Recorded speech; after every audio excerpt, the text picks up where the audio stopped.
people to join. We're going live. Don't forget to like and subscribe. Hutch is almost ready. We're going live. When storms arrive, we go live with eyes on the sky. We stand by your side through the wind and the rain, through the thunder's call.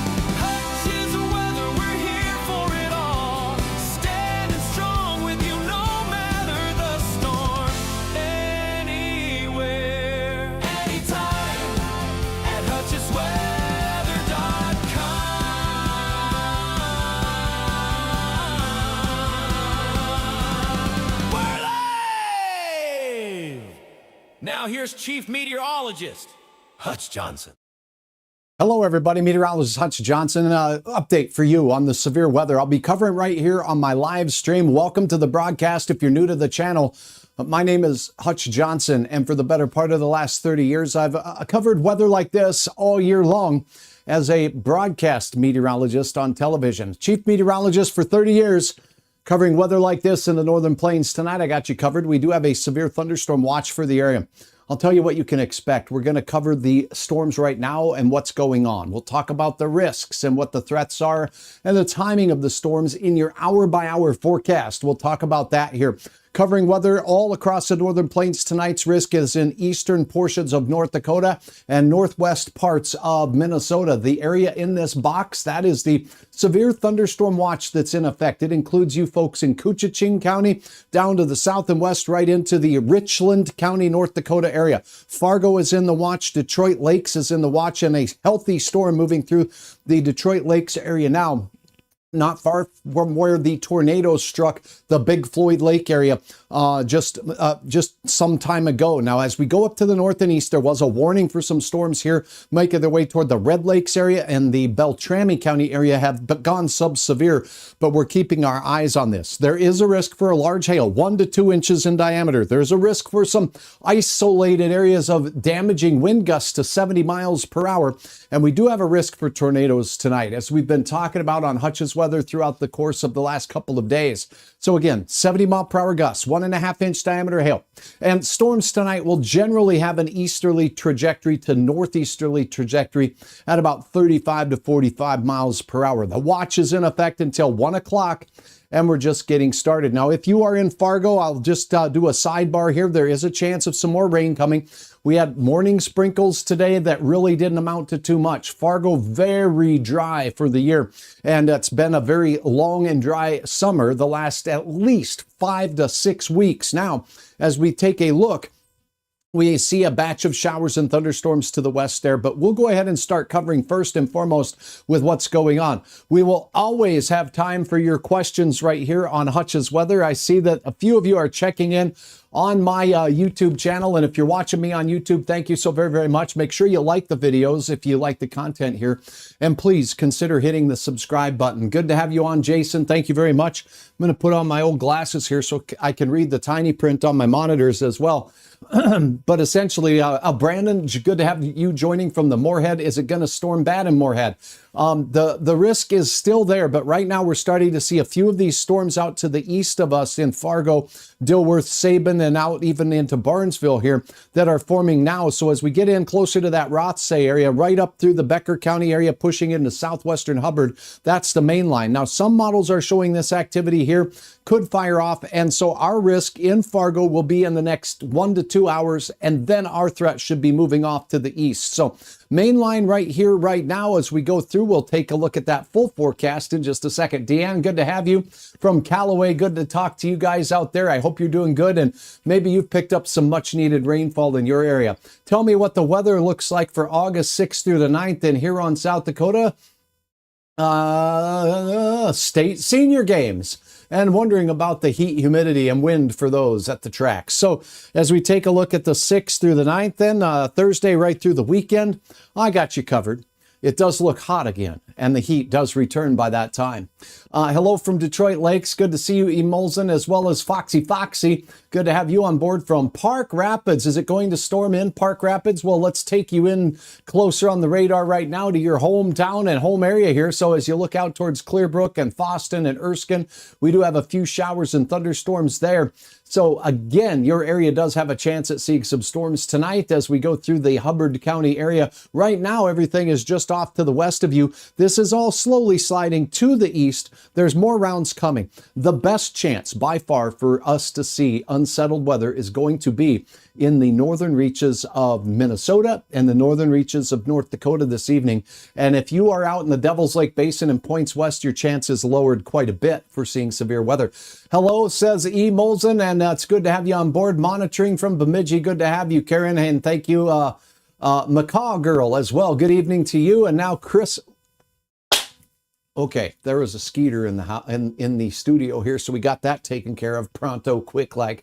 Hey, just wanted to say your weather app is the best so far compared to the others. Wow, thank you, Viper. I hope I'm reading that right. Viper Twin 75. I really appreciate it. At least it doesn't drive me insane with alerts that have nothing to do with my area. Hey, that's good. I'm glad that you noticed that. And I sent an alert out just now saying I was going live with the stream. So let's get to it. I want to keep you up to date with what's going on here. Thank you for joining on the old YouTube channel. And again, I invite you to hit the subscribe button. So here's what we have going on across the region. A line of strong to at times severe thunderstorms moving into the northern reaches of Red Lake County right now. In the upper and lower Red Lakes area, there's Panema. And as we see these storms moving off to the east, isolated areas could have some hail, upwards of nickel size, and some gusts upwards of 55 miles per hour. Cells starting to form down here from McIntosh straight through on the east side of, say, you folks out there in Monoman County, so not far from Natowash and pushing in on that Bagley area right now. And in northern parts of Becker County, those are non-severe at this time. We do have a couple of cells trying to fire off in northwestern Ottertail down into Wilkin County and beyond down towards the Sisseton Hills. So that's the current conditions. What about your forecast? Let's go ahead and take a look at that here as we load it up. And I do want to point out that as we, let's see, make sure that's right. Okay, there it is. Thinking hard, that computer is, and we got her changing directions now. So, okay, so let's go ahead and take a look. This is going to load, and while it loads, we'll go ahead and talk a little bit about our risk for tonight. And I do want to tell you that we do have some spin in the atmosphere as we go between 7 and 8 o'clock. It's going to stretch from southeast North Dakota into north central parts of Minnesota. So there is spin available to these storms. This will track east with the storm line tonight as this cold front that has a lot of punch to it will be moving through. So even though we have a severe thunderstorm watch, I'll watch very closely for the potential for tornadoes. I am not saying we will have tornadoes in all these communities. That's the last thing I'm saying. But the ingredients are here for spinning up drafts and some supercell thunderstorms that have rotation in them. So that's one of the threats as we go through the night tonight. Another one of the threats is that lift in the atmosphere. But the red colors here, there's enough energy for a lot of lift up here in Koochiching County.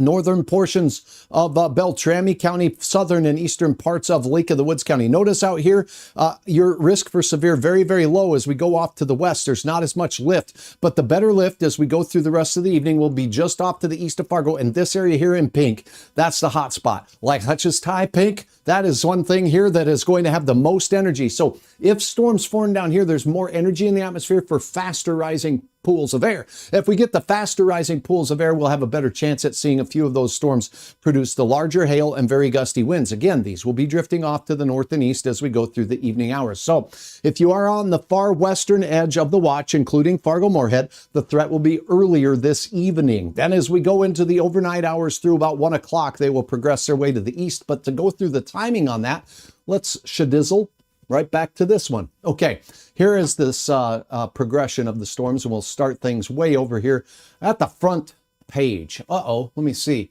I'm going to have to let this load in a few more hours of data here. I got carried away, so this will just take a second. So as we see, we have a very cold high pressure system moving in behind the cold front, and that will push that line, that cold front, off to the east as we go through the evening. And here is a look at the timing now through our area. Zooming into the eastern Dakotas, northern parts of Minnesota. Notice we have showers out here in the Minot to Dickinson range out toward the Medora area. These are not expected to be severe as we go through the evening hours tonight. These will dance eastward as they do. Here we are. This model firing up some stout storms just east of Fargo. That's happening right now as we go into the 7 and 8 o'clock hour, pushing in toward the Red Lakes area. Walking this through just a little bit further, do you see this line on the backside? That's what's moving towards Fargo now. This particular model, disclaimer, there's no one single model that gets the exact location of every thunderstorm cell correct every time. It just doesn't happen. Some models do better with certain situations, and this one has been doing a pretty good job tonight. It's showing that these, as we go from 8 to 9 o'clock, could have a chance at increasing in intensity. And this is one of the main reasons why we have a risk in parts of eastern North Dakota, Fargo, down in toward the area here towards Richland County. Now, these storms will continue to be having that chance for some stout activity, hail, wind, and also that tornado, isolated tornado risk as we go through the 8 to 10 o'clock hour. These storms then will progress and cross the Red River by the time we go to around 9 to 10 o'clock. So after about midnight, the threat here in eastern North Dakota will be kaput, and it will all be sliding out towards places like Bemidji, Park Rapids, to answer your question. So thanks for asking. All the way up here into International Falls, heading towards Thunder Bay area. And again, a lot of moisture needed up here where we've had those dry range fires and area wetland fires up in northwest parts of Minnesota, I should say northeast. Also, notice down towards Huron, a few stout thunderstorm cells as we cross into the 11 o'clock time frame.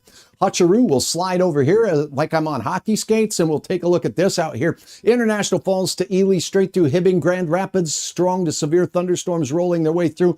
The watch is in effect until 1 a.m. This line will cross the I-90 corridor right here. That is your Alexandria area right there. So just pushing through Alexandria on its way to St. Cloud. So you folks in Little Falls and Brainerd Lakes area can expect these after midnight. Yeah, we're going to get the thunderstorms through. Now, as we go through, the risk for the big time hail, the real large hail, will start to subside a bit. We could still have 1 to 1.5 inch diameter hail, though, at this time of the night. And the gusty winds, they will still be quite strong. The tornado risk does weaken as we go into the late night hours. And look at this, Ely towards Duluth, St. Louis County, and on out towards the Grand Marais area. We're going to see those storms exit and weaken by 4 a.m. So that means we can all have a pretty quiet night's sleep from central Minnesota and the valley once we get through about that midnight to 1 a.m. time frame. Now, if you do have questions about the forecast, I have more content for you here. Let's talk a little bit about our rain chances with this. You know how thunderstorms are. They're hit and they're miss. We can have the north side of Fargo get shellacked. The south side of Fargo has cactus growing in their backyards, kind of like Hutch Johnson does here in South Moorhead. Notice how close we have these lines coming through, just off to the east of Fargo and Clay County, running up through Fosston, where our first warning was, moving in toward the Red Lakes area near Redby. That's 1 to 3 inches possible in those areas because multiple storms could be moving through. So this model showing the potential. Now, the exact location of where the gully washers end up traveling is totally dictated by where the thunderstorms form. And as I just mentioned moments ago, these models don't do a perfect job every time of identifying where the exact path of the thunderstorms will be. But we get a trend. They're going to move from southwest to northeast. Look at this. Big time rain as you go north of International Falls. Ontario will say, yippee skippy, we'll take it there. And that'll be fine and dandy. Now, as you get down toward the I-94 corridor and in these blues, that's where Hutcherooski here is feeling like we're going to have a little bit less in the way of rain. A lot of disappointment and chagrin sets in some of these areas where we had an opportunity for rain and we just missed out. In the light of getting you your forecast, let's go over that right now. So here is what I do expect. The rain from the thunderstorms will be most concentrated in northern parts of Minnesota. We will have narrow bands of 1 to 3 inch totals under the training thunderstorms. Elsewhere and surrounding that, a few tenths at best is what it looks like for these light blue areas. And then outside on these darker blue areas out here, that's going to be the ones who'll be upset with Hutch saying, doggone it, you said chance of rain. Where is the rain? And I understand. It's been very dry. The rest of your forecast, though, goes like this. We're going to start with the 7-day forecast because nobody does that, right? All right, let's go ahead and take a look at it. The next couple of days through hump day, we're going to have some very crisp mornings, and there will be some 30s. I'll show you where. But Montanans, and if you know anybody in Montana, tag them in this post and make sure that they know that they're going to wake up to some 30s. 30s, I said it, that's right. Is there going to be frost on your golf balls in the morning? That's a good question. We're not far from it. And because we're so dry, the highs are a little higher, the lows can be a little lower. We start warming things up very quickly, though. On Thursday, a south wind returns to warmth, and it's 88 for a couple of days there to close out the work week. And we're staying near 90 on Saturday and even on Sunday. Saturday night into Sunday, we start a weather wiggle wobbling through, and that's going to bring a little bit of a cool relief as we start our work week next week on Monday. 1 week from today with a 79-degree reading on your thermometer. So that is a look at what's going on with your hour-by-hour forecast. Now I will look for questions from you because we've covered the questions there. We're going to go ahead and do some radar analysis as well on these storms to show you which ones are whipping and which ones are wimping. All right, let's go up to Lake of the Woods County. Showers, thunderstorms, Badette, straight south towards Roosevelt and the Highway 11 corridor straight down here into Waskish. That's the strongest cell right there. It's got flashy, number one, and some pink colors there. So there's a little hail in there, but is less than severe as far as that goes. This line extends down through the Bemidji area as we go through. So moving into Bemidji on the west side of town there, right along Highway 2, probably not far from you folks in Solway, we do have a chance for some thunderstorms making their way through your area. So Shevlin to Solway, moving right into Bemidji, a smattering of thunderstorm cells that will be pushing. This whole line of storms here has a backward C shape, so there will be some gusts possibly lurking and pushing their way in, but they're pretty isolated in nature, and I'm speaking of the individual thunderstorm cells. This is a set of cells that could easily split and go around Bemidji. This one going to the north and east, this one going northeast. It might be this one that has the better chance of reaching the Bemidji area, in Hutch's humble opinion. Detroit Lakes, White Earth, Callaway, you just had a cell make its way out. Now it's moving off to the northern and eastern quadrant of Becker County right now, pressing in toward the southwest part of Becker County, getting ready and fixing to move through the Cormorant Lakes chain is another thunderstorm cell, and Pelican Rapids and Point South towards Elizabeth has some thunderstorms. And here we go.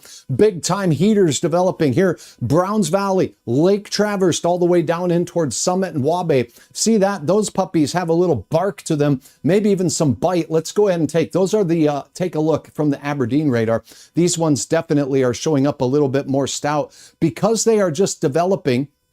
The lower elevation scan from the closer radar here in Aberdeen, not seeing as much pink, but we were seeing quite a bit of pink from the Mayville radar higher up in the clouds. So there are some hailstones a-building up in the top of these thunderstorm towers from the Wheaton area through areas just south of Sisseton, heading in towards, say, Peaver. And as you look at Browns Valley to Rossholt, that's where those cells are just starting to rise in the sky. There's no guarantee that raindrops are reaching the ground in all of those locations just yet. So that's a quick dance around the radar across our region with what we got. Now, I want to say hi to my friends right here on my Facebook page. I'm going to go ahead and expand the look at what's going on with your comments and questions as well. So let's go ahead and talk about those.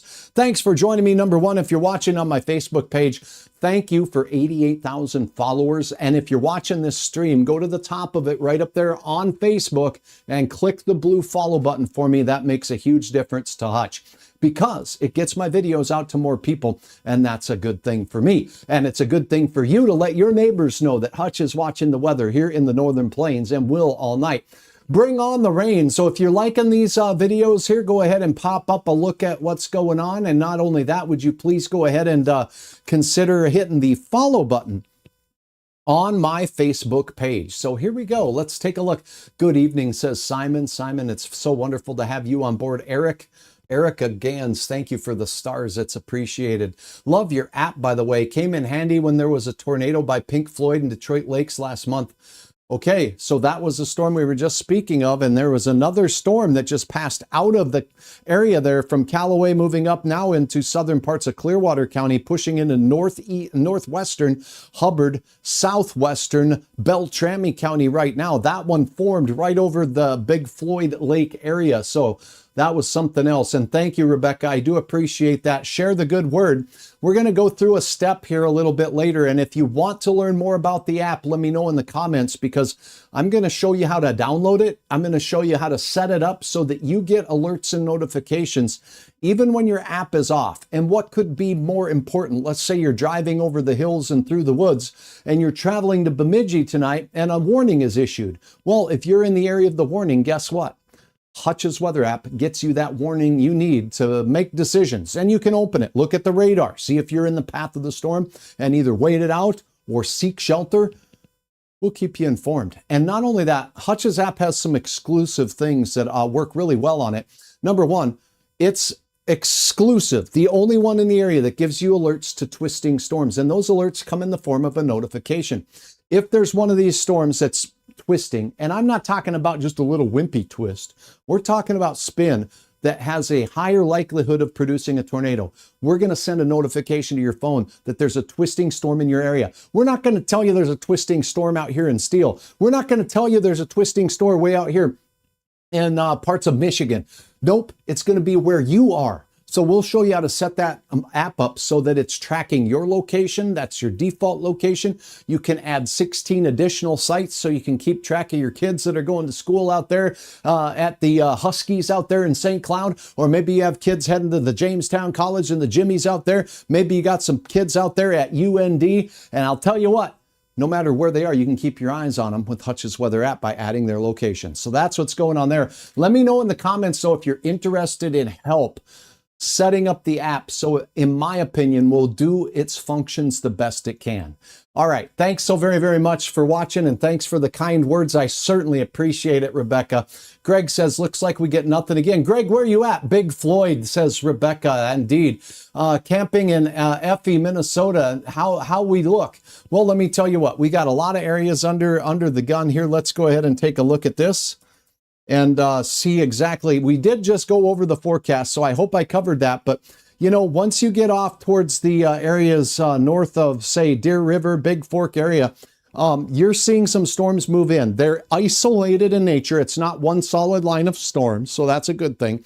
But I'm saying there's a chance. So you got some storms approaching your area right now. And Tanya, if you are camping out there in Effie, it's a good idea right now.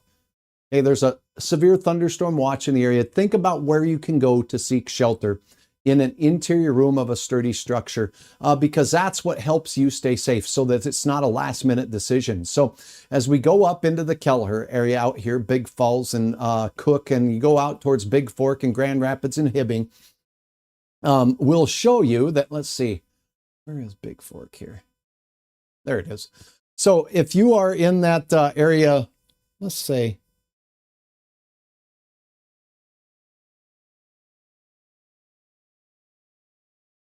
I'm not out at Effie all the time, but if you're in that Big Fork area right up here and the storms are approaching your there it is. Let's look at that. So here's Effie. You got storms there a little ways away. We'll go ahead and clock them for you. They're generally moving northeast. So the ones that are in Bemidji now are on their way to your general vicinity. So you're going to be kind of looking at this particular area right here.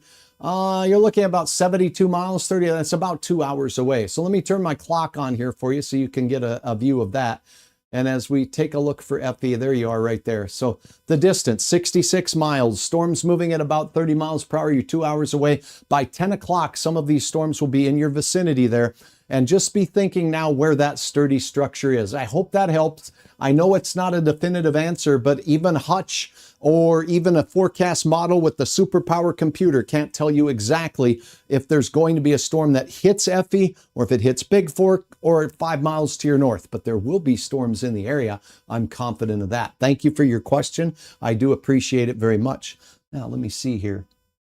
More questions and more comments as well. If you have them, let me know. Here's another look at a few more questions. And thank you for your question there.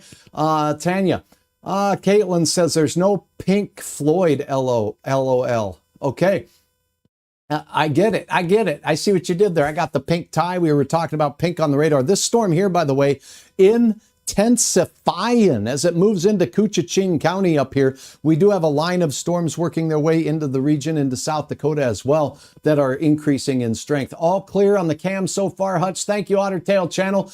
Boy, the Ottertail Channel out there, if you want to search for them on the old YouTube, they have a bunch of cameras co-located at rail yards and rail sites, so you can get an idea if you're an enthusiast of the rail system.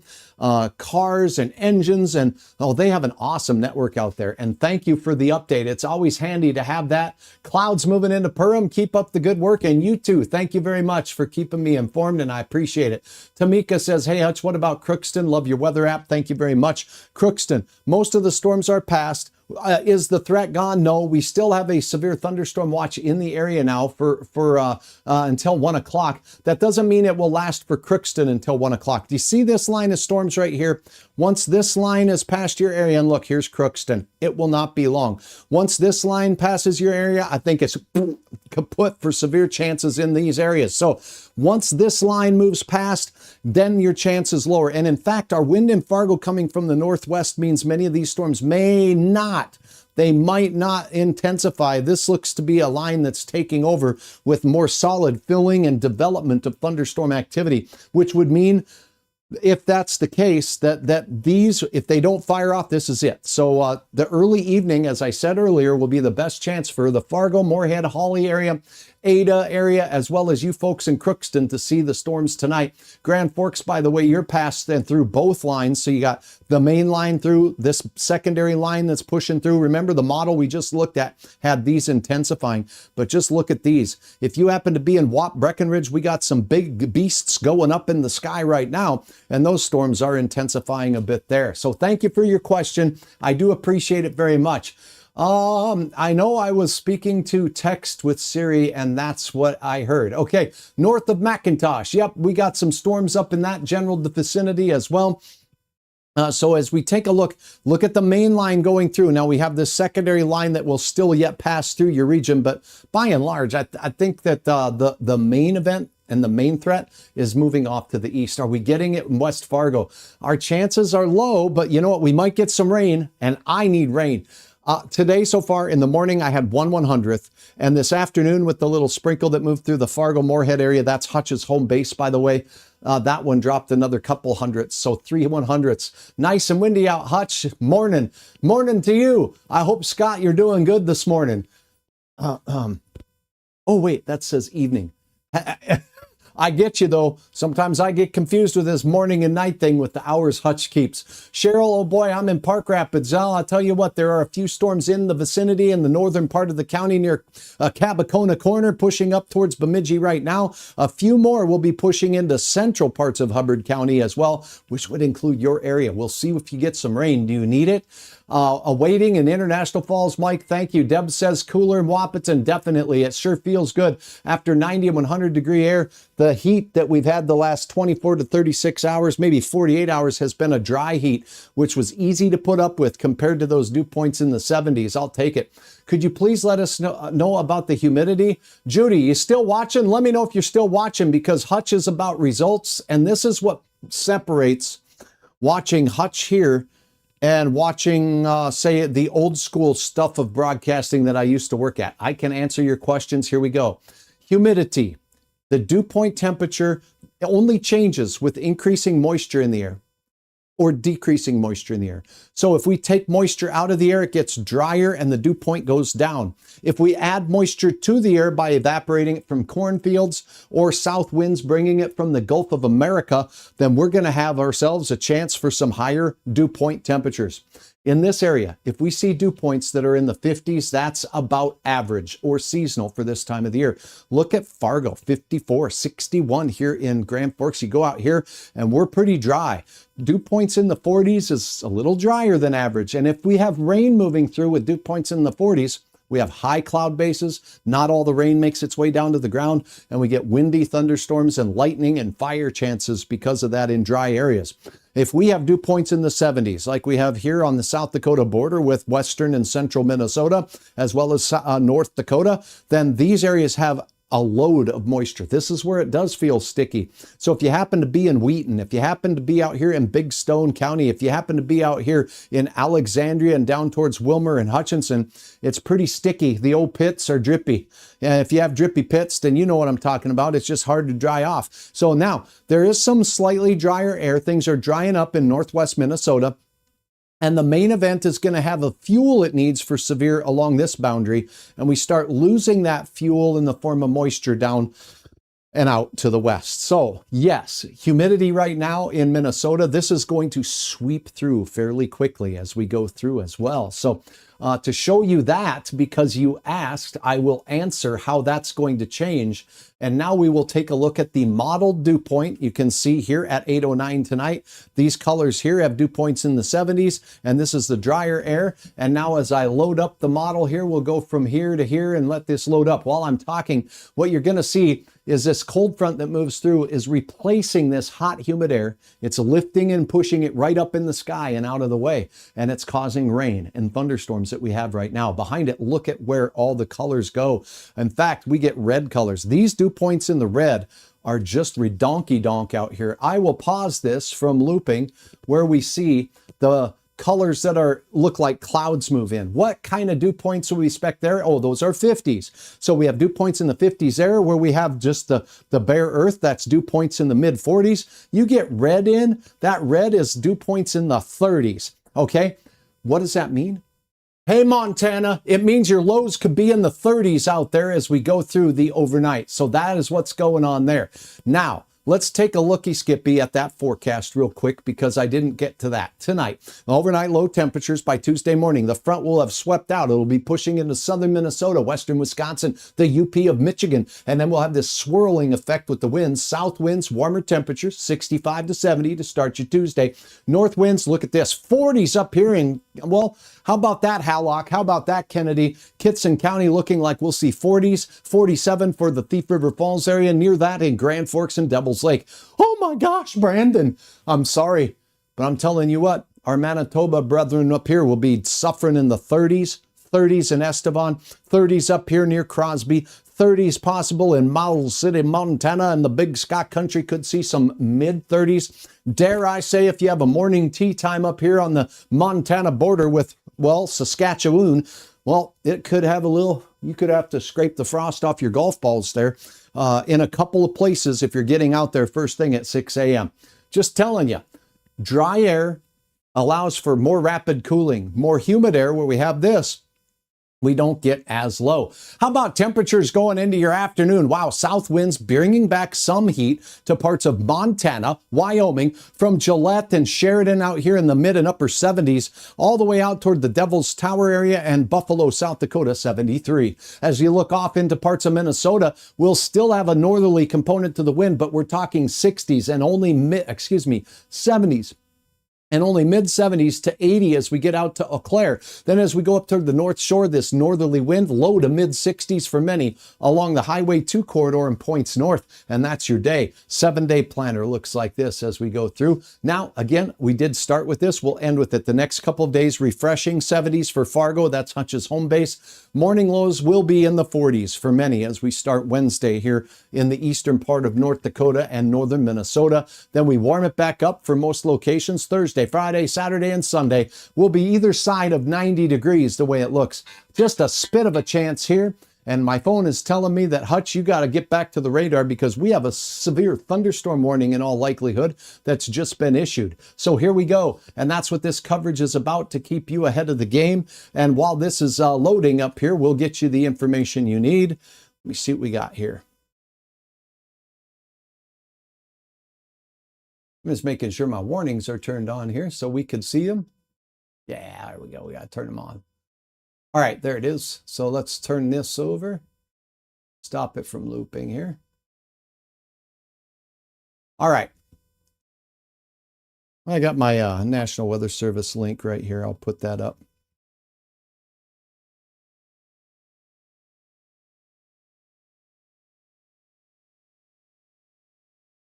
Maybe there's been a change in the watch already, as all your questions were. Let me see what we got. Yep, event canceled. Thunderstorm watch has been canceled for a few counties. That's what my noise was. So let's get to it. Okay, so that's going to address a lot of questions that many of you have had. Going back to the radar, here's your thunderstorm watch. I'll highlight this bad boy, and what you're going to see is Trail County, Griggs Steel Trail County right here in Mayville. That watch has been dropped from your county for sure. And I'll just double check and see if there's any others. So they dropped one county, that's Trail County. So the risk of thunderstorms has decreased in Trail County. Notice this line moving by. And again, I was mentioning once this line moves through, your threat is pretty much but over. A couple of the models, including the one we just went through, showed this line increasing in intensity. But however, we do have these lines of storms now moving in towards Otter Tail County.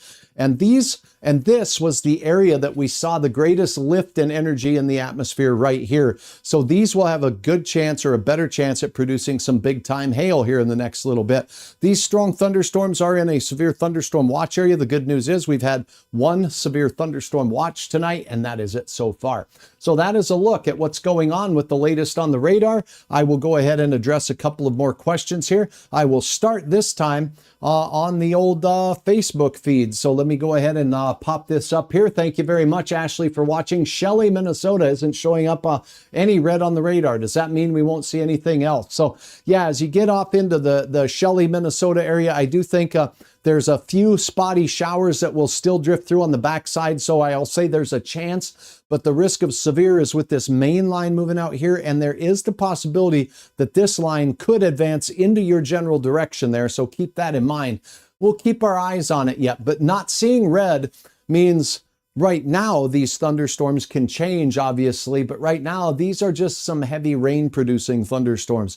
These look like they're intensifying with the reds, meaning that there'll be a better chance for some heavier rain and potential for hail in those cells with the reds. And if we see the pink on there, like Hutch's tie here, that's not good. And that means we could have a chance for some big hailers in those storms. Could you please let us know about the humidity? I hope that answered your question, Judy, when we talked about that. Cheryl, Emmaville. Yep, so we got our Cub Scouts out there. Maybe there's a few out there as you go in towards Park Rapids and central Hubbard County. There's some non-severe storms right now skirting the area. They're moving in a northeasterly direction. So I think they stay north of Emmaville the way it looks right now. But again, there's a watch in place, and the threat is going to last for a little while yet in the Park Rapids area, as these storms down here will still train up through the same area. And when I showed you the rainfall graphic, these storms, this one moved through. It's going to Black Duck. This one's then going to follow it, and this one's going to follow it, and this one's going to follow it. So these areas here could have a chance for some pretty enhanced rainfall amounts as we go through. But right now, no. Hey, Brian, good to have you on from Wolf Lake. Thanks for watching. There's a special weather statement near Bismarck for non-thunderstorm wind gusts to 55. So look, on the backside of a low pressure system, the cold, dry air that's punching in underneath on the backside, kind of a secondary cold front moving through here. And it's coming in with some ferocity as it does so. So thank you for the heads up on that. And again, thunderstorms are a possibility. Special weather statements are issued by the Weather Service when we end up with thunderstorms that are having a chance at bringing some near severe criteria. Just like we have here, you see the blue box as we go from Wheaton down towards southern Roberts County there. This is very close to becoming severe, but it's not yet. So strong, borderline severe storms are moving off to the east near Wheaton. They'll be pushing into these areas here near the Barrie area, Browns Valley now, Dumont, as well as you in Corona. Wilmot, this line is moving off to the east. The National Weather Service tracking these storms and saying that they're moving at a general pace of, bear with me here, okay, 18 miles per hour. So they're slow movers off to the east generally.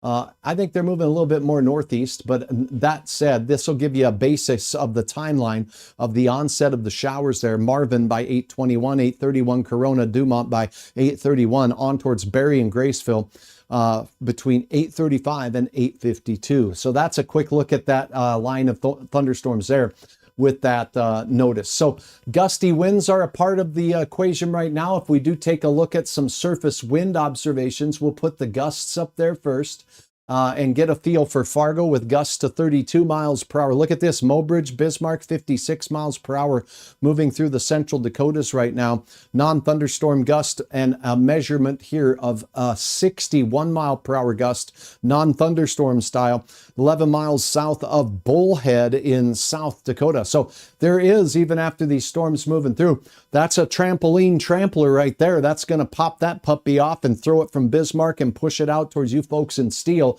So batten down the hatches there. Thank you again for the heads up, Scott. It's appreciated. Badette in the clear after this round. Well, I'll tell you what, there is the main event making its way through. Very heavy rain, but because these cells are drifting in a northeasterly fashion, there is a small chance that you'll still yet to see some more storms that'll be moving into the Badette area here from the northern reaches of Beltrami County as well as Marshall County, Minnesota. So I think that there still could be a couple of storms your way. Is it going to be severe? We haven't had a wide spread outbreak here, and that's good. Nathan, good to have you on board. What's up with you? Hope you're well. Randy, thanks so much. Nothing burger again for Fargo. Well, I think there's a chance. So you're saying there's a chance. There's a chance of some rain. And I'm an optimist here. I want the best here. I want rain and no hail in Fargo, Moorhead. I want rain and no hail on our crops out there. I saw a bunch out here in northwestern Minnesota as I was traveling up through the region this past weekend. And the combines are cracking the wheat. So the wheat is getting harvested right now on many fields. Some are still a little tint of green to them. But again, rain not bad for our beans and for our corn crops or whatever. These are kind of drifting off to the north and east here. There is a chance that these cells here will have an impact on the Fargo Moorhead area. And I hope they do. It's not going to be an inch, but we'll take what we can get at this stage of the game. And there could still be some more development down to the southeast of us down here that does give us a chance to see some move through. But it's not as good of a chance as our northern neighbors. So that's right. I appreciate your input very much, Randy.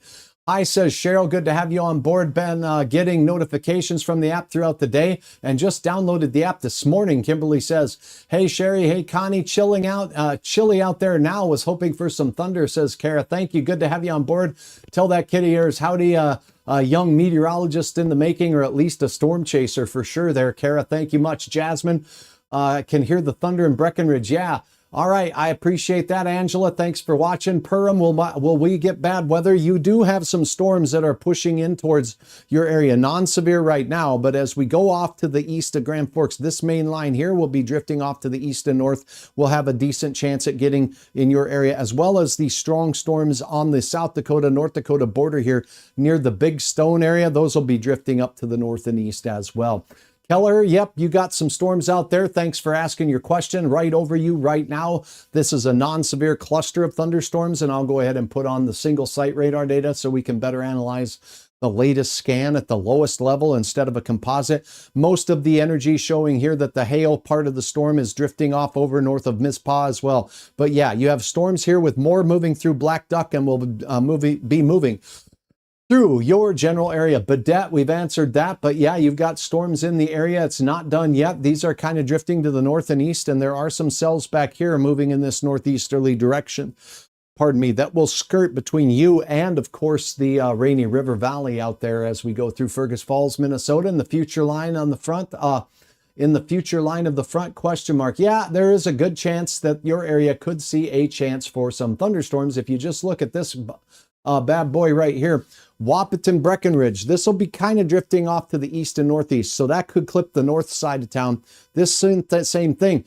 Could you get split by these? Absolutely. Is there a chance? You betcha. So there's a chance of seeing some more development down to the south here as well. So just because of that, you're not out of the woods yet in Fergus Falls, Gary. Thank you so much for being a part of Hutch's weather, and thanks for the stars. Any tornado chance in Lake Park or Detroit Lakes, by the way? There is a chance. And we'll analyze that by looking at a couple of different things here. Number one, we'll look at the storms that are now in the region and in the area. From the Mayville radar, motion towards the radar next to motion in the red. So these storms have weak rotation and shear in them. Not the strong kind that I would expect to see, but there is a spinning environment right through here and this area now as we go through the evening hours. Down here near Wilmot, this is a long ways away from the radar, so I will switch over to the Aberdeen radar and get a closer look at these cells. And again, looking at the storm relative velocity, everything green means all the motion is toward the radar in Aberdeen, so not as much shear or spin on that far south side. Then as we look up on this north cluster of storms, there is some shear in the atmosphere up here. See the bright greens and bright reds? There is some spin right here as we go in towards areas up north and east of Black Duck, Kelleher, Mizpah. Some spin and shear in this cluster of thunderstorms moving toward the Big Falls area. Here's Effie. So that's a rotating thunderstorm up north and east of Northholm right now.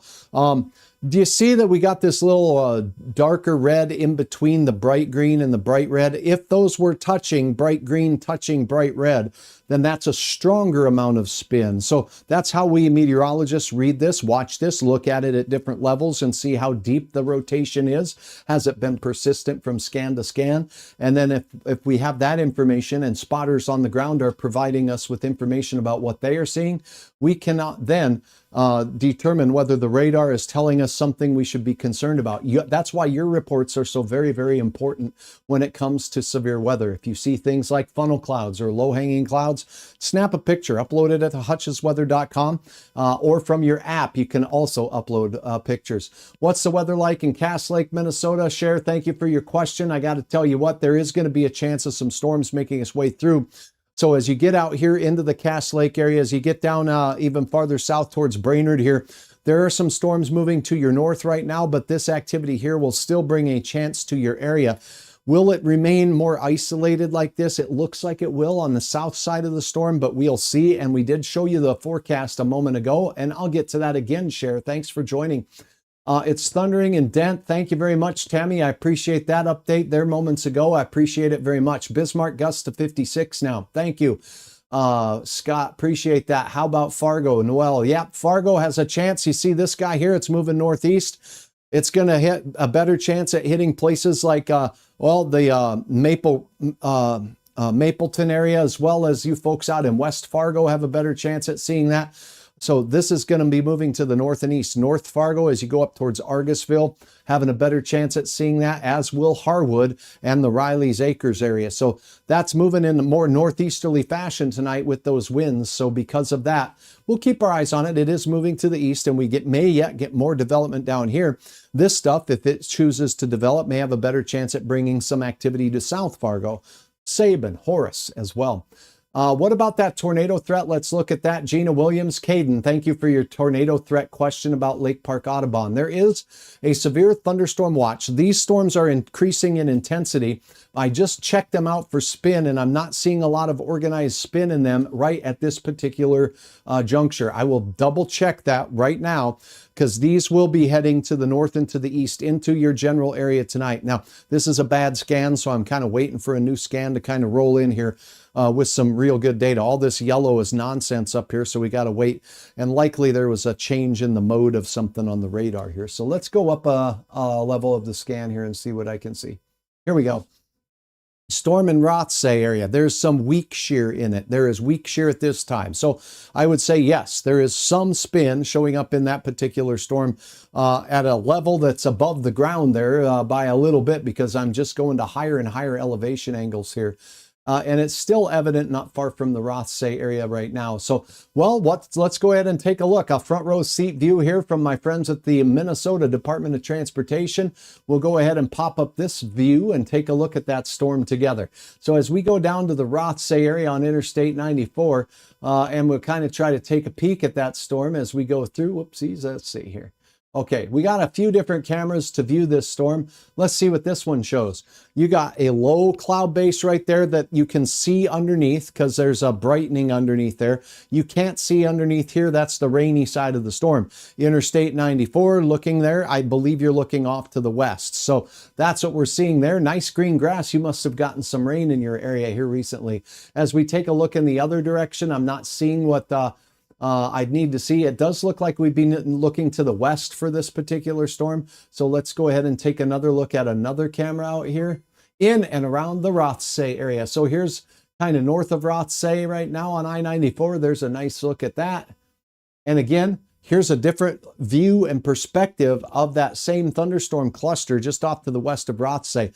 I'm seeing all flat thunderstorm base here. Now, I'm not certainly looking at the whole entirety, so I can't draw conclusive conclusions about this, but where we see the downdraft part of the thunderstorm with the rain interacting with the updraft part where there's no rain, that's typically where we'd start looking for things like wall clouds and such. And I'm not seeing any structure there that has me worried about it. But again, that's not a conclusive view of the entirety of your sky. Same thing goes here. Here's your updraft zone where it's rain-free base, and boom, there might be a little lowering here, but it's certainly not what looks like a funnel cloud from that distance. Too hard to tell over the hill there as you go off into parts just north of the interstate there. So that's what we're seeing from that particular view of those storms. Now we have some Wheaton wobblers out here. Let's go take a look at the Wheaton wobblers and these thunderstorms out here and see if we can get a good view of them out here. So let me go back out.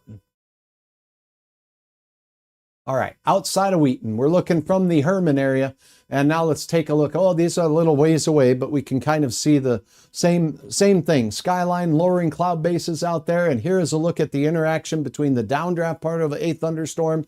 And then here's the updraft part of a thunderstorm that's rising air going up into it, creating a cloud base and rain and hail out of the storm. Somewhere back in here, if there's a lowering, that would be what we would be looking for. I didn't see on that particular storm any evidence of tight rotation there. So that's a good look at your particular area. Thank you all for your very, very good questions. They're all important. There are no bad questions. I don't have time to go over every one of them. What about Roseau? Storms are moving off to the east of you. You still have a chance of some more storms. Enderlin has a cell strengthening. Thank you very much. I appreciate that. Let's go back to the main radar view.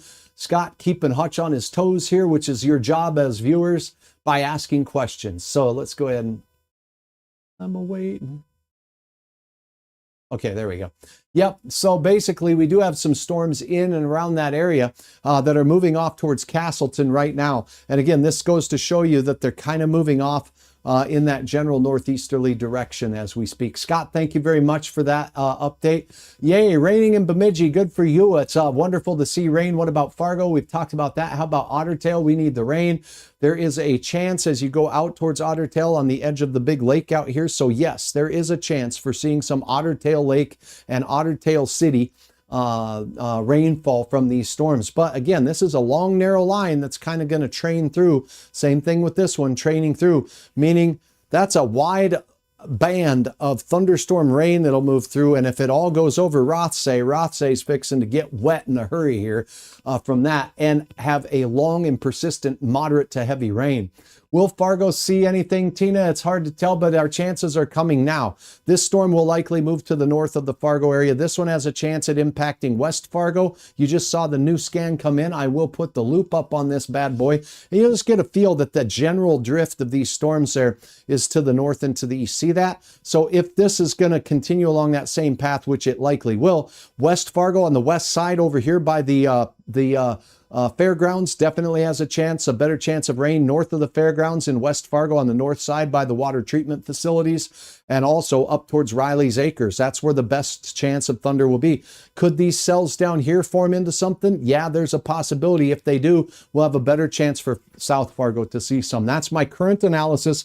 I call this nowcasting, as opposed to relying strictly on forecast models. And you can kind of see that this one has maintained this training.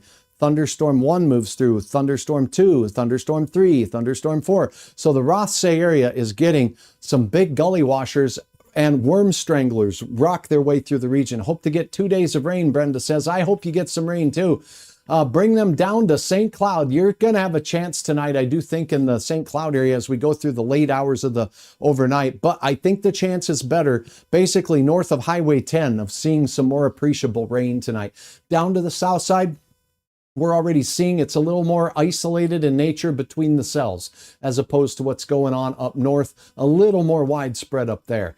Okay. Bring them to St. Cloud. Hope we get 2 days of rain. Karen says, what about 7 minutes of light rain, 2 minutes of sprinkles in Bemidji, not even a spit in the rain gauge. Karen, I hear you. I did get a spit in the rain gauge, but that's about it. And it was from me spitting. I'm kidding. Gary says, how much rain is coming to Dumont? We had 4 inches of rain with the last system that came through. You got it, Gary. Let's take a look at that.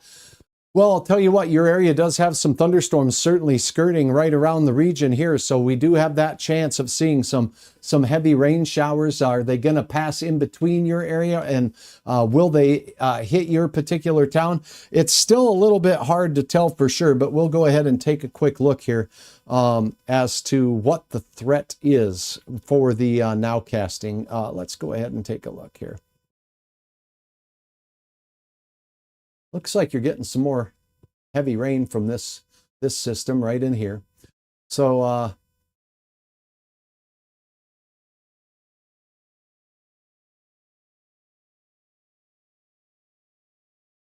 help me out, everybody. Is it Shokayo? Shokayo here, seeing some showers off to the west. Here's your Dumont area, and there is some heavy rain moving through. You had one band pass through the Wheaton area and some more north of town. So yes, you have some pretty persistent rain and a pretty good stretch of heavy rain over your town. Whether or not all of this falls down to the ground in Dumont remains to be seen. Again, what a radar shows us is what it's seeing in the storm above the ground. So you're looking at rain in the clouds, hail in the clouds. It doesn't necessarily equate to exactly what hits the ground. Will bad weather hit Detroit Lakes tonight? Yeah, there's a chance of a few bad storms in and around the area. As you take a look at this long line of storms, you bet. This is heading right towards the Detroit Lakes area. So a long line of heavy rain producing storms right now, non-severe. I'm not seeing huge hail estimates from this, but as this storm evolves and works its way through a prolonged and protracted period of heavy rain, some hail, and gusty winds will be the main threat. And we'll watch that one for spin as it makes its way through the region as well. And I've been doing that periodically. 2 miles west of Kelleher in Beltrami County, a storm chaser reported some wind. Photo received by social media. Thanks, Scott. A tree blocking the road. Report as tornado, which may have been possible. Okay, so let's take a look at Beltrami County. That's a recent report there, Scott. Thank you much, 5 minutes ago. Any concern for Alexandria? And I think that covers the Facebook questions, and we'll get to some more here on my YouTube channel in just a minute. I do want to take a look at the Kelleher area storm. We've been up here showing storms and looking at the spin was not very strong. Here's a look at that report. Photo received via social media, tree blocking the road, reported as tornado, which may have been possible 2 miles west of Kelleher. So let's go ahead and take a look at the velocity. By the time our radar gets to Kelleher from Mayville, it is 16,000 feet, 3 miles above the ground. Okay, that's how high the beam is. So seeing low-level shear does not equate to a tornado on the ground, but many tornado-producing thunderstorms will have that rotation up about 2 or 3 miles up high in the sky from time to time. So we'll keep our eyes on that. But I just wanted to pass along one of the reasons why it's hard to detect storms in Beltrami County and in Kelleher to Big Falls is because you're a long ways from the Duluth radar. You're a long ways away from the Mayville radar. You're a long ways from the Twin Cities radar. You are in radar no man's land. We could certainly use another radar here in north central parts of Minnesota to help fill this gap in radar coverage out here. Now, what moved through Kelleher is now moving on towards Big Falls. Radar movement towards the radar in Mayville in green, and then red right here. So I cannot rule out that there wasn't spin in this storm that was capable of producing a tornado. What we also can look at is, let's see if this will loop a couple of frames worth of the data. It doesn't save a lot. You see the brighter reds next to the brighter greens here? That's likely the area of concern that's associated. Moving into the Big Falls area right now is this big wind that caused wind damage in Kelleher now. So if you're in Big Falls, you may want to pay attention to this storm. There's some signs of rotation. Now, sometimes we can see debris with some different channels on the radar, and this is one of them. It's called target similarity. When the targets are similar, we get red, like all the same size and shape hail. If they're all round hailstones, we're going to see red. That means the similarity is high. Red is high. Lower values like this blue could be that the targets are debris. And there is, in the same area moving out of Kelleher and heading in towards the area towards the highway between Black Duck and Big Falls here, some lowered correlation coefficient values. That's why it says CC behind Hutch's big old melon on his shoulders. So that's what's going on there. There could be some evidence of something being lofted into the atmosphere here. Now, if there's red in the same area, there's red right there. That would be another factor. So we did see rotation moving through the area. We did see a lowering of the correlation coefficient. This is a high target difference if we got red colors. So this area indeed could have some evidence there of some debris, either from a very gusty wind that burped its way out of Kelleher, or right here on highway, what is that, 71? Yeah, 71. So right over Mizpah, there is some debris or something in the air right now that's causing a high target difference up over the area. So that's what we look at there. If I take a look at the velocities again for some of these other storms going and rolling through the area, moving in through Bemidji, there are greens and reds next to each other, but the beam is coming at us this way, right, from the east here. And so we're looking for green next to red. There's a little very, very weak there over the Bemidji area. Then there's motion towards and away here. This is that same Black Duck area spin or shear as we go up here. That's where that one is. There's another little bit right down here outside of Black Duck. So it's so weak at that elevation that it's really hard to say, yeah, I would, run to the basement with that. But we do have some shear, and that shear is along a line from, say, the International Falls area right through the Bemidji area, through parts of Becker County and down to the south and to the west now as we go through the evening. What's moving into Detroit Lakes? Is there anything to worry about here with these storms? I told you I would look, and I'll take a peek. What we have are a cluster of thunderstorms that are pushing in from the south and from the west. They're moving northeasterly. They're pushing in towards DL right now. On a normal radar scan, this is what they look like. Big heavies, Lake Park, Audubon, and that's what's moving in towards Detroit Lakes and Callaway right now. Big Floyd Lake right here was just hit by a tornado not that long ago, and there is some big storms making their way through Audubon and right in towards Big Floyd now, just on the north side of town, right in here. So this is the area of impact from the last storms. We got some strong storms here. They're not severe at this time. Let's see if we got any spin in this area here. I'm not seeing anything robust or stout. This is a little bit closer to the radar site, so it gives us a little bit of a view that's lower to the cloud. I'm just getting more information from the Weather Service here. So as we take a look at these storms moving through, this is just a little over a mile above the ground here that the radar is seeing, so you get a feel for how high in the cloud we're looking at. We got another cancellation of the storm watch for Red Lake County, so there's a few more counties coming out. Let me highlight that. That's always good news, right? When I can tell you, hey, the risk for thunderstorms in your area or severe ones is dropping dramatically in counties being dropped from the watch. So as we see here, it looks like Red Lake County was dropped from the watch. So right here, it looks like it's still on my map here. So it looks like Red Lake County was dropped from the watch, and Trail County was dropped from the watch. But I'm still seeing a little bit of activity here. Polk County might still be in it. A lot of colors on Hutch's map here, so it's getting a little bit hard to see. We'll take a look at another map here. I think this is so new that my map doesn't have it yet. Let me just double check. Yes. Okay, so it's canceled for Trail County for you folks right here in Mayville. It's canceled for the Kitson County area. And I think they did just cancel it here for Red Lake County. Canceled 6 counties. Here they are: Marshall, Norman, Pennington, Polk, Red Lake, Roseau. So you're looking at Marshall County, Minnesota, and Roseau County, south through the Pennington and Red Lake County areas. Polk County now canceled from the thunderstorm watch as well. So that covers those. In North Dakota, Fargo, Cass County has been dropped, and Richland County has been dropped from the thunderstorm watch. So this graphic will change, but that's the very latest information for you on that.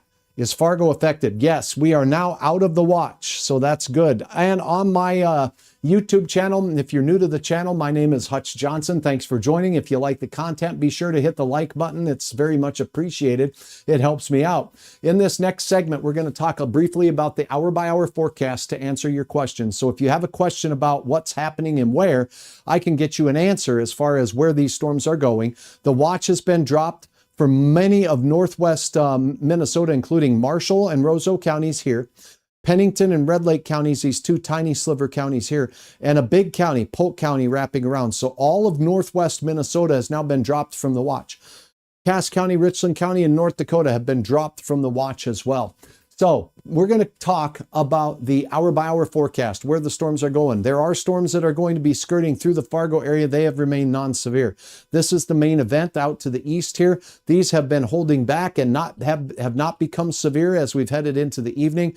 And there's a risk for a few storms out in northern Minnesota now moving towards the Lake of the Woods County area, Koochiching County area that are strong over the upper Red Lake and points north in rural portions of Beltrami County. Between Detroit Lakes, including you folks at Melissa, including you folks at the Cormorant Lakes chain, including the Highway 108 corridor there as you go into the Maplewood Lake State Park area down towards Pelican Rapids and on towards Fergus Falls. This line of thunderstorms is moving like this, northeast. It is very likely to hit Detroit Lakes and is very likely to hit the Big Floyd area, as well as you on the 34 corridor north and east. So as you go out towards Callaway and all the way out towards the Park Rapids area, these will have a chance at impacting at least a portion of Hubbard County in the coming hour and a half or so.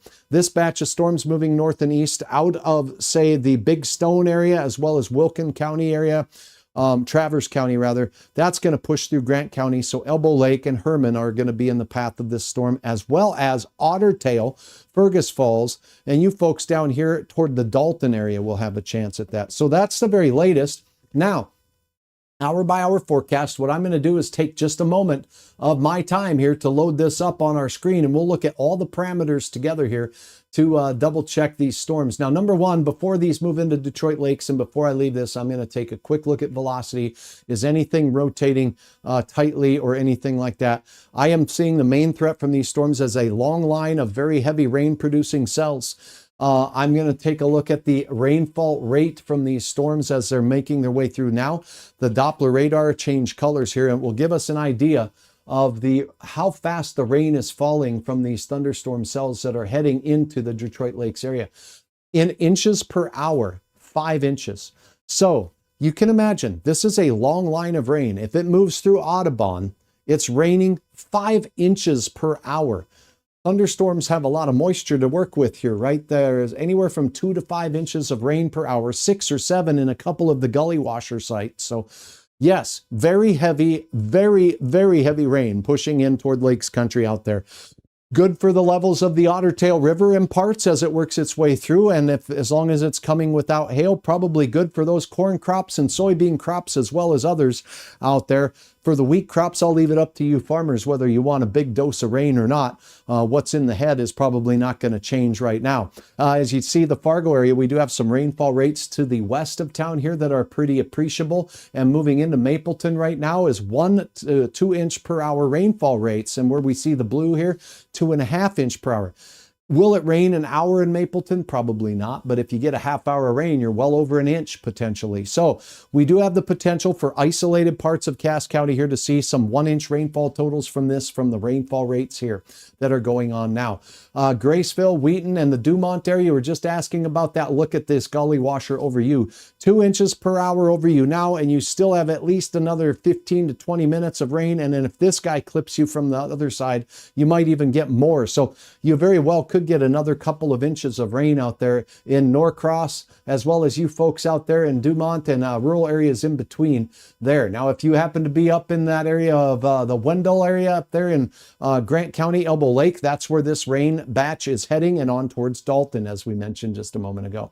Rainfall rates in northwest Minnesota and north central Minnesota are upwards of 1 to 2 inches per hour. That's from the Rainy Lake, International Falls area, Rainy River, right up into the Lake of the Woods area, at least on the eastern shores. Moving into the upper Red Lake, that's where we have some very appreciable rainfall rates, again, of approximately 1 to 2 inches per hour. in this area. These cells are moving off to the east-northeast as we go through the evening hours. So that gives you an idea there. Now what I'm going to do is I'm going to effort to put up a detailed map of your hour-by-hour forecast. So as this loads, it will take a second to load the latest model. So that's what we're going to do. And we're going to look at together now how this has changed over when we first started chatting here. So we'll go ahead and look at this latest model. Shazam, Shazoo. Let's see. And let's get us into the morning time frame. Okay, so I don't know why it's showing me this parameter. This is energy, not the rain. Future radar. Let's see what this does. There we go. All right, let's try that. I'm just smiling because I'm pretending I'm happy. There it goes. Okay, computer's cooperating. All right, so again, this model, no one model does a perfect job of forecasting this stuff all the way through, but I think what we'll see here as we do go through, the time for the model's forecast here is 6 p.m. We're well beyond that time frame right now. So now as we step through toward the 8:30 time frame, these cells out here are not quite as widespread as the model's showing, but we do have some Cass County storms that will be crossing the I-29 corridor. These cells are stronger than the model was showing, so we'll keep that in mind. But watch the movement of them. That's going to be a key. Moving to the east and north as we go through. So we do have a chance at some of these cells pushing in close to Fargo, Moorhead, Hawley, and areas out in Otter Tail County. By the time we get through 11, we'll still have chances of these cells making their way through and then exiting after that into Bemidji, Grand Rapids, Hibbing, and the Arrowhead of Minnesota after about 1 a.m. That's your hour-by-hour forecast. Remember, Bismarck's getting 50 to 60 plus mile per hour winds that don't even involve thunderstorms, just big-time gusts on the backside of this cold front. So when this secondary boundary right here moves through the valley, we may indeed see that as well. So that is your forecast. That is a look. We still have a severe thunderstorm watch in effect until 11 o'clock in the, 1 o'clock in the morning. Here is a look. Okay, let's turn on the watches. See if that's updated. There we go. So now we can see the counties have been chopped off here in parts of Minnesota. That does include Norman County, no longer in the watch. Thunderstorm moving through Fargo. Thunderstorm clipping Fergus Falls on the north side. Thunderstorm moving through Detroit Lakes right now. Little bit of hail core here, potential making its way through Callaway and into Detroit Lakes. How big could that hail be? We'll turn on the hail tracker and show you if you are in these areas. There are at times pulsing up to about 1 inch in diameter. Here is what it looks like on the color table here. So up to 1 inch on the north side of town, crossing the Highway 52 corridor there. See, as we go, 59, my apologies. And then as we go up towards heading in toward Detroit Lake, up to about 1 inch in diameter. This is going to be moving northeast. So here you have all the lakes, Sally, Big Detroit Lake, and as you get into the Cormorant Lakes chain, that's what we have going on here. Definitely some hailers making their way through lakes area. South and west of DL. So as you take a look at these lakes and you get the feel for Fergus and the Star Lake area down here, and you're going down in towards Pelican, all of these areas here, Pelican Rapids, the Highway 108 corridor, as well as you folks out there at the Maplewood State Park area off to the east. Some showers and thunderstorms with a little bit of hail are on their way from the south and the west right now. So there's a look at your latest radar. What's moving into the Fargo-Moorhead area right now? On the north side, we were talking about this, the best chance, Harwood to West Fargo by the fairgrounds. That looks like that's where they went. A little backwards C-shape, meaning a little burp of wind is all we're expecting. So not necessarily severe working its way through, but we'll take the rain. I am sure hoping that this area here can get some rain with only 1/100th to maybe 5/100ths of an inch of rain over the last 2 weeks. It's very, very crispy here in South Moorhead, Dilworth, and on the south side towards Sabin. Not much has fallen in our neck of the woods at all. You get on the north and west side of town, they had a few tenths of an inch from the storm systems, but I'm sure they'll even appreciate this. And as you look in really close, you see Riley's Acres just on the far south side of that rain. As you get up into Fargo at the airport here, just not a lot to be you know, to be talking about. So if we're going to have some rain here in the FM area, we all got to get our hands together and clap and cheer on this guy here from Lisbon that it makes its way in a northeasterly fashion. There will be a chance that it could impact the FM area. So I'm not saying no, we won't see any rain, but it's not looking really all that good. I know Becker County, I know the Otter Tail River channel, all of it needs some serious water, and it looks like many of you will have a chance at getting it. I am going to step away. I'll keep my eyes on the skies. I'll keep addressing the situation here. We got a new statement from the National Weather Service for you folks out here in and around the Big Stone to Wilkin County area here, and Traverse County and Big Stone County rather. Let me see what it says. 38-mile-per-hour movement to the east. Herman, look at that. That's a pretty good sized hail core starting to try to fester up there as it moves into Grant County out of this area. So according to the National Weather Service statement here, only quarter-size hail here and 50-mile-per-hour gusts for Graceville and Point South. In Herman, though, I do think that we may have a little bit of a bigger hail core there. Let me go ahead and track this. So moving in through this area towards Norcross to Herman, let me know what you're getting. Upload your photos when it's safe to do so of the largest hailstones and put them next to something that we can measure. That would be very helpful for us determining, is it really getting, is it nickel-sized hail? Is it quarter-sized hail? Is it 1 inch in diameter? Is it a little bit more? This is what the radar is detecting as the maximum hail size. So you look for the biggest stone. Help us confirm or deny that. In and around Norcross right now, or over Norcross, the radar is anticipating about 3/4 inch diameter hail or less from that particular storm. So that's what we're seeing. Notice this as we look across the entirety of the region, the biggest hail producer right now is right up here in south central Lake of the Woods County. So if we go there, we're looking at some hail core upwards of 2 inches in diameter. No warning for that at this time, but the calculation is that isolated places in this rural part of the county could be seeing 1 to 2 inch diameter hail in that little cell. As we advance it on the radar loop, let's see if it'll load up a loop of that data for me.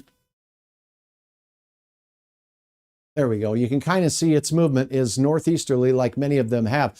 This is moving in the general direction of Baudette. Whether or not the hail core makes it there or slides just south is the trajectory I have here on Highway 72. But nonetheless, that's the strongest hail producer of the evening so far. A gust of wind causing that tree damaged out there. That storm system now moving off towards Big Falls with a little bit of a hail threat to it. And then as we take a look at the shear or spin in the storm, we'll look and see where that's peaking. I'm seeing some shear with that same storm that caused the wind damage here, moving through Big Falls and heading toward Little Fork. And there you go. A new severe thunderstorm warning has just been issued by Duluth for this storm. Let's go ahead and take a look at that. So if you're in Little Fork, seek shelter, get out of those campers and RVs and make sure you're in somewhere sturdy. This includes the Rainy Lake area at International Falls. So if you're in this area at all, start thinking of getting out of the RVs and the campers and prepare for some big gusts. Radar indicated hail is under 1 inch. So we're talking 3/4 inch hail, but gusts to 60 mile per hour will be possible from this storm. As we take a look at the standard radar look, this is what the storm looks like. It does have a backward C shape to it, so it's bowing out, showing a potential for some burps of wind. We talked about that being upwards of 60 miles per hour, with the movement of the storm being northeast. Look at the speed here, folks, 61 miles per hour. This is a speed car racer right there. So let's go ahead and take a look at the area of impact from this storm here. Okay, let me go here. There we go. Let's see if this will work now. Nah. Bear with me while I reload that. My pencil ran out of lead. Okay. So it's moving very, very quickly. So now I should be able to draw the leading edge of the heavy rain and the wind gusts from this storm this way at about 60 miles per hour, puts it near International Falls and Little Fork by 8:59 for Little Fork. So it's on the doorstep there. Be prepared for some gusty winds. If you happen to be in International Falls or the Rainy Lake area here and Rainier, 9:15 or so, it's going to be approaching your area, and then on towards Island View by the time we get to about 9:19. Anybody on the lake here, get off if you haven't already, because you have had a few storms passing through the area. That is a severe thunderstorm capable of some very gusty straight line winds. A little bit of a hail core. This is that big one that we showed you that was right here, now moving in the general direction of Badette. I'll track that for you because the Doppler radar did show that the potential for that little hail core to reach 1 or more inch diameter hail is possible. Moving off at a similar speed of about 50 miles per hour to 60 miles per hour will put it very close to Badette by 9:14 with that hail core. So those are two of the stronger cells in our northern communities. North of Thief River Falls near Holt, it looks like, between Thief River and Holt, we have a pretty strong thunderstorm cell working its way through your particular area. Go ahead and take a look if there's any shear to be concerned about. And it looks pretty unidirectional there for the wind speed on that side of the storm. So all green means all motion in the general direction of toward the radar. So that's a good sign there that we're not seeing spin in the mid-levels of that particular storm. So that's what that tells Hutch, and that is the latest look at our line of thunderstorms. Elbow Lake, a hail-producing cell, is making its way over Herman and pushing into Elbow Lake right now. From Detroit Lakes through areas near Pelican Rapids and the Highway 10 corridor between Perham and Detroit Lakes, a line of storms with very heavy rain, isolated hail up to about nickel in size, is moving off to the north and to the east right now. Fargo, we're getting what looks like some lightning strikes in town here.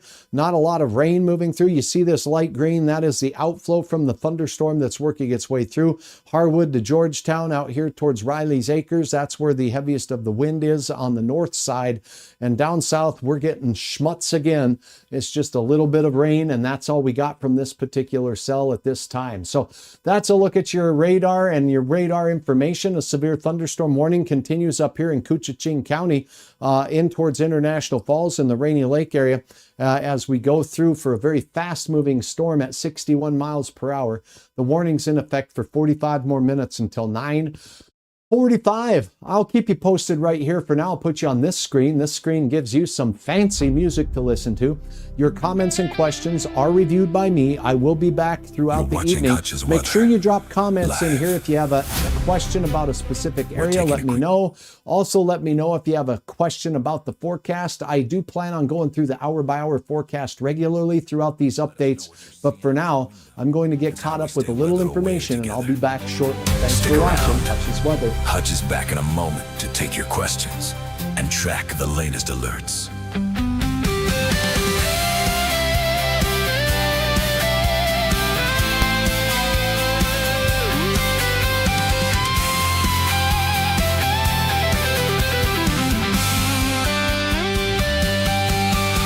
When storms arrive, we go live. With eyes on the sky, we stand by your side. Through the ice and the snow, through the blizzard's call, Hutch's Weather, we're here for it all. Standing strong with you. No matter the storm, anywhere, anytime, at Hutch's weather.com.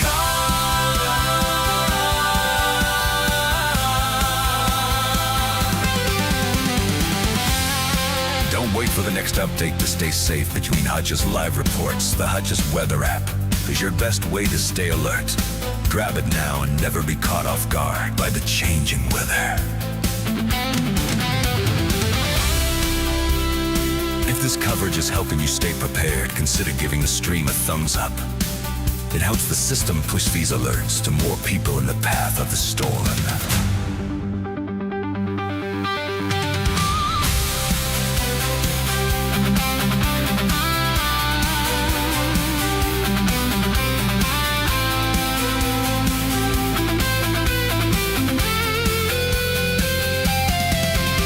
When storms arrive, we go live.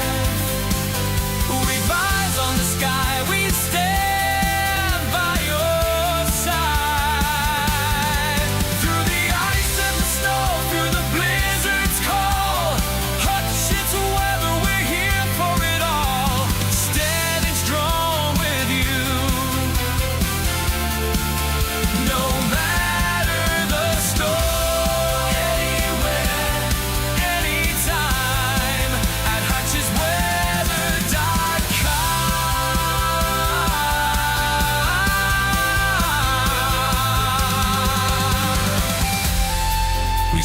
chat. Keep those reports coming. Hutch is monitoring your local updates in real time. If you're seeing a change in the weather in your area, drop your city and current conditions now. You are our eyes in the field. Let's build this forecast together. Providing live coverage for the thousands of you across the northern plains is a responsibility we don't take lightly. Thank you for trusting Hutch's weather. Grab a quick refill. Take a second to share an update from your neighborhood in the chat. And we'll be right back to continue monitoring these developments together. Your safety is our mission. When storms arrive, we go live with eyes on the sky. We stand by your side through the ice and the snow, through the blizzard's call. Hutch is the weather, we're here for it all. Standing strong with you, no matter the storm. Anywhere, anytime, I'm HutchesWeather.com. You won't find any hype here. Just the data, the radar, and the truth. Thank you for trusting Hutch's Weather for your severe weather updates. While Hutch resends the maps, make sure your notifications are turned on so you never miss a critical update. We're back real soon to keep monitoring the threat. Stay weather ready.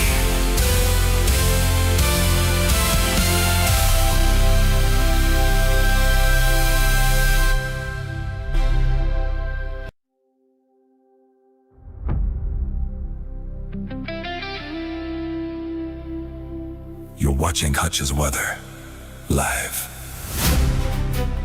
We're taking a quick breather. While Hutch prepares the next data sweep, check in from your neck of the woods in the chat. Let us know what you're seeing out your window. It's how we stay weather aware together. Stick around. Hutch is back in a moment to take your questions and track the latest alerts.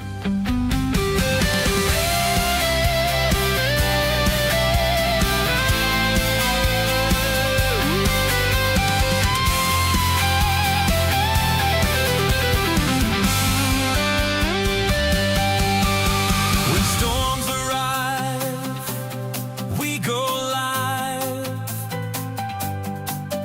with eyes on the sky. We stand by your side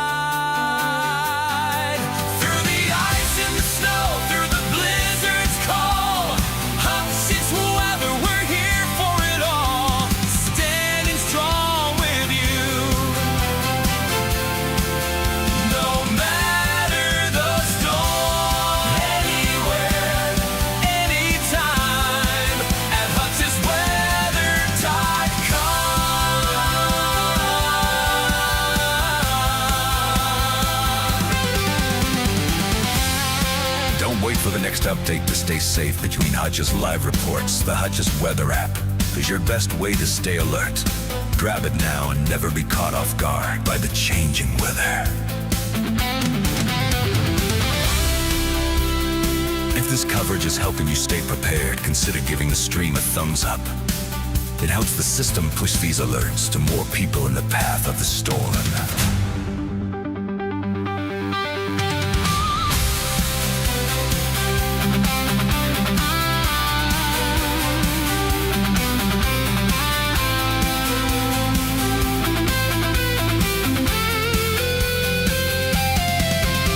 When storms arrive, we go live with eyes on the sky. We stand by your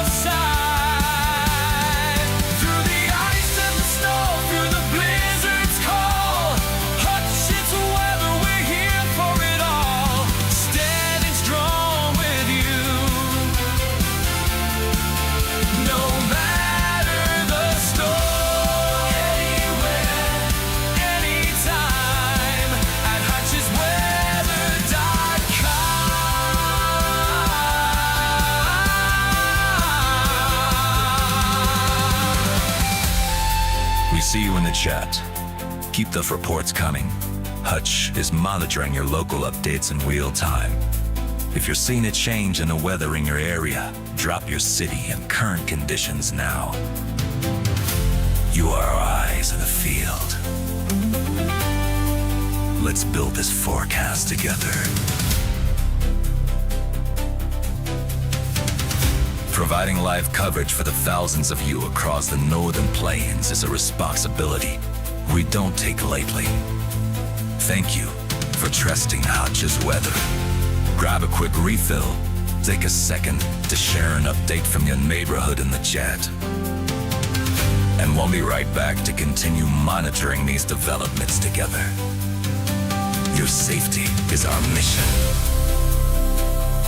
When storms arrive, we go live with eyes on the sky. We stand by your side through the ice and the snow, through the blizzard's call. Hutch's weather, we're here for it all. Standing strong with you, no matter the storm. Anywhere, anytime, on hutchesweather.com. You won't find any hype here. Just the data, the radar, and the truth. Thank you for trusting Hutch's weather for your severe weather updates. But Hutch resends the maps. Make sure your notifications are turned on so you never miss a critical update. We're back real soon to keep monitoring the threat. Stay weather ready.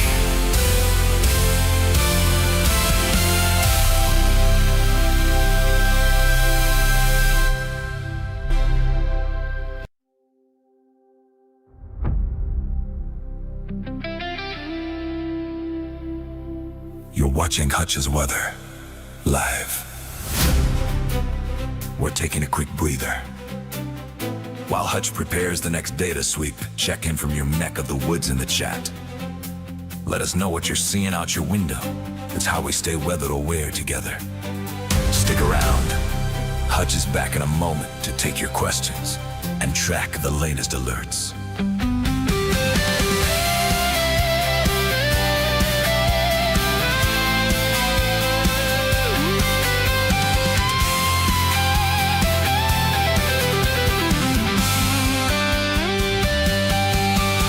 When storms arrive, we go live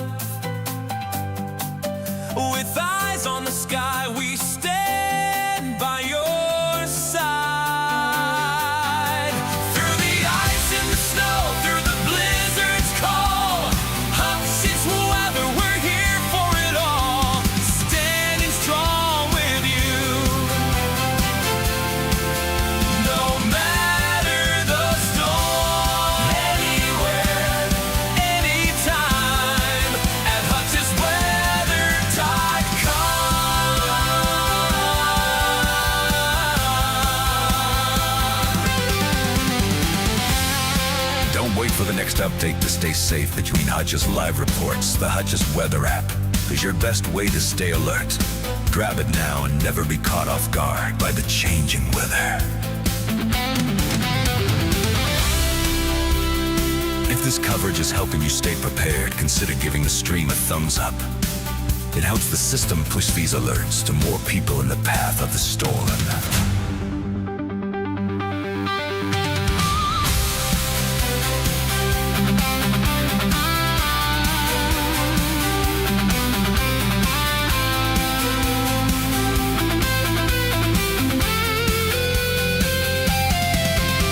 When storms arrive, we go live with eyes on the sky. We stand by your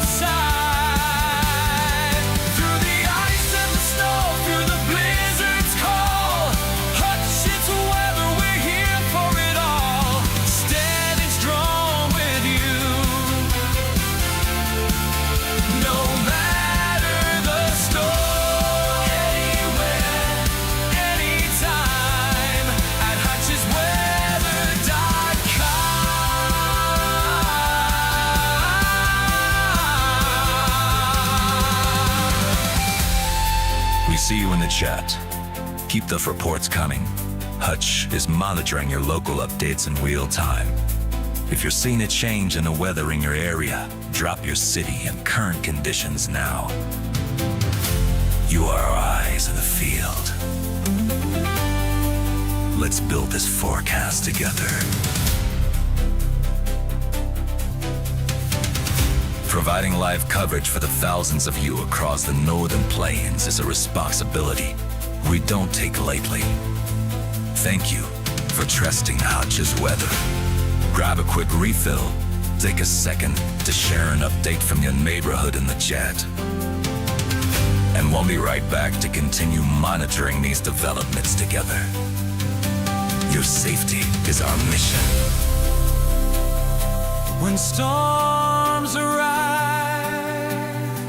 we go live with eyes on the sky. We stand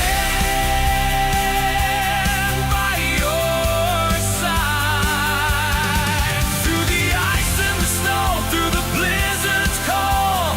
Hutch is the weather, we're here for it all. Standing strong with you, no matter the storm. Anywhere, anytime, on HutchesWeather.com. You won't find any hype here, just the data, the radar, and the truth. Thank you for trusting Hutch's Weather for your severe weather updates. While Hutch resends the maps, make sure your notifications are turned on so you never miss a critical update. We're back real soon to keep monitoring the threat. Stay weather ready.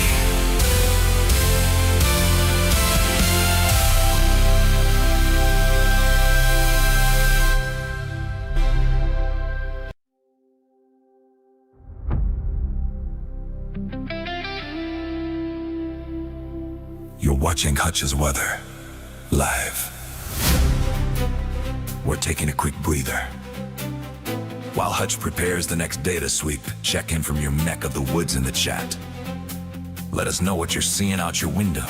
It's how we stay weather aware together. Stick around.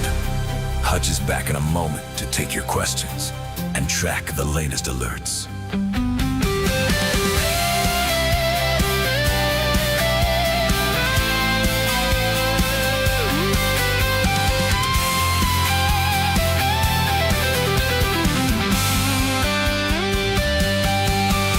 When storms arrive, we go live with eyes on the sky. We stand by your side through the ice and the snow, through the blizzard's call. Hutch's weather, we're here for it all. Standing strong with you, no matter the storm. Anywhere, anytime, at HutchesWeather.com. Don't wait for the next update to stay safe between Hutch's live reports. The Hutch's Weather app is your best way to stay alert. Grab it now and never be caught off guard by the changing weather. If this coverage is helping you stay prepared, consider giving the stream a thumbs up. It helps the system push these alerts to more people in the path of the storm.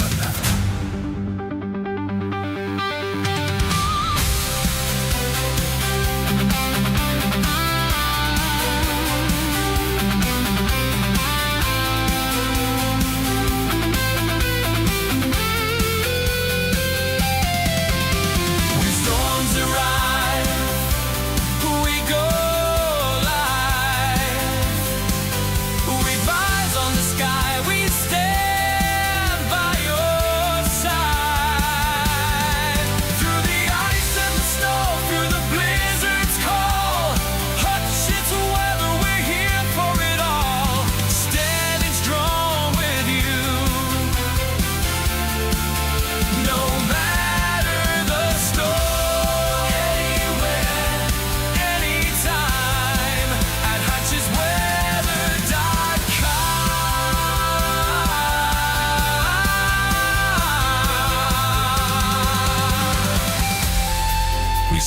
chat. Keep the reports coming. Hutch is monitoring your local updates in real time. If you're seeing a change in the weather in your area, drop your city and current conditions now. You are our eyes in the field. Let's build this forecast together. Providing live coverage for the thousands of you across the northern plains is a responsibility we don't take lightly. Thank you for trusting Hutch's weather.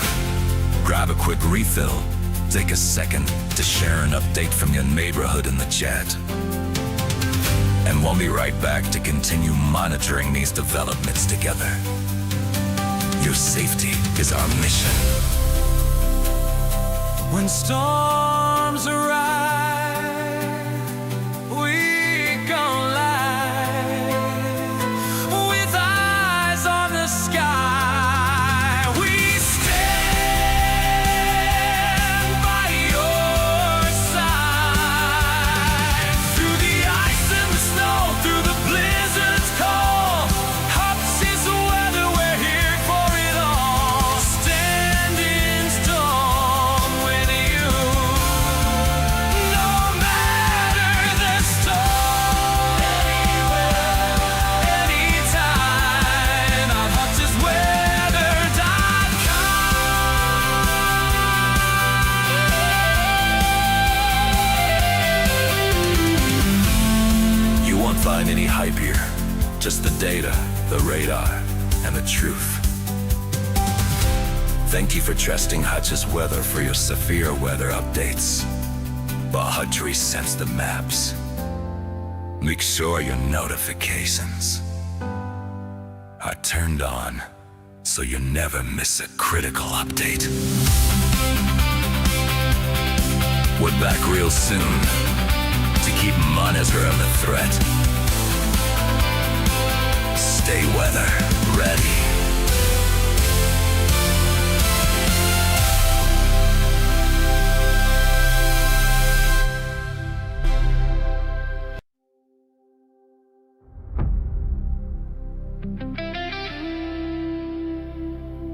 You're watching Hutch's weather live. We're taking a quick breather. While Hutch prepares the next data sweep, check in from your neck of the woods in the chat. Let us know what you're seeing out your window. It's how we stay weather aware together. Stick around. Hutch is back in a moment to take your questions and track the latest alerts.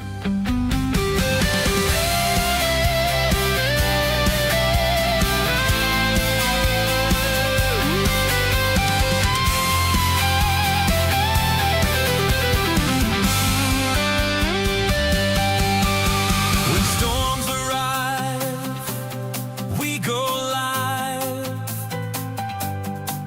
with eyes on the sky. We stand by your side through the ice and the snow, through the blizzard's cold. Hutch's weather, we're here for it all. Standing strong with you, no matter the storm. Anywhere, anytime, at Hutch'sWeather.com. Don't wait for the next update to stay safe between Hutch's live reports. The Hutch's Weather app is your best way to stay alert. Grab it now and never be caught off guard by the changing weather. If this coverage is helping you stay prepared, consider giving the stream a thumbs up. It helps the system push these alerts to more people in the path of the storm.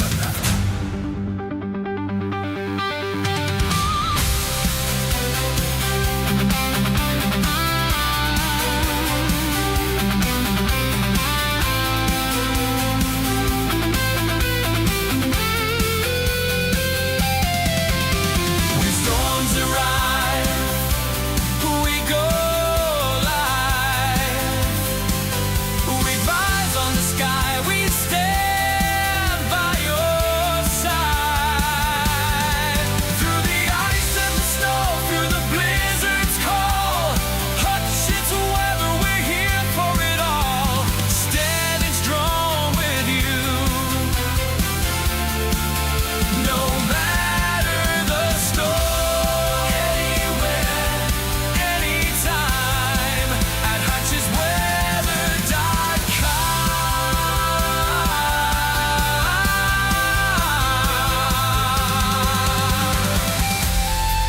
see you in the chat. Keep the reports coming. Hutch is monitoring your local updates in real time. If you're seeing a change in the weather in your area, drop your city and current conditions now. You are our eyes in the field. Let's build this forecast together. Providing live coverage for the thousands of you across the northern plains is a responsibility we don't take lightly. Thank you for trusting Hutch's weather. Grab a quick refill, take a second to share an update from your neighborhood in the chat. And we'll be right back to continue monitoring these developments together. Your safety is our mission. When storms arrive, we go live with eyes on the sky. We stand by your side through the ice and the snow, through the blizzard's call. Hutch's weather, we're here for it all. Standing strong with you, no matter the storm. Anywhere, anytime, on HutchesWeather.com. You won't find any hype here, just the data, the radar, and the truth. Thank you for trusting Hutch's Weather for your severe weather updates. But Hutch resends the maps. Make sure your notifications are turned on so you never miss a critical update. We're back real soon to keep monitoring the threat. Stay weather ready.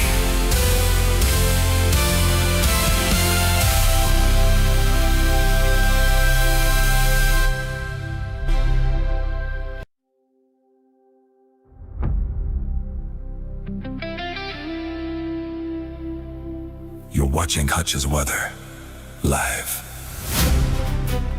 We're taking a quick breather. While Hutch prepares the next data sweep, check in from your neck of the woods in the chat. Let us know what you're seeing out your window. It's how we stay weather aware together. Stick around. Hutch is back in a moment to take your questions and track the latest alerts.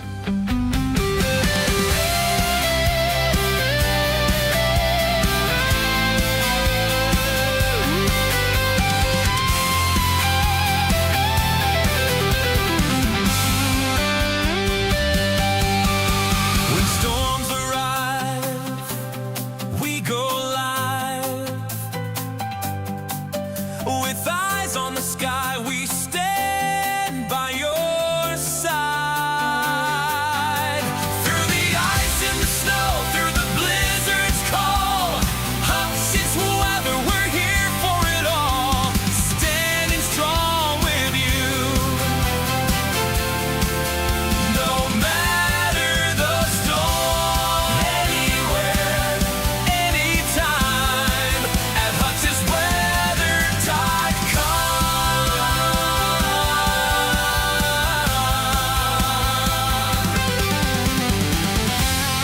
Don't wait for the next update to stay safe between Hutch's live reports. The Hutch's Weather app is your best way to stay alert. Grab it now and never be caught off guard by the changing weather. If this coverage is helping you stay prepared, consider giving the stream a thumbs up. It helps the system push these alerts to more people in the path of the storm.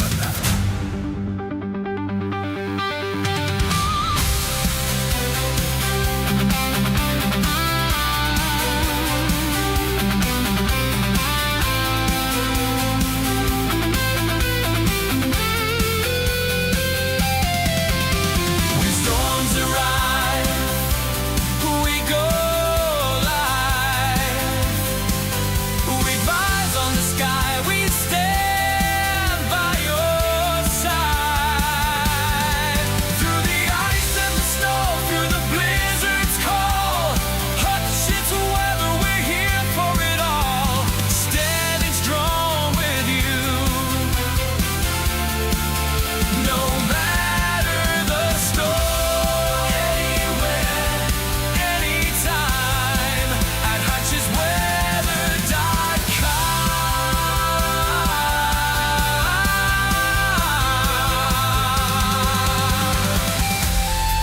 We see you in the chat.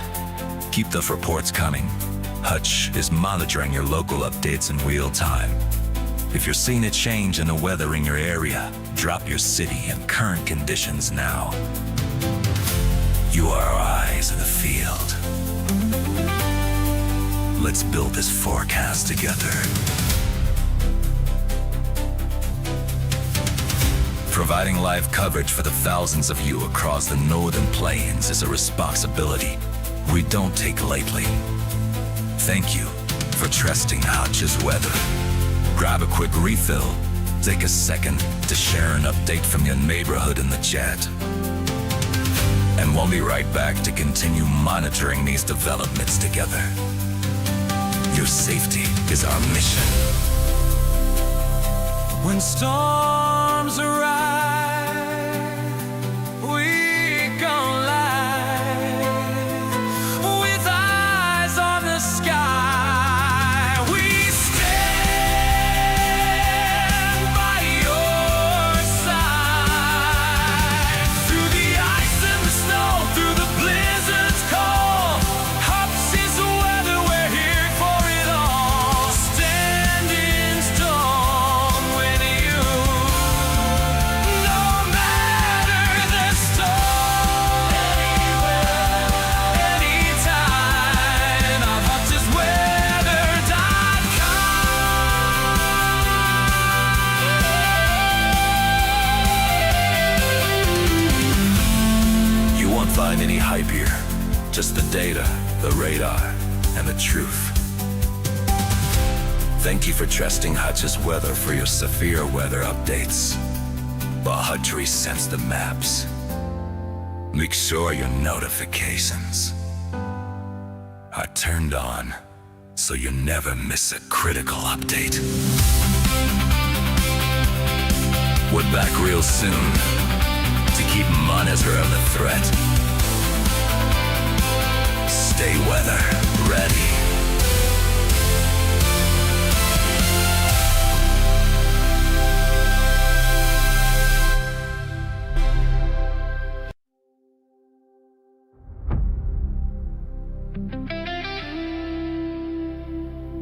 You're watching Hutch's weather live. We're taking a quick breather. While Hutch prepares the next data sweep, check in from your neck of the woods in the chat. Let us know what you're seeing out your window. It's how we stay weather aware together. Stick around. Hutch is back in a moment to take your questions and track the latest alerts.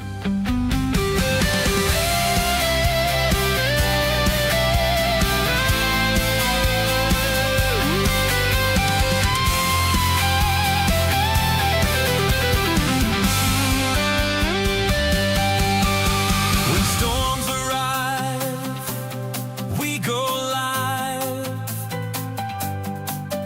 With eyes on the sky, we stand by your side. Through the ice and the snow, through the blizzard's call, Hutch's weather, we're here for it all. Standing strong with you,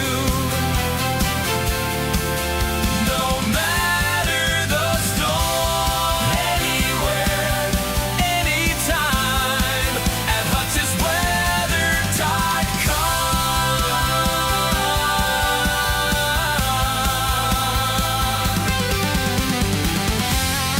Don't wait for the next update to stay safe between Hutch's live reports. The Hutch's Weather app is your best way to stay alert.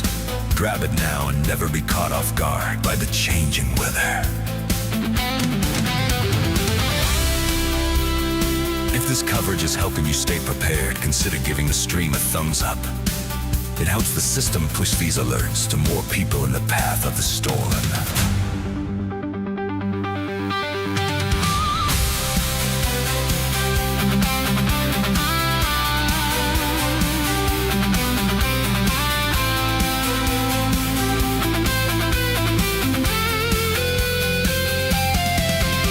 When storms arrive, we go live. With eyes on the sky, we stand by your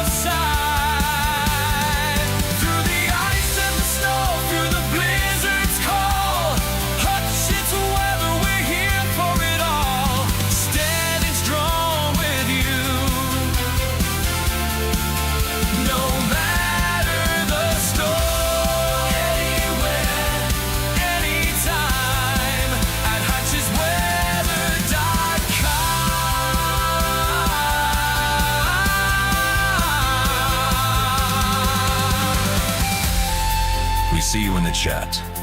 Keep the reports coming. Hutch is monitoring your local updates in real time. If you're seeing a change in the weather in your area, drop your city and current conditions now. You are our eyes in the field. Let's build this forecast together. Providing live coverage for the thousands of you across the northern plains is a responsibility we don't take lightly. Thank you for trusting Hutch's weather. Grab a quick refill. Take a second to share an update from your neighborhood in the chat. And we'll be right back to continue monitoring these developments together. Your safety is our mission. When storms arrive, we come live with eyes on the sky. We stand by your side through the ice and the snow, through the blizzard's call. All right, everybody, here's another update. I'm meteorologist Hutch Johnson. Thanks for joining me. If you're new to the channel, welcome. Please consider hitting the follow button on my Facebook page. And if you're new to my YouTube channel watching there, please hit the subscribe button. It helps me out in a great way. Let's go ahead and take a look at what's going on across the region. We continue with a severe thunderstorm warning here as we look up toward the Island View area, International Falls. This is a 51-mile-per-hour gust showing up right now as that storm's moving off to the northeast at about 60 miles per hour. A wide swath of rain, very heavy local rain likely from that cell. Now that particular warning is in effect until 9:45, so for about the next 7 minutes or so, that will continue to be in effect as that storm rips up to the north and east. I have gotten some word from you. A few of you said that in parts of Becker County there on the northern side, there were reports by law enforcement, maybe somewhere right around here, earlier this evening, of a funnel cloud being sighted to the north. I looked through some radar data in the break here. I did not see any evidence of that, but that does not mean it didn't happen. So some of these storms are in an environment with a little bit of spin out there. Funnel cloud, by definition, is that spinning cloud coming out of the base of a thunderstorm that's reaching down, but it's spinning pretty violently, not necessarily in contact with the ground. But that's what was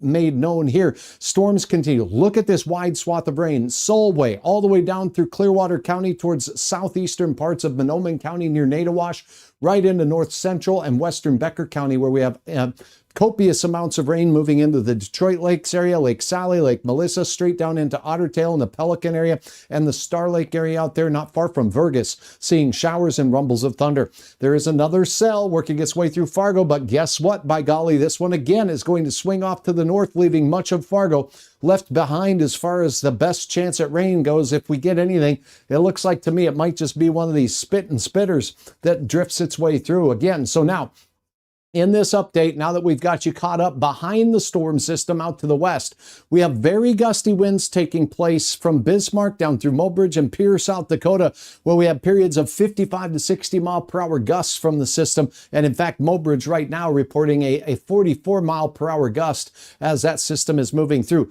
The wind is from a northerly direction, so it's a north gust on the backside of the system. Jamestown has healthy gusts right now approaching 40 miles per hour. So as that wind becomes northerly, your risk for severe weather pretty much shuts off. The best chance at anything strong to severe tonight remains from Becker County and Otter Tail County right up through Beltrami County, including Bemidji, all the way up into Koochiching County. We are seeing a strong cell right here on the interstate not far from Alexandria as we look in Fergus Falls to Evansville and near Alexandria. This cell here is moving off towards Parker's Prairie and Urbank. Let's go ahead and take a look at what the National Weather Service is saying here. Basically moving northeast 45 miles per hour, some 40 mile per hour gusts, but nickel-sized hail. Little bit of a hook shape to that as well. So we'll go ahead and take a look at the storm relative velocity from a radar in the area of Mayville. This is showing some spin in the storm, but it's not necessarily where we saw the hook. There's greens moving towards Mayville, reds away. So as it moves in the general direction of Parker's Prairie, we do have a rotating thunderstorm pushing its way through called a mesocyclone. That is what this indicates, not necessarily that there is a tornado on the ground. Now let's go ahead and get into what's going on with the forecast forecast here, but to do that, I will ask you to bear with me while I go ahead and load that up for you with regards to the correct information. Now, some of this model has done better at times than other runs of the model. This run and model is updated hourly. So no model does a very good job each and every time with thunderstorms and thunderstorm forecasting, but let's go back to it here and get into the most recent model run for us. So here we go, and let's go ahead and take a look at the future radar here as we move through the evening hours and into the overnight. So this model here takes us out through, let's see. Let's go until certainly into the morning hours here and get you caught up. Okay, so what this is doing is loading the data. It shows us the movement of the storm generally sweeping off to the east as we go through the night. This is where I'm going to do my very best to really incorporate all of the area here and let you know when the chance is and where the chance is for severe weather. First of all, the severe thunderstorm watch has been trimmed back accordingly. No longer is it in effect in northwest parts of Minnesota rather, but it does remain in effect for parts of north central and central parts of Minnesota down in towards here near the Grant County area. So we'll keep you posted on that here momentarily. Here's that hour by hour progression of this system as it works its way through. So here we go. Now, as we go through the evening hours here and approach the 10 o'clock hour coming up shortly, Bemidji to Grand Rapids, straight down towards Walker. That's where we'll have a chance. Here is the area near Alexandria. And this model still showing some showers and thunderstorms in southeast North Dakota, having some energy to contend with. However, these counties were dropped from the severe thunderstorm watch, and really the energy in the atmosphere not as great there. So this is the main event moving off to the east as we go through. Now, keeping this in motion here as we go through, what you will see here as pardon me. Okay, so here we go. Showers and thunderstorms here, even at 11 o'clock, drifting across the Red River. This model does show a propensity for a couple of these storms to still have some energy in them as we go through. So we'll keep our eyes on that as we go through for Clay County, for Mahnomen County, and for Ada area as well. But as you notice very quickly, by the time we get to midnight, look how fast these jump off to the east. Big time gusts behind it. This is where we may experience those midnight gusty winds from the north, upwards of 50 miles per hour or more, backing through on the backside of the system here. But here is where the main storm threat does continue. Midnight from Bemidji south through the Wadena County area and moving in towards Staples, Motley, and the Todd County area. Some showers and thunderstorms. Notice that down to the south, it's more narrow band of thunderstorms, and the risk of more widespread rain is not going to be the case. So it's going to be hit and miss showers. Again, spits here and there in the Fargo area. And then as we continue into the remainder of the overnight hours, as we cross the 1 to 2 a.m. time frame, these are racing, folks, in towards area that need the moisture near Ely and on up into Ontario, where we had some serious fire concerns about 2 weeks ago. That's going to spread through the arrowhead of Minnesota, down through the I-35 corridor. There is a look at Cloquet, all the way out towards you folks in Hibbing, and down south of Brainerd, not far from Malacca and Mille Lacs Lake and those areas. So this extends all the way south through the Wilmer, Hutchinson area. And look at this, Sioux Falls, big time rain and thunderstorm chances near the corn maze and straight down towards Sioux City, developing in the wee hours of the morning.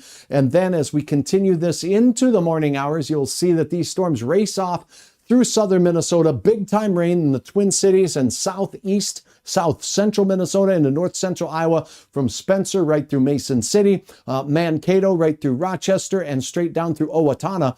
Good time gully washers and frog stranglers and worm drowners working their way through. Meanwhile, in North Dakota, the event is done as we get through about the midnight hour for the storm. So that is a look at your forecast there with regards to that. Now, when we take a look at the risk for hail, we have not seen widespread severe thunderstorms. Hail has been a concern, but it hasn't been a widespread concern as we've gone through the evening hours. There's been some reports of some funnel clouds. Let me share a picture with you that was uploaded on my website here.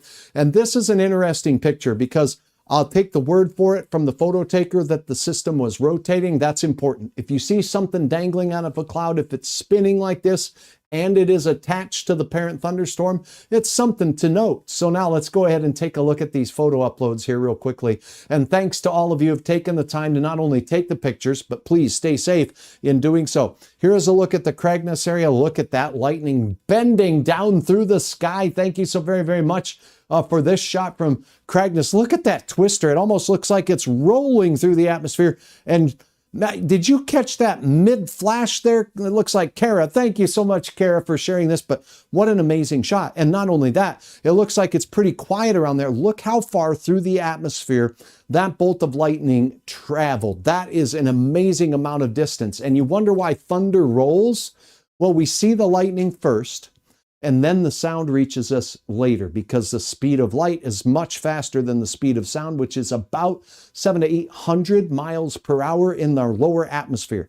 With that, you can count 1 Mississippi, 2 Mississippi, 3 Mississippi. It takes 5 seconds at that speed of sound for sound to reach your ears. So you first see it, start counting 1, 2, and then it keeps crackling for a while or rolling because you hear the part closest to you first, and then this was further from us, and that's even farther from us, and you'll see how far away that lightning strike was, what that was closest to you, but the longer it keeps rumbling, then you're hearing the distance or the farther distance sounds finally reaching your ear. Amazing shot, Kara, from the Cragness area out there in west central Minnesota. Here was the dangly, and it says rotation from the White Earth area. Aaron, thank you very, very much for taking the time to upload your photo. A couple of notes on this and why I think there's some legitimacy to some of this activity. If you're seeing rotation under the storm, there was some rotation in our environment tonight. You got a flat thunderstorm base here, a little bit of a lowering of that thunderstorm base here. It appears that may be attached to this parent thunderstorm cloud here.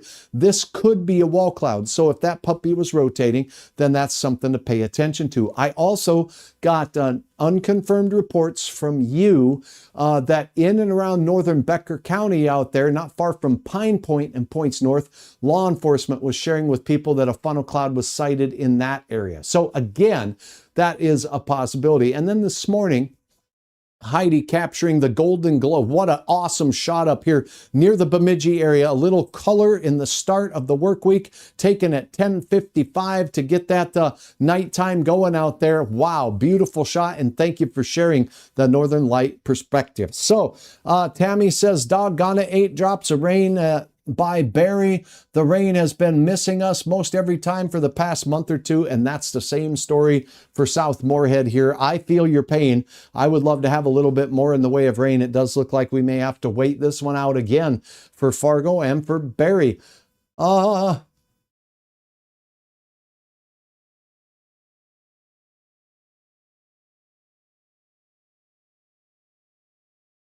Yes, Rex says, please give us rain to clear out the allergens as well as some of that smoke in the middle levels of the atmosphere too. All right, thanks for all of your comments. Thanks for your concerns. We went through a little bit on the forecast here. And coming up here as we approach 10 o'clock, I will be back with an update. So I do have a plan to come back with the full forecast, the full analysis of what's going on. Here's a look at where the watch and warnings are still in effect as we take a look at the latest radar data. We do have some reports out there of some gusty winds with these storms in north central parts of Minnesota. Allow me to get to those. So let me pop that back up here. Where are we? Here we are. Okay. So now, as you see these blue icons here, those are either wind damage, trees down. Possible tornado was the report here north of Bemidji, not far from Kelleher. And then we have some wind gust icons showing up here. So we did get in the Koochiching County area a measurement of 66 mile per hour gusts from a weather station out there. That was 4 miles northeast of Margie there in that area. And then up at, International Falls, a 51 mile per hour gust there, 1 mile to the south. That also, Koochiching County, that happened at 9:23, and your current time is 9:50, so just about 15 minutes ago. Showers and thunderstorms here will be continuing to impact the southern portions of Lake of the Woods, southern portions of Rainy Lake as well for you folks out in this area, the Rainy River area. So please keep in mind, we do have some stout thunderstorms continuing through the region. If you are in Detroit Lakes, the city's starting to see the storms exit Vergas, still strong storms just south of you as you head into that general area of Star Lake and areas there on 108 towards Dent and Perham. We'll see some of this activity. Getting to the outer extent or useful range of the radar here in the Mayville area on this particular scan and scan sequence. But the bottom line is that we do have stout thunderstorms there. We continue to see them pushing in toward the Highway 2 corridor for Bemidji. Another one with some hail up to about maybe possibly penny size or 3/4 inch diameter in a couple of these cells between Solway and Wilton.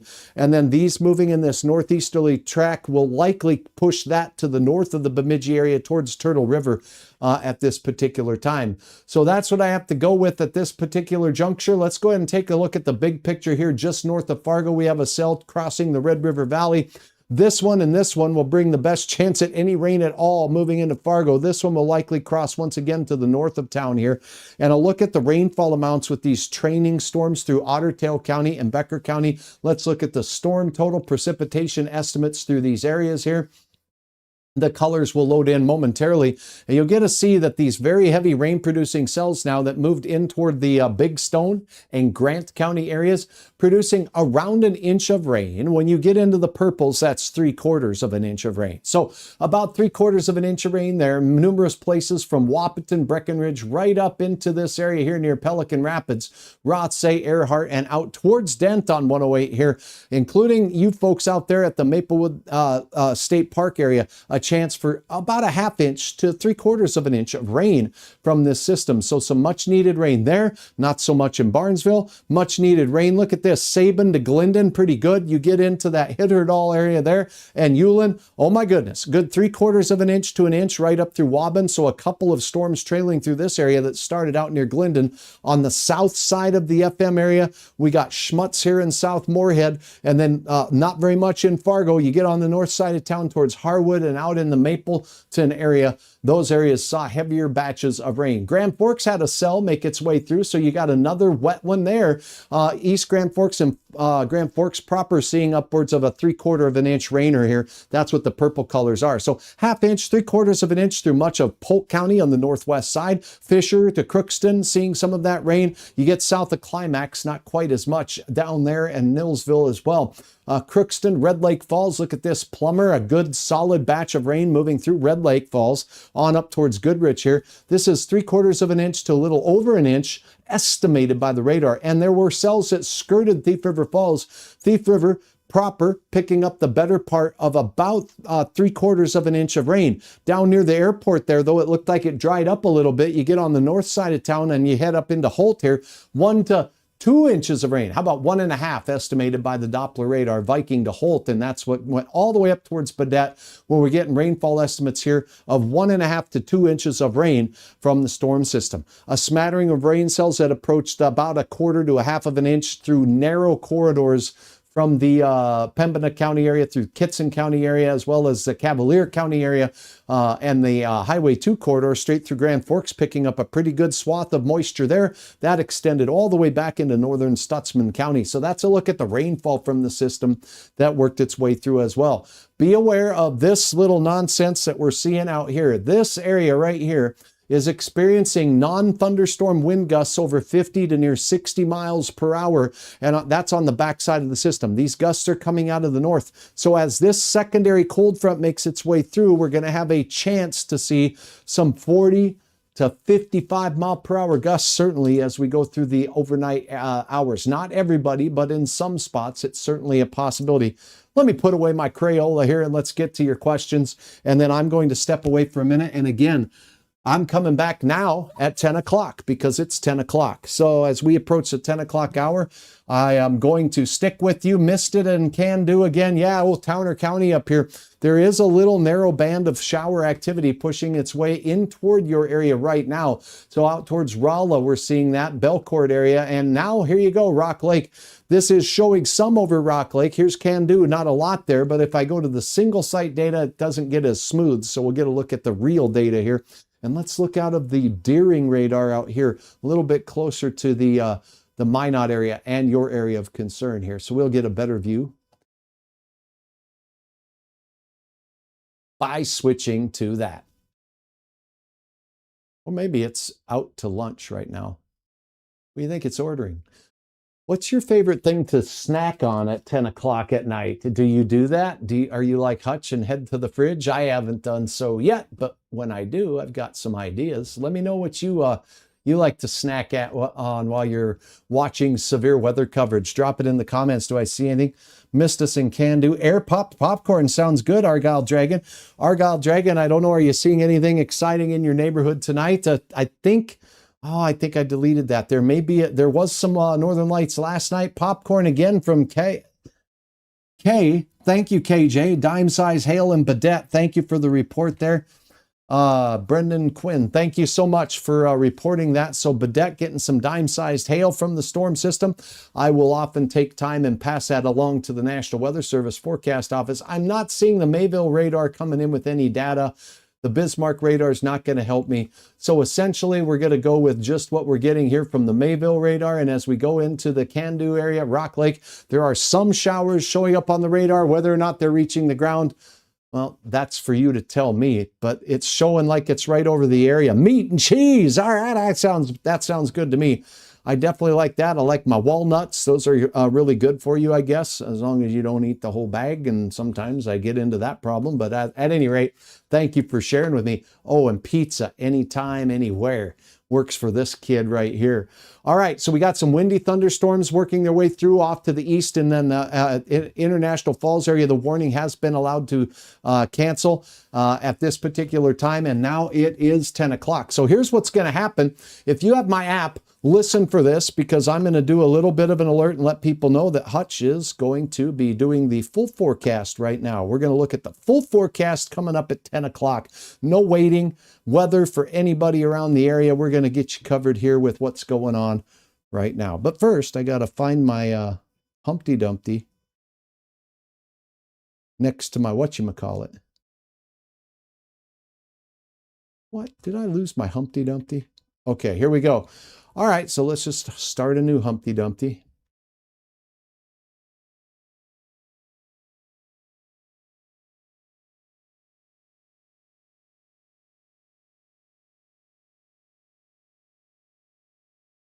All right.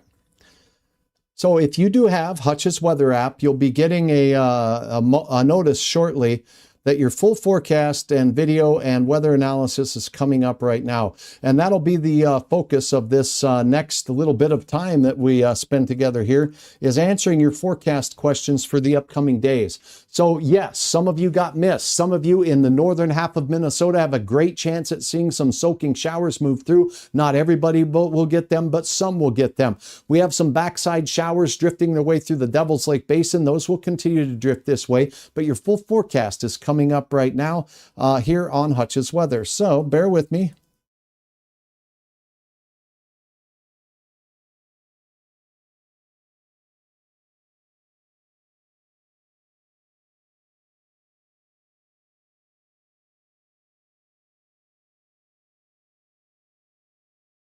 All right, let's see if that works.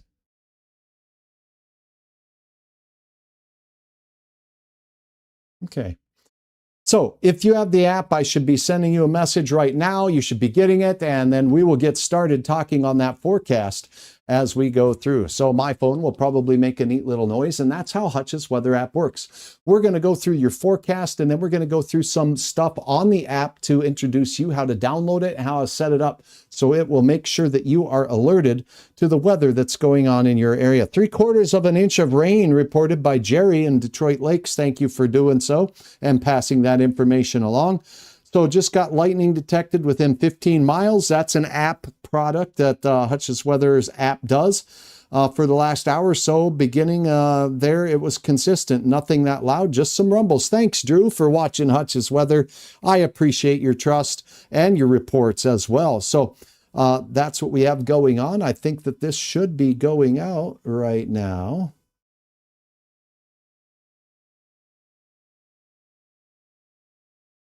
Yep. Okay, so if you have Hutch's Weather app, you should be getting that there notification. All right, now, if you didn't, that's okay. Here we are. Welcome to Hutch's Weather. I am here to talk to you a little bit tonight about the weather. Uh-oh, we got some new information coming in. Good thing. So, hello everybody, meteorologist Hutch Johnson joining you. Big time weather. Why does this fella have the coat on? Because I'm telling you what, 30s are in store for the area. Big chill is on the way. We have severe thunderstorms and strong ones that have worked their way through the region. Those continue. We'll highlight that and tell you what you can expect. We have big time wind blowing without thunderstorms anywhere around. Over 50, over 60 mile per hour winds gusts in certain areas. We'll talk about that as well. And how low will we go in the forecast?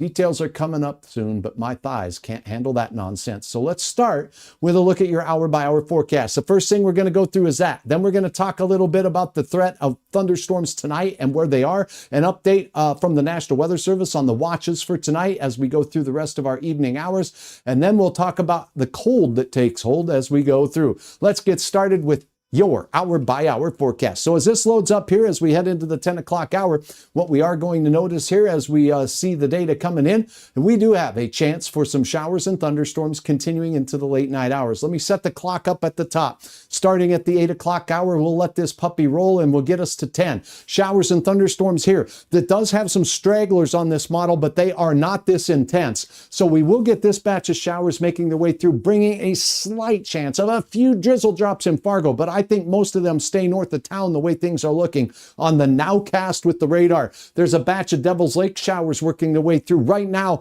and these are bringing a chance for some light showers of rain. Do you see the isobars all close together? It's this northerly wind on the backside, a secondary cold front bringing in some showers as well. But along that boundary, we're getting some ripping north winds out here, upwards of 50 and 60 miles per hour. Notice how close the isobars are here as well. Could be something that does transpire throughout our area, not everywhere, but in isolated locations throughout the overnight hours. Now, overnight, 10 o'clock, as we put this into motion, our threat will move from central North Dakota. Bemidji has storms now. International Falls out towards the eastern edges of Lake of the Woods have storms now. These will continue to drift as we approach the midnight hour through Lakes Country here in west central Minnesota and push very quickly off to the east. By midnight, ding, ding, the thunderstorms will be pushing in towards places like Walker, up towards Grand Rapids, all the way up into the Ely area and heading towards Hibbing. As we go towards 1 to 2 a.m., they continue to progress out to the east. We'll see isolated areas of gusty winds, upwards of 60 to 70 miles per hour. We do have some damage reported in and around and north of Bemidji. Once again, trees down on the road. Possible tornado is what they said there. Certainly was possible with a look at a little bit of shear that was in that storm. But nonetheless, the backside stragglers back here will drift along the international border, bringing a slight chance of light showers. The threat for any more rain in Fargo ends as we cross through about the 10 to 11 time frame. Those will be pushing through the I-90 corridor, Worthington up towards Marshall. If you happen to be out here from the Morris-Benson area, Alexandria to St. Cloud, a chance for some showers. They will be hit and miss on the southern side. That's the way it is. It looks like everybody gets it. It's not going to happen that way. We'll have isolated storms down south, more widespread and abundant rain up in the north side as we go through. Then as we head towards 3 to 4 a.m., look at this new development down here in South Dakota. What? South Dakota? You got it. Sioux Falls, Sioux City, all the way up in towards Spencer and out towards Wagner and the Mitchell Corn Maze to Yankton. Going to see some showers and thunderstorms as we start the day. Meanwhile, from Winnipeg out towards the Thunder Bay area in Ontario, big time heavy rain, and it's much needed. We'll take more rain in that area. Lightning, we don't want it to spark any more fires for Ontario, but hopefully that rain will help in a big way. By daybreak, we're going to start to see some showers pushing through the I-35 corridor from the cities and points south. So if you're in Owatonna, if you're in Hutchinson, if you are out in the Glencoe area, down in towards the Albert Lee area and places in north central Iowa as well as Mason City, going to see a chance for some storms. Here we have north winds. Here we have cool. How cool? How low will we go? Let's strain a kneecap and talk about that real quick. Here we go. I circled some highlight areas. Okay. 30s. All right, if you're going golfing in north central Montana, there's a chance for some of you that you may need to like whack the frost off of your golf balls before you play your round in the morning. We're talking mid 30s. So in low-lying areas, you betcha there's a chance. Big time dry air, cools real fastly. 30s here and there across northeast parts of Montana, northwest parts of North Dakota, Crosby out here into that maybe even Kenmare area. Then as we sneak off to the east, closer to 50 degrees, Grand Forks, 54 Fargo. Still some 40s in the Badlands, both of North and South Dakota to start your day. South winds in the Twin Cities out towards western parts of Wisconsin. That's where the heat will be. There'll be some exiting showers in the morning. Sunrise at 6:11. 47 in Thief River Falls, 51 for you folks out there in and around the Bedette area, as well as the War Road area. And look at this, Brainerd 59 as we go down towards the Mille Lacs area, 64 degrees. And how about out in Wisconsin with those folks out there near Eau Claire hitting about that 60 degree mark to start your day. Now, as we head into your afternoon, I want to point this out that the hottest temperatures will be out to the west, and we got 1 or 2 80s out here in Wisconsin, and that's about it. For Tuesday afternoon, it will be cooler region-wide. Many of us will have this northerly or northwesterly flow, keeping temperatures along the Highway 2 corridor and points north in the 60s, and some of you struggling on the struggle bus to get out of the 50s for your afternoon. So we'll call it the big chill. We'll call it a shower south down here where you see these yellow colors there. High pressure in the area number 1, keeping you cooler, but the clouds and the sprinkles will cool temperatures into the 60-degree range for many along the Nebraska border in southern South Dakota. And we're warming up 75 or so degrees for eastern parts of Wyoming, as well as eastern parts of the big sky country of Montana. Hutch is not done though. 7-day planner looks like this. We get some refreshing cool in Fargo. No 30s here, but we'll douse down into the upper 40s in the FM area to around 50 degrees to start your Wednesday, 78 degrees. 88 to 90 degrees for Thursday, for Friday, for Saturday. The record is broken, and it goes this way. We stay near 90 as we close out the weekend, but a chance of showers and thunder will rumble through late Saturday and Sunday, and we'll show you the details on that. 79 for Monday as we cool it off once again. Big time ups and downs as the season we're heading into. As things have dried out for some of the area, rain will help, but you know what? It hasn't right now. Now, we do have some smoke to talk about just a little bit. Let's highlight that forecast detail for you so you know what you can expect. Number 1, the point source fires remain out in Washington State, out in Oregon, Idaho, out here in Utah. We have fires and the jet stream carrying that in the upper levels and mid levels of the atmosphere up into Canada and then back down. But check this out as we look at surface smoke or near surface density of all of the particulate matter. Where the fires are, that's where it's really hazardous to the health. And watch how this moves as we head into the night tonight and into your morning hours. This cold front, watch it, just sweep it around. Bring the broom, baby. Get it out of here. We don't want it. So there's going to be an improvement in smoke, but we will have some areas that will have some surface impacts across Minnesota as we go through your Tuesday.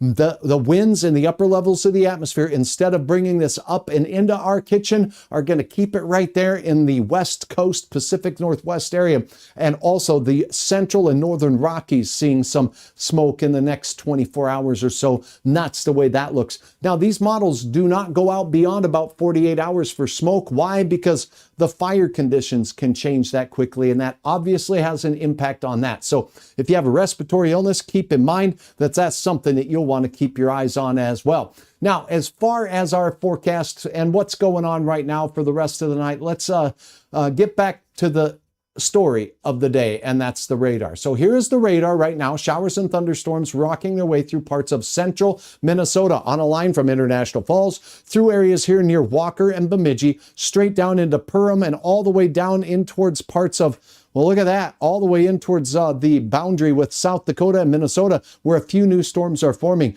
We got a couple stragglers for Roseau County, and out here, we're going to turn on the watch from the National Weather Service because they've been carving off counties like Hutch carves off chicken dinner. Let's go ahead and take a look at this now as I turn on the watches for the area. Now, again, the area in yellow here has a watch in effect until midnight. So the areas where the storms are, these will continue to drift off to the east.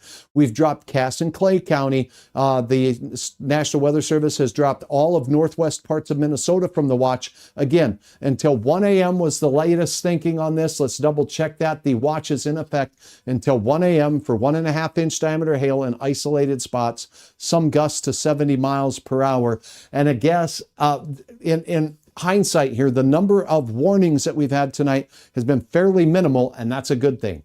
That's a really good thing. With the crops being in the position where they're in right now, we could really use a nice break from that. Here's a look at your temperatures and dew points right now because we have some big time drier air punching its way into the valley. Let's get started with temperatures. Here we go. Big blue cool pool, low 50s for Dickinson. If you go out towards Medora, if you go out towards Beach, North Dakota, those temperatures are rocking the 50-degree range as well. 55 as you go into Sidney, Montana, Wolf Point 57, Miles City, Montana at 57 degrees. Black Hills, Spearfish, you have 54 degrees, Sturgis 55, Rapid City 57. As we go in towards Bismarck, it's 55 degrees. Harvey and Wells County, 54. How about Aberdeen and Brown County, South Dakota at 66? Now, as we go down to the south, we still have some energy in the atmosphere near Sioux Falls. That is why the model is showing that we could see a festering up of some storms down here into the overnight hours. You do have a chance of rain, Sioux Falls and along the I-90 corridor, Spencer, Mankato, Hutchinson, and Wilmer, off into the Twin Cities and points south towards Owatonna and Mason City as we go towards daybreak. Still some energy in the atmosphere here where we have 70s, but look at this. Your neighbors up here, we're in the 50s. Foston, 55 degrees, 73 down here in the Hubbard County area, Park Rapids. You get down here, 77 for Alexandria, 75 St. Cloud, Duluth, 66 degrees right now. Heading into Wisconsin, we have a Clare at 75, and this energy will allow for some of those storms to still have a little bit of potency to them. But as far as a severe weather threat, we just have not seen widespread severe. Wind will be the main threat as we go through the overnight hours. Isolated hail, 3/4 of an inch or so, but it's these temperatures. How low can we go? Let's talk just briefly about these dew point temperatures. The temperature can drop down to the dew point. I'll say it again. The temperature can drop down to the dew point on clear and calm nights and long nights. Now, we do not have long nights this time of the year, and it's been a little on the breezy side, but if we get calm and we clear things out on the sky, these dew points are in the low 40s and 30s. That's why there will be a chance of some 30s in the morning, as you saw in the forecast, in parts of northeast Montana. Northwest North Dakota has dew points in the 40s, and the only way the air temperature can drop below that number right now is if this number goes down. It can't happen by definition. The definition of the dew point is the coolest we can cool the air to before the air becomes saturated. We can't make it any colder without dropping that dew point along with it, which can happen if we have certain conditions take place. So dew points here in Minnesota are 65 to 70 degrees, 55 here in the valley as we go up north towards Winnipeg. So that's where we do have still a little bit of moisture left in the area, but with the sweeping of the north winds through, we're going to get that drier, more comfortable air here in the valley, and that means much more comfortable conditions for your low temperatures. And that is a look at your forecast. Thanks for joining me on the forecast part of this. We'll get back to some more discussion with regards to how to download the app, but for now, that is your forecast, and I'm meteorologist Hutch Johnson. I'd love to have you hit the subscribe button on my YouTube channel. If you're watching on my Facebook page, hit the follow button. Thank you so much on TikTok for watching there. I'd love to have you follow me there as well. Thank you so much for your trust in your weather information. Okay, now let's talk a little bit of shop here as we go into the rest of the night. What are the storms going to do and how are they faring right now? Well, we just took a little perusal of those storms, and we definitely still have some central North Dakota, central Minnesota rather, storms working their way off to the east. Now, as we go through, you want to stay informed about weather. I promised to talk a little bit about the app, but first I'll get to your questions and then we'll talk about the app. Do you have any questions for old Hutcherooski? Let's go ahead and get to it and let's see where we got those. So bear with me while I try to load this all up here.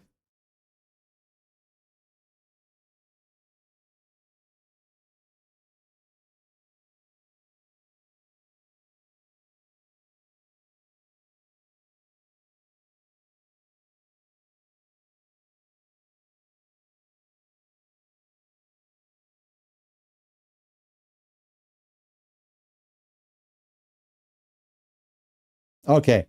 All right. So we will go ahead and start with the folks on the chat here on the YouTube side of things. So thanks again for joining me. Let me pop that chat up here so I can read it. Okay.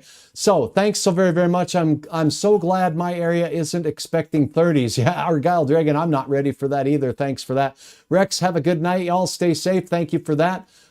You may have to refresh tennis. Oh, is there a lag?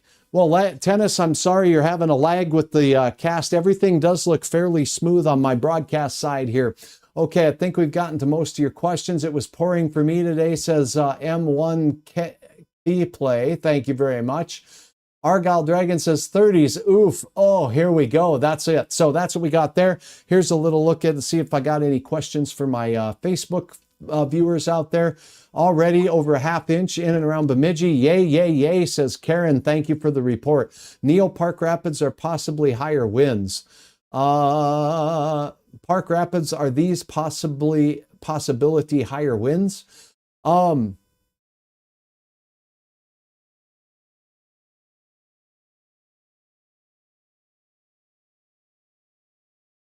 Was driving between Eureka and Harriet, South Dakota, when the strong wind blew me off the road. Peggy, that's pretty surprising to hear, because we get 50, 60 mile per hour gusts, and a lot can happen there, and it's not fun. So I'm glad that you maintained control of the old vehicle there, and sorry to hear that you went through that. So again, our storms are on the way out as we are going through the 10 o'clock hour. The risk of severe weather is here along the leading edge and moving east.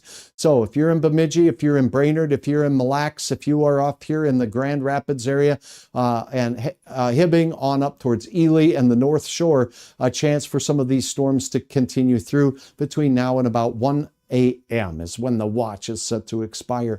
We have not had a widespread number of severe thunderstorms. We do have a chance as some rain in Fargo, and here it's coming through West Fargo right now. North parts of Fargo will see the chance of the rain, and again, the southern side of town, as has been the case all night long. Every one of these cells has skirted off in that general direction. So here's a look at storm total precipitation estimates. Pardon me, this will go ahead and reload, and you'll see Fargo, North Fargo, Castleton, Mapleton, Argosville, Purley. These areas have gotten upwards of a few tenths of an inch to a half of an inch of rain. When you see the blue, that's 3/4 of an inch of rain, or this purple color here. Wahpeton, Breckenridge, and on into northern parts of Otter Tail County, beautiful and beneficial rain. Look at the big wide swath of heavy rain that pushed through 3/4 of an inch to an inch and a half here in Becker County, north central Becker County. So from Callaway, Detroit Lakes, right up into southern parts of Clearwater County, clipping Nadawash was a healthy dose of rain. Another cluster of cells moved from Monoman through Fosston and points north into the eastern reaches of Polk County, northern reaches of Clearwater County. So Bagley, a little bit in the dry spot, but if we peruse what that level is over Bagley, we still got maybe a few tenths for the Bagley folks. So basically, if you take a look at north of Highway 10, numerous areas picking up a few tenths of an inch. Isolated spots in here did get missed, but the radar and overall does a pretty good job of helping us discern where the heaviest of the rain fell. Do you think that was Badette? Look at this. Check it out, Badette, as you go right into town here. I don't know what your rain gauge says, but the estimates here are 2.2 inches. And if you get up here just north of the river, wow, how about 2.7 inches or so? So big time healthy rainfall amounts in Lake of the Woods County, Koochiching County in the far northwestern quadrant, seeing a good dose of rain, and northern Stutzman County picking up a few tenths of an inch, and that trailed over the Highway 200 corridor, over the Highway 2 corridor, right up into Roseau County as well. And for our friends in Winkler, south of Winnipeg, you all saw a nice little skosh of rain make its way through as well. So that's what the rain looks like. This was Hutch's forecast for rain this evening by tomorrow morning. See the streaky nature of it? So that's exactly what we saw. Yes, I'm using a model data here. It did have a pretty high amount with 1 to 3 inches on my forecast for narrow strips through this area here. 1 to 3 and narrow strips through this. We did see some of that. I didn't see a lot of 3-inch estimates here, but it'll be interesting to see measurements throughout the day. And a few stragglers on the north side of Fargo did see upwards of 3/4 of an inch to an inch of rain as well. So some areas getting hit, other areas not getting hit so much. So let me know what you think about that with the forecast. And now, if you're interested, let me know in the comments. Are you interested in setting up your weather apps? If you're interested in seeing that process, we'll go through that now. Otherwise, we will go a different direction. Let me know your questions now. This is where we get to interact. Also, do you know if we will be getting any severe weather in northern Wisconsin tomorrow? I'll address that right now. Here's the Storm Prediction Center's risk for severe weather for tomorrow as we go through, but I got to get on the right page here, so let me do that. Okay, so for tomorrow, being Tuesday and tomorrow night, we are expecting no severe weather at all, no thunderstorms at all. North Dakota, most of South Dakota, quiet. This green area here is garden variety, ordinary, non-severe thunderstorms. Wisconsin does have a chance of showers and storms in the morning hours out west and midday and afternoon hours out to the east into the UP of Michigan. Northern Michigan, a chance for some showers, all of Iowa, and also you did see some overnight rumblers forming near Sioux Falls and kind of drifting near the area. This is where the severe weather threat is for tomorrow. It's out near Charlotte. So the Carolinas seeing that chance as you go out to the west from New Mexico into south central Colorado, south of Pueblo. And we do have the southeast quadrant of the area Arizona area near Tucson. You folks have a decent chance at seeing a couple of storms out there as the monsoon season continues for parts of Arizona. So that is your Tuesday severe weather threat.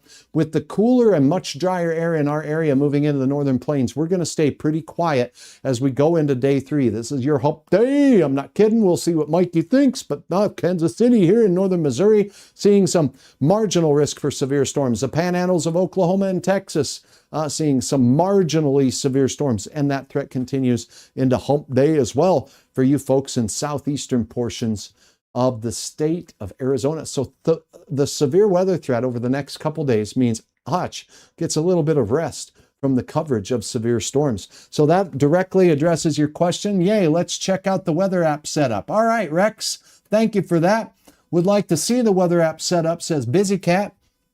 And already over half of an inch. So if you're watching, thank you for watching. Thank you for your trust. And thank you for hitting me with your follows on Facebook and for just pounding that subscribe button on YouTube as the channel continues to grow there. So bear with me. We're going to set up this app. You're going to see an image of old Hutch's phone and all the notifications I've got here. So while I go through that, thanks to everybody who's been texting me and sharing information, let's get to the home screen here. On your phone, you go to your Play Store. Whether you have an Apple device or if you're like Hutch with an Android, you just hit your Play Store button here. And then together you go to the search bar right here or wherever it is on your App Store and you type in Hutch's Weather. That's one way you can download the app. So Hutch's Weather. And you can put the apostrophe in. I'm going to skip it because sometimes my penmanship isn't so good when I'm typing and I'm broadcasting. Look at that. It brought me right to it. So I'm going to hit the install button and it'll install. This is an important part of the setup. When you first open it, it's going to ask you if you want the app to follow your location. Hutch don't care where you're driving. I don't care where you're living your life. You do your thing. But if you allow the app when you open it and you say yes, thanks to my fine sponsors, OK Tire and Luther Family Ford, for really standing behind Hutch and saying, we trust this app even though there's nobody that's downloaded it yet. And now we're well over 20,000 downloads in just a few months.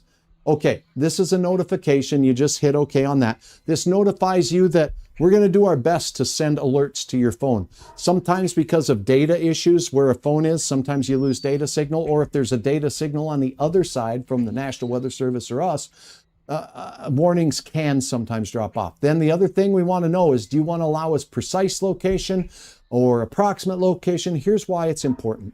If there's a thunderstorm warning in an area you're traveling to, you will want to know about it. So right here, your choices are don't allow it to follow my phone, only this time, or while using the app. I click while using the app. Let the app follow you. Now, only when you're using the app or all the time? I highly recommend you say all the time. Because what if you set this app down in your car and it's just sitting there where it should be, not in front of your eyeballs while you're driving, and you drive into an area with a tornado warning? You would want to know.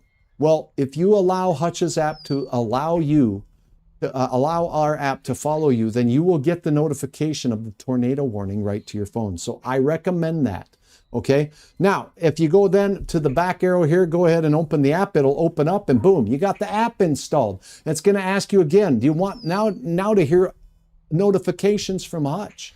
You say, well, Hutch, he's kind of a dude who likes to talk about the weather, and I think he's only going to notify me when it's important. So yes, I'll allow notifications. You can always change that. I said allow the notifications. Here's why. When I'm making a video like right now, at 10 o'clock, I sent a notification to all users all over the world of Hutch's weather app that I'm going to do the forecast at 10 o'clock. So you would have got that notification, and then all you got to do when you hit that notification is click on this button here at the top, right there. And if you click that bad boy, boom, watch what's going to happen. You can click on the live and watch it now. So this will be a little bit weird, but you're going to see a delayed version of me on the app behind me. After you get a notice from my kids here that do the Weather Kids program with me to sign up to be a weather kid. And then boom, you're going to join this stream in its current location or whatnot. So there, Oh, look, it's me and we're talking on the app here. Okay, so I can close out of this now because I think that's a little weird for me to do. And if I go back to the home screen on the app, you've set up the basics now. I have one location, it's my home location. Here's another important part. You want to set as many locations. You can have up to 16 locations. You get to them by clicking on the triple dots here and hit locations. Now, on the locations part, this is what I want you to do. You can add a different setup. I'm going to add a city. So if right now my current location is set up to be my default, how do I know that? You see this little caret here, that little arrowhead? Hit that arrowhead. It extends it down and we have a star there and it says default. So that is my default location. Make sure your alerts are turned on. You can select individual alerts that you want by hitting the edit button. Let's say you don't care about wind advisories. Well, turn them off. You can go through the list and turn off a wind advisory. You might not want to know if it's 25 to 40 mile per hour gusts. Wind warnings, different story. You might want to know about 60 or 70 mile per hour winds. You get to customize it how you want. I recommend leaving all the weather alerts on for thunderstorm warnings and watches and tornado warnings and watches. But again, once you set up one, it's pretty easy. Now what we're going to do is we're going to go back and we're going to add a city here. So let's say I have some people. Well, this is my home city. I'll hit done. We've set the alerts that we want. We want to add a location. Now let's say I want to know how my friends in Bemidji are doing. So I'm going to type in Bemidji as another location that I keep my eyes on. So as I type Bemidji on the top line, it'll pull up Bemidji, Minnesota. Yep, that's where I want. I've added it. And now it's added, so I can hit done, and boom. Now I can turn off and on all the alerts that I want for Bemidji or not. I'm going to leave them all on for now, and I'm going to say done. Now, when you're back at the home page, this is the cool part. We still have two locations. My current location, which is my default, and the Bemidji location, which is not the default. I don't want to make it the default, so I won't click the star there. My star is showing up right here by my current location. That tells me that's where we're set up. I just got a notification that lightning is approaching my area here on the app. So if I go to my notification at the top here, it says thunderstorms with a temperature of 61 is my current conditions here, but lightning's been detected within 15 miles of Bemidji. That's the power of Hutch's phone and Hutch's app. It will notify you if there's lightning approaching your area. It doesn't have to be a warning. If you're playing golf and you're back here, okay, I'm going to get the 3-wood out. I'm going to take a swing. Whoop, lightning comes out of the cloud behind Hutch.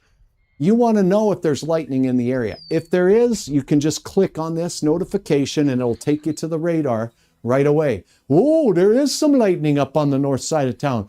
Maybe I should put the golf clubs away for just a couple minutes and seek some shelter, and we can resume our golf a little bit later. So that is a look at a couple of the facts. Now, you don't turn these notifications off or on, but I will send you notifications if you allow them to approaching twisting storms. It's exclusive. It's the only app. And Pedro is barking because he thinks you should have that. Twisting storms gives you and your family notice of a storm that has some tight rotation in it, even before a warning is issued for a storm sometimes. It can give you valuable time, and certainly it'll send you right back to the radar where you can look and see if it's moving towards your town or away from your town. So that's a couple of the setup features of the weather app here. There's some really cool features on here. Alerts map, you can click on that link right there in red. You can upload your photos or video clips right here from your mobile device. And this is how I can go and take a look at what's going on out there right now together with who has uploaded stuff and who has not.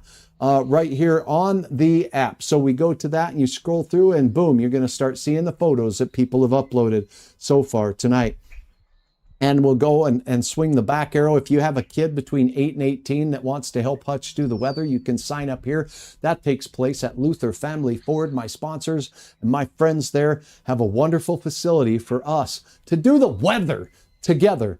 And I have a bunch of fun working with kids from the area and teaching weather, something I did for the better part of 17 years. There's a rain totals link on here. This is a pretty cool map to allow you, as rain reports come into the area, to peruse around the area just by moving the mouse around. It'll load up and says 1.08 inches today in Grand Forks, and out here to the east, 47/100ths out there, 1.18 inches. So this allows us to take measurements that are called into the National Weather Service office and see where they are and how much they were. And this gives us real-time information right in the palm of your hands on Hutch's weather app. And oh, by the way, it says, hey, by the way, Hutch is live right now. So if you didn't know it and you're using the app, you could then join Hutch's live in progress, right? Okay, so we'll go back up to the menu sandwich here and we'll go back to the home page. There's a lot for you to discover on here, but I do want to say this. So many of you have helped me with your ideas. Many of you have helped me with your suggestions for what should be on the app. Keep those ideas coming to me and we'll build this thing together. That's how we do it. Some of you support me with gifts of stars and applause and different ways of really contributing to the future of Hutch's Weather. Thank you all for that. There's other things that you can do by ordering gear.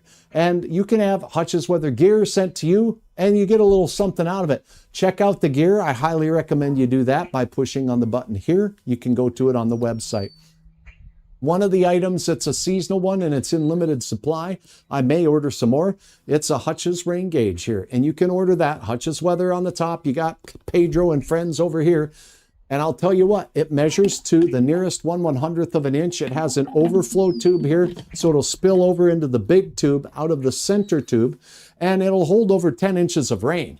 So you can measure it to the nearest 1/100th. You can leave it in one farm field and another farm field over there and another farm field, and then make a drive after rain and see the difference. Even a few sections or a few miles can make during these thunderstorms. So then you can report your information to us through your photo upload section right from your app, and you're a part of the community as well. Now, I'll field a couple of questions if any of you have them on the app, but that is a quick review of how to set up the app on your phone. There are other cool things about the app. If you were to close it, you have the app somewhere in your phone here. So I'm going to go to where I think it is. Here it is. Whoops, it opened it again. I don't want it open. So I'm going to close everything on the desktop here. What I'm going to do is I'm going to move this app out to the home screen here somewhere. Where'd it go? Add to home screen. There it is. Okay, so now I've got on my home screen. That makes it pretty friendly. But we've designed widgets on this app.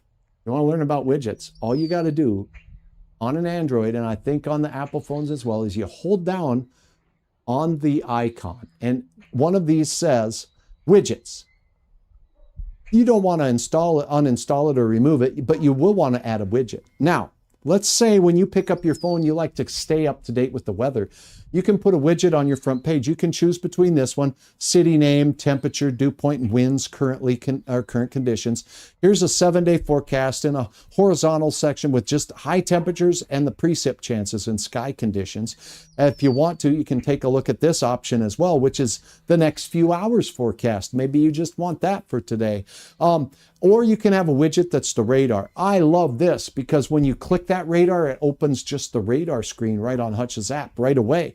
You can get your 7-day highs listed this way, your hourly forecast listed horizontally, current conditions right now, including winds and gusts and feels like temperature and humidity. Another radar that's a little bit more expansive. This is a cool one here. I like this. All the current conditions right now, including air quality. You got your pressure and visibility. All of this information is right here. So you pick which one that you want. But if you just click one of these, it's going to throw it right on your home screen when you hit the add button.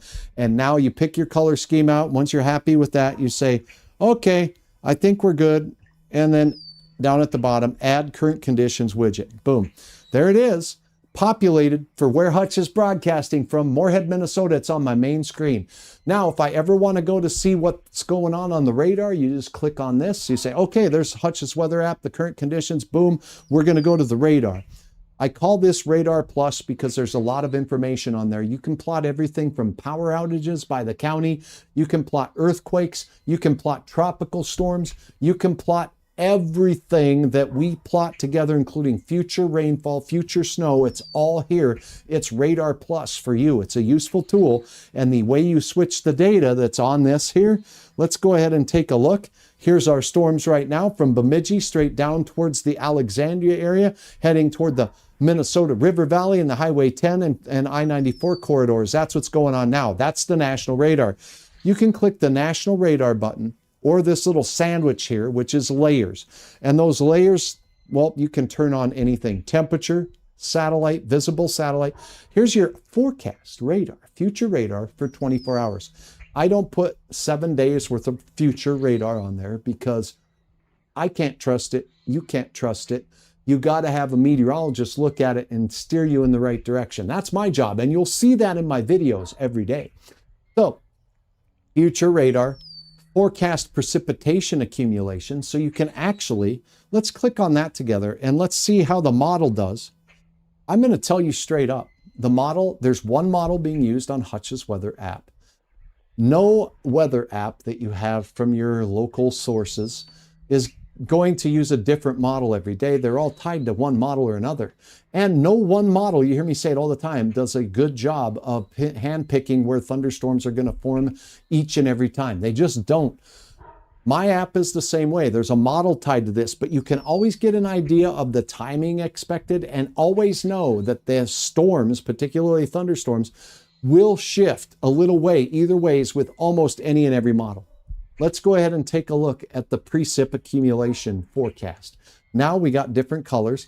There's a table or a key right up at the top, and we can play this from now until the morning. So here's your time.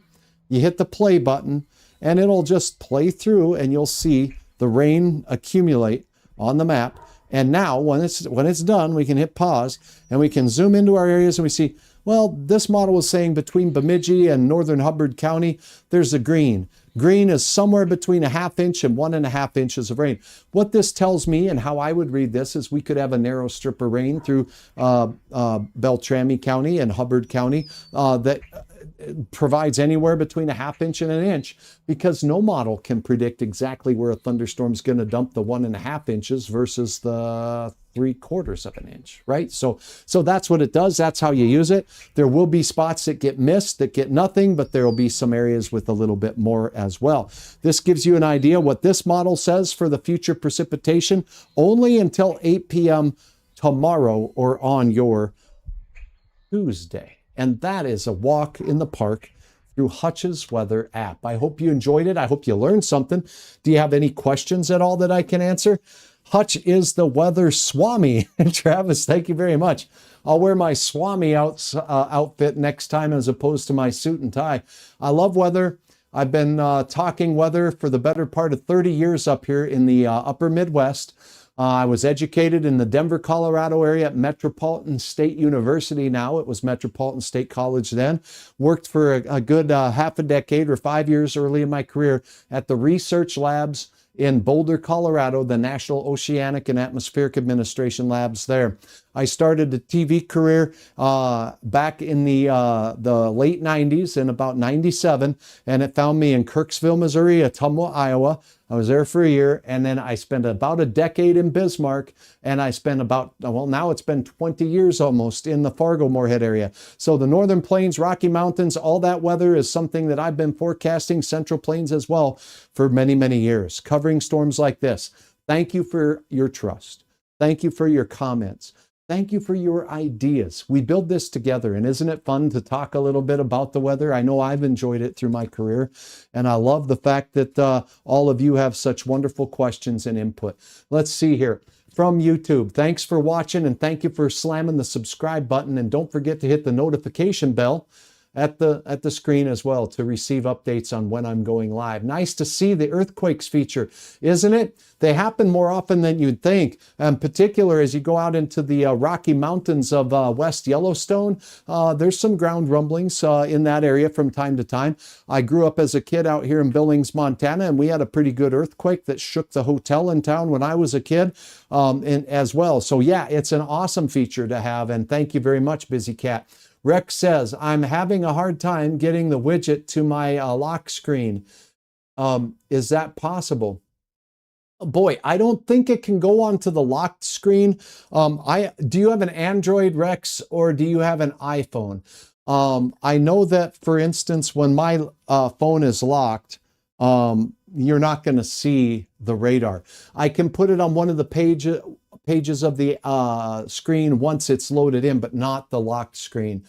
I do have an Android, says Rex. So no, it doesn't go on the lock screen where, you know, my home screen that's locked is something different. It's a neat picture, but it isn't my widget. So I can't put it on the lock screen to the best of my knowledge. I might have to look into that. That's a wonderful question and idea. Wouldn't it be cool if you just turned it on and it would show you the latest there? That's a cool idea.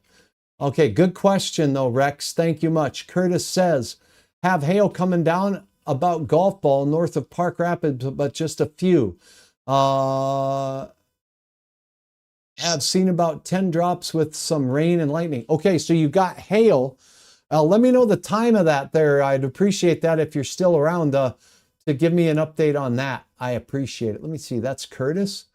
Curtis person, thank you very much. So if we go back out here towards the Park Rapids area, if you're getting golf balls, that's severe. Golf balls are 1-inch diameter hail to 2-inch diameter hail. So keep that in mind. So we'll go ahead and take a look here.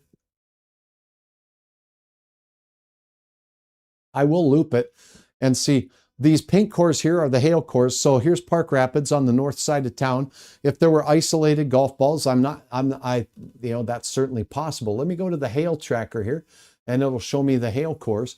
So we have over Leech Lake, we've got a big hailer right over the lake right now. That could be up to 1-inch diameter hail. And if we loop this, we might get it to load up and show us what the latest is with regards to the track of the hail. So you can see that these are moving from southwest to northeast. So north of Park Rapids, there are some evidence of some hail cores out here. The estimates by this algorithm, and doesn't mean that what you're saying is incorrect at all. If you upload a photo of the largest stones to my website, I will pass that along to the Weather Service office. It's pouring 13 miles south of Bagley as well. Okay, so still some very heavy rainfall from these cells. We're talking about 3/4-inch diameter hail for Park Rapids storm here. And look at this Ottertail County seeing pushing into New York Mills, 1 to 2-inch diameter hail estimates here. So certainly 1-inch hail is going to be perfectly possible from this cell as it crosses over the Highway 10 corridor right near or in New York Mills, likely on just the south side of town as that goes through. So here you got the Bluffton area working its way through Deer Creek out here. That is a pretty heavy hitting hail core there in and around New York Mills. Latest scan showing 1 to 2-inch diameter hail still. Thank you very much. Okay, nice features, says Busy Cat on the app, and Rex says, Pedro, I should get one for here. That would be good. I'd appreciate that. If you want the rain gauge, you click on that order. Look for the 14-inch rain gauge. There's a limited supply left, but I may order more for the holiday season. I think they might make a great holiday gift. Hey, Deb, good to have you on board. It's a pleasure to have you watching, and thanks for your trust and your excitement about the weather as always. Watching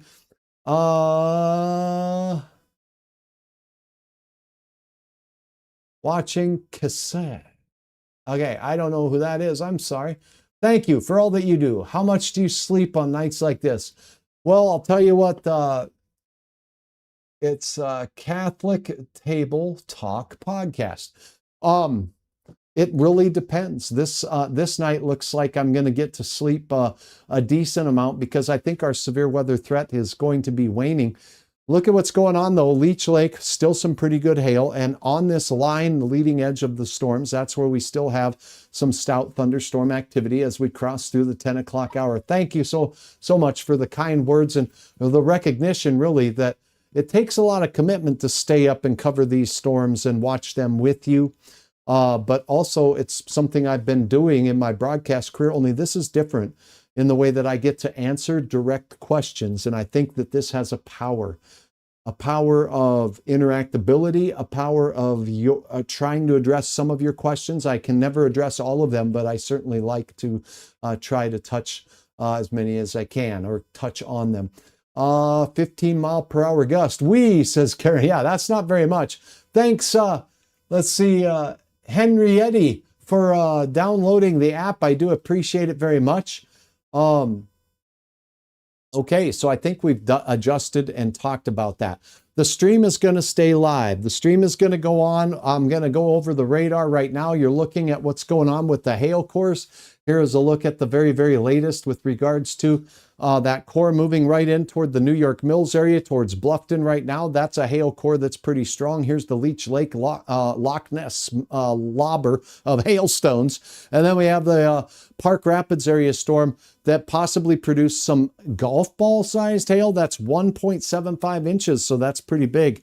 Are we done in Fargo? It looks like it. If you go back here, I didn't get much. I didn't look at the rain gauge here recently. I've been down here covering the storm, but this last little caterpillar that worked its way through here, crawling up into Norman County, heading over towards the Borup area, that's it. You know, that was our last chance. There were some spits coming through here. It looks like those collapsed. There is another batch of moisture along the international border. This is moving east, though, and not going to sweep south. So we're going to have hit and miss showers there. I'll look at our gusts right now across the area. We do have some areas that are getting some gusts on the backside of the storm that have been over 50 miles per hour. But what I'm seeing is not clear evidence of that taking place right now. 39 mile per hour gusts moving into the James and Cheyenne River valleys, maybe a little higher in southern parts of Barnes County right now. And we can take a look at the peak gusts that we've had so far and the current gusts on the North Dakota Agricultural Weather Network to kind of dial that in. Peak gusts for the day today, as long as we're before midnight, which I think we still are. Yeah, 10:46.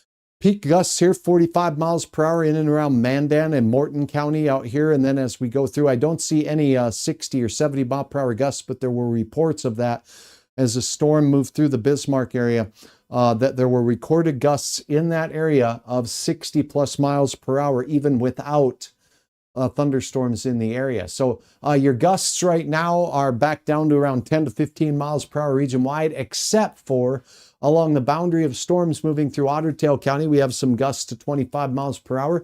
And this is the North Dakota Agricultural Weather Network. It is expanding into parts of Minnesota, including near Little Falls, Staples, up here near Wadena, and also towards Mavie and out towards Lake of the Woods. So it's nice to see an expansion of this network that's very helpful. The other thing that we can look at on this is a look at how much rain has fallen in different rain buckets across this area.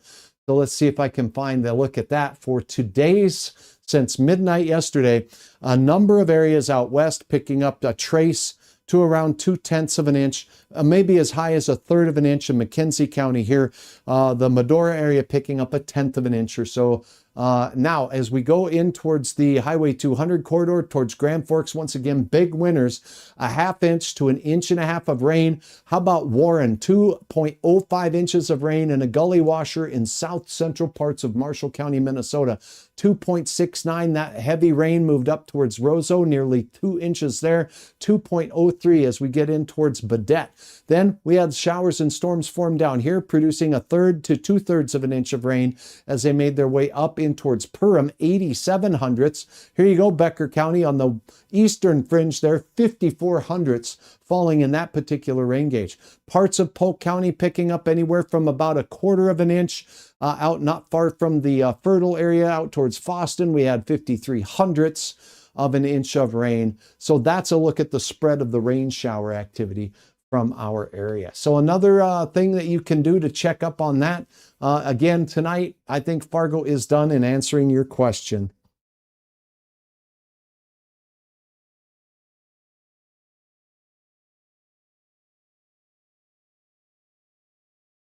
This drought in Fargo is very concerning. We are coming up on a month with no real rain. Yeah, Persephone pepper, is that how you pronunciate that? Okay, so yeah, and indeed it's concerning.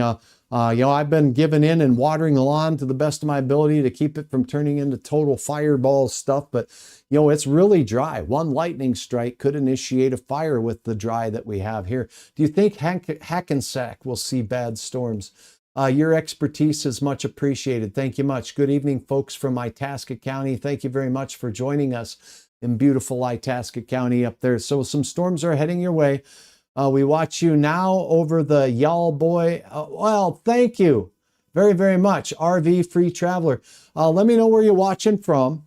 And 1.6 inches even, says Dave S 3016. Let me know where you measured that. That would be helpful to me, and I do appreciate that very, very much. So thanks for your reports and thanks for watching me.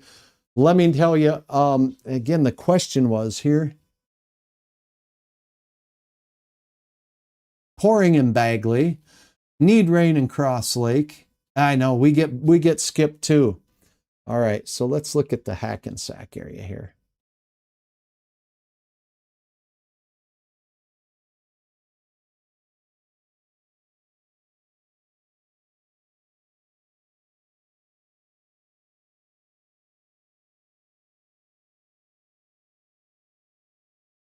All right, turning the radar back on. This is what's left.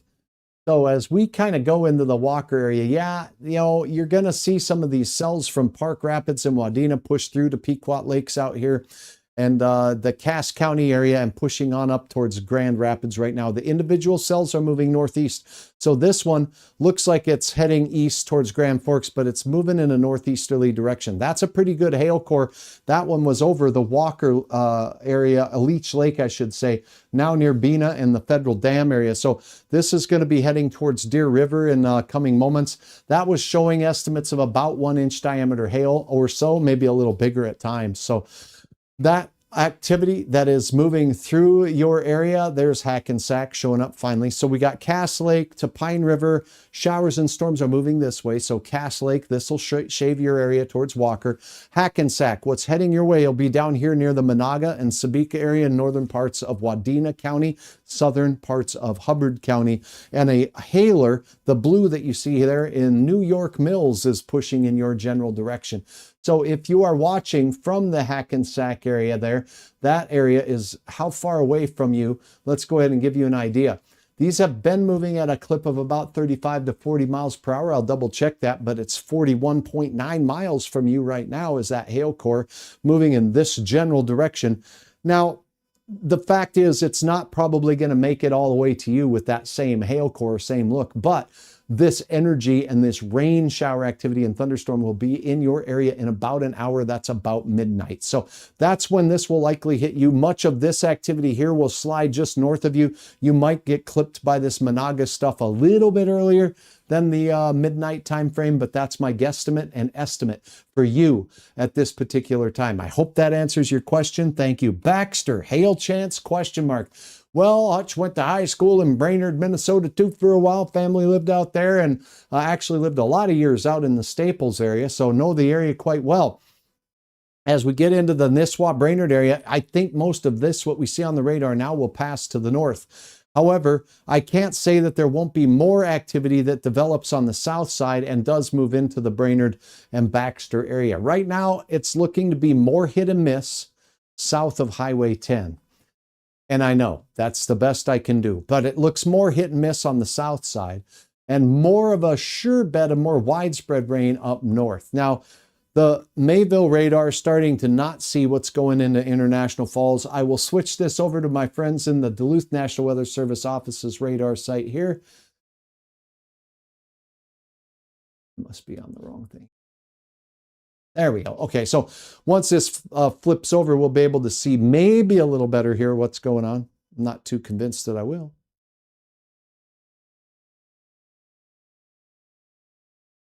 New lightning strike up there. We don't need lightning strikes starting no new fires, so I sure hope the radar looks... This looks like a very bad radar scan to me. I don't like what I'm seeing here, so I'll switch back to the Mayville one.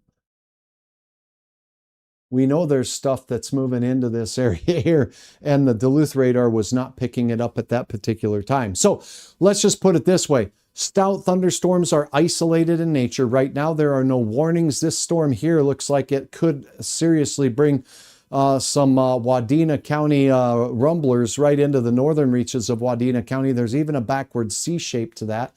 So we'll take a look at the hail core with that one. So let's go take a look at that. And this is Hutch's hail estimator. This is just an estimate. It doesn't mean it's going to hit everywhere, but there might be a new update on this. So the biggest hail is coming off of a Walker near Federal Dam right now. That hail size estimate is upwards of 1.5 inches. So 1 inch certainly possible for the cell moving off of the Leech Lake area right now, and about 3/4 inch not far from the Bluffton area and moving through the folks in New York Mills right now. So let me know, New York Mills, what did you get? Let me see if there's any uploads of photos on my website. I have the notification bell turned off, so I didn't hear it. It does look like I've got a couple of updates here. Oh, we got some hail in Badette. Thank you very, very much for uploading your hail. Let's take a look at that now, shall we? And this is how we cover weather on Hutch's Weather with your help. Again, this is sub-severe stuff, so we're pretty happy to be noting that at this time of the night. There's a lot of crop, a lot of livelihood sitting out there in our fields. We don't need hail. So this is a great way to take a picture. It's a dime. It's probably slightly bigger than a dime.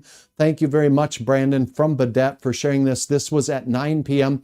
In your text that you upload, when you upload, if you would share as much information about the time, a precise location, and then measuring it like this is absolutely ideal for passing along that in the 9 o'clock hour, Badette had some rockin' hail, Eisenhower style, I think. Is that who's on the dime? I'm thinking it is. Okay, then we got a weather station here with some rainfall report. 9100ths as of 10 p.m.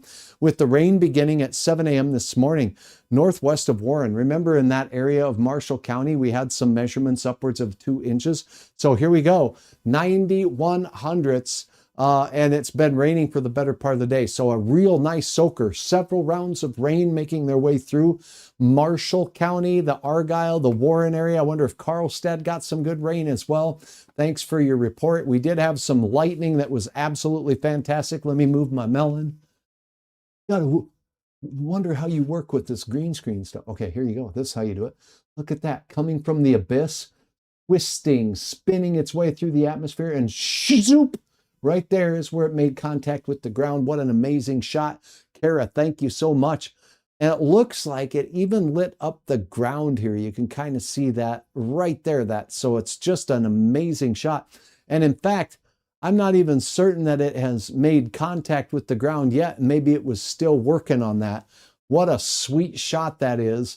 Thanks, Kara from Carlstead. This is some what was reported as rotating clouds in and around that White Earth area. Aaron, thank you very much. This was at 7 o'clock.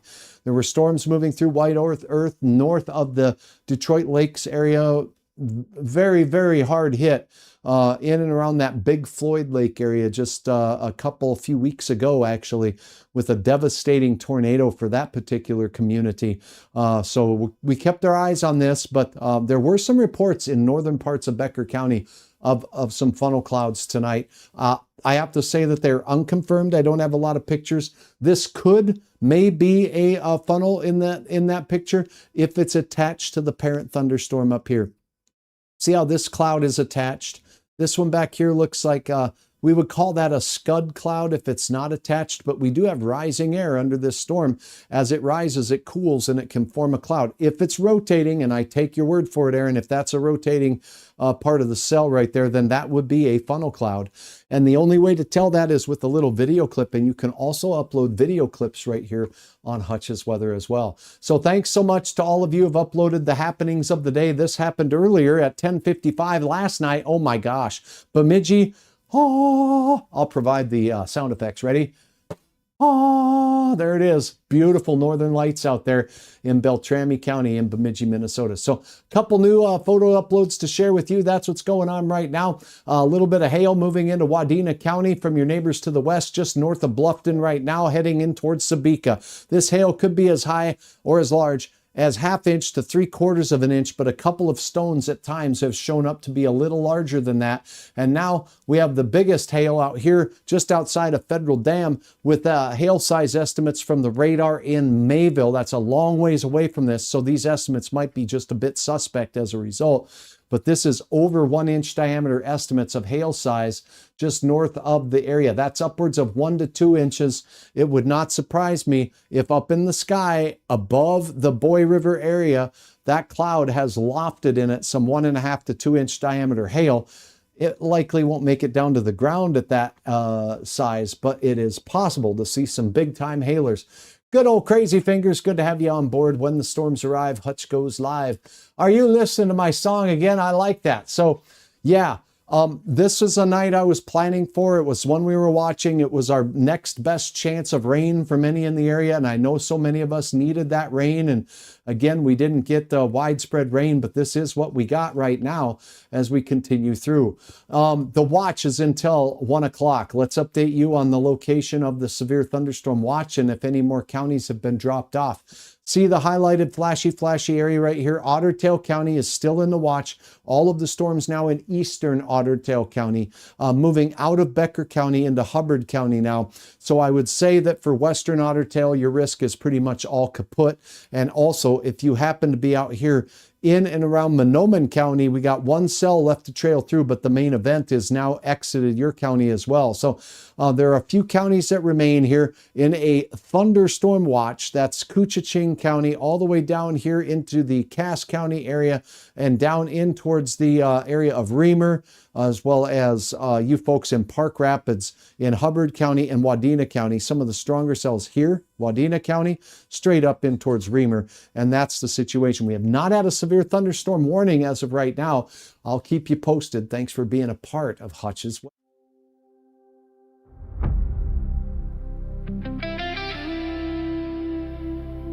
You're watching Hutch's Weather live. We're taking a quick breather. While Hutch prepares the next data sweep, check in from your neck of the woods in the chat. Let us know what you're seeing out your window. It's how we stay weather aware together. Stick around. Hutch is back in a moment to take your questions and track the latest alerts.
For the next update to stay safe between Hutch's live reports, the Hutch's Weather app is your best way to stay alert. Grab it now and never be caught off guard by the changing weather. If this coverage is helping you stay prepared, consider giving the stream a thumbs up. It helps the system push these alerts to more people in the path of the storm.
See you in the chat. Keep those reports coming. Hutch is monitoring your local updates in real time. If you're seeing a change in the weather in your area, drop your city and current conditions now. You are our eyes in the field. Let's build this forecast together. Providing live coverage for the thousands of you across the northern plains is a responsibility we don't take lightly. Thank you for trusting Hutch's weather. Grab a quick refill, take a second to share an update from your neighborhood in the chat. And we'll be right back to continue monitoring these developments together. Your safety is our mission. When storms arrive, we go live with eyes on the sky. We stand by your side. Through the ice and the snow, through the blizzard's call, Hutch is the weather, we're here for it all. Standing strong with you, no matter the storm. Anywhere, anytime, on HutchesWeather.com. You won't find any hype here, just the data, the radar, and the truth. Thank you for trusting Hutch's Weather for your severe weather updates. While Hutch resends the maps, make sure your notifications are turned on so you never miss a critical update. We're back real soon to keep monitoring the threat. Stay weather ready.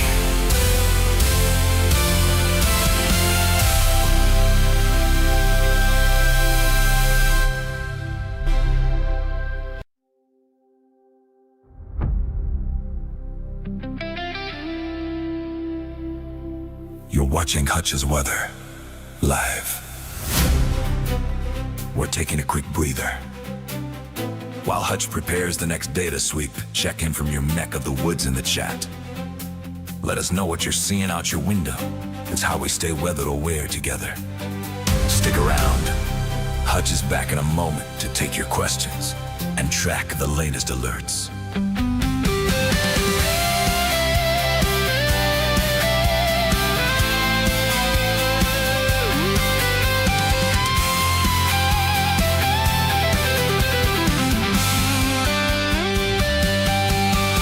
When storms arrive, we go live. With eyes on the sky, we stand by your side. Through the ice and the snow, through the blizzard's call, Hutch's weather, we're here for it all. Standing strong with you, no matter the storm. Anywhere, anytime, at HutchesWeather.com. Don't wait for the next update to stay safe between Hutch's live reports. The Hutch's Weather app is your best way to stay alert. Grab it now and never be caught off guard by the changing weather. If this coverage is helping you stay prepared, consider giving the stream a thumbs up. It helps the system push these alerts to more people in the path of the storm.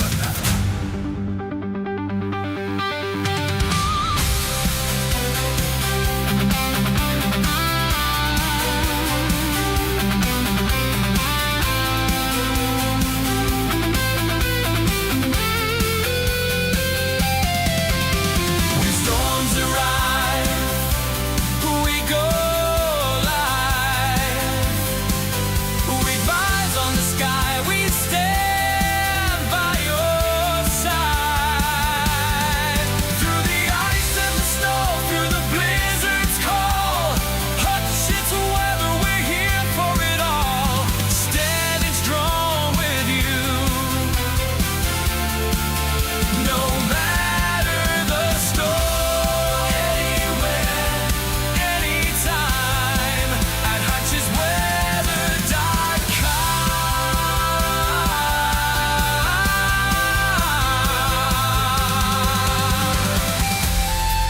See you in the chat. Keep the reports coming. Hutch is monitoring your local updates in real time. If you're seeing a change in the weather in your area, drop your city and current conditions now. You are our eyes in the field. Let's build this forecast together. Providing live coverage for the thousands of you across the northern plains is a responsibility we don't take lightly. Thank you for trusting Hutch's weather. Grab a quick refill. Take a second to share an update from your neighborhood in the chat. And we'll be right back to continue monitoring these developments together. Your safety is our mission. When storms arrive, we go live with eyes on the sky. We stand by your side through the ice and the snow, through the blizzard's cold. Hutch's weather, we're here for it all. Standing strong with you, no matter the storm. Anywhere, anytime, on HutchesWeather.com. You won't find any hype here. Just the data, the radar, and the truth. Thank you for trusting Hutch's weather for your severe weather updates. While Hutch resends the maps, make sure your notifications are turned on so you never miss a critical update. We're back real soon to keep monitoring the threat. Stay weather ready.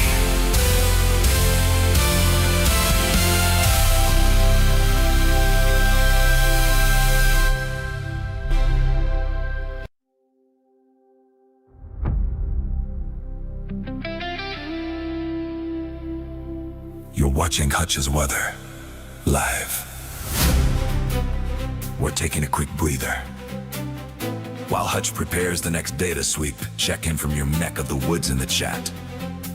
Let us know what you're seeing out your window. It's how we stay weather aware together. Stick around. Hutch is back in a moment to take your questions and track the latest alerts.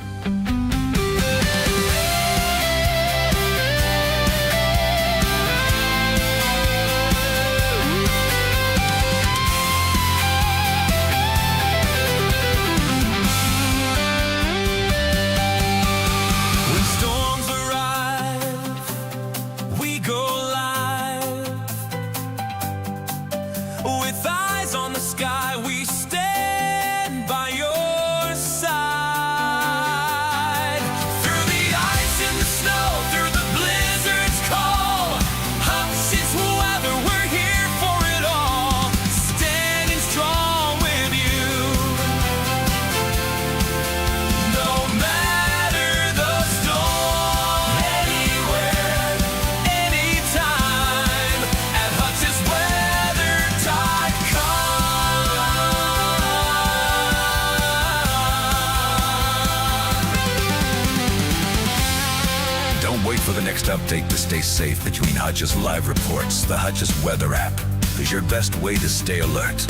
Grab it now and never be caught off guard by the changing weather. If this coverage is helping you stay prepared, consider giving the stream a thumbs up. It helps the system push these alerts to more people in the path of the storm.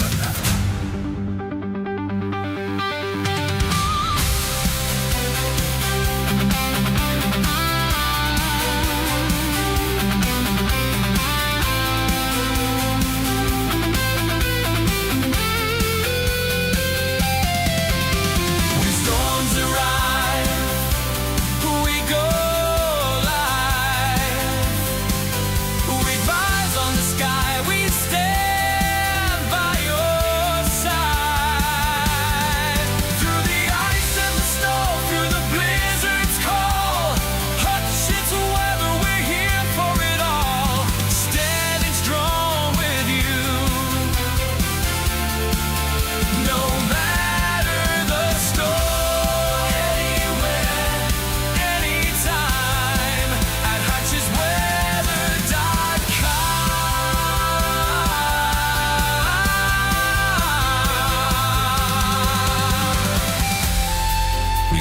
chat. Keep the reports coming. Hutch is monitoring your local updates in real time.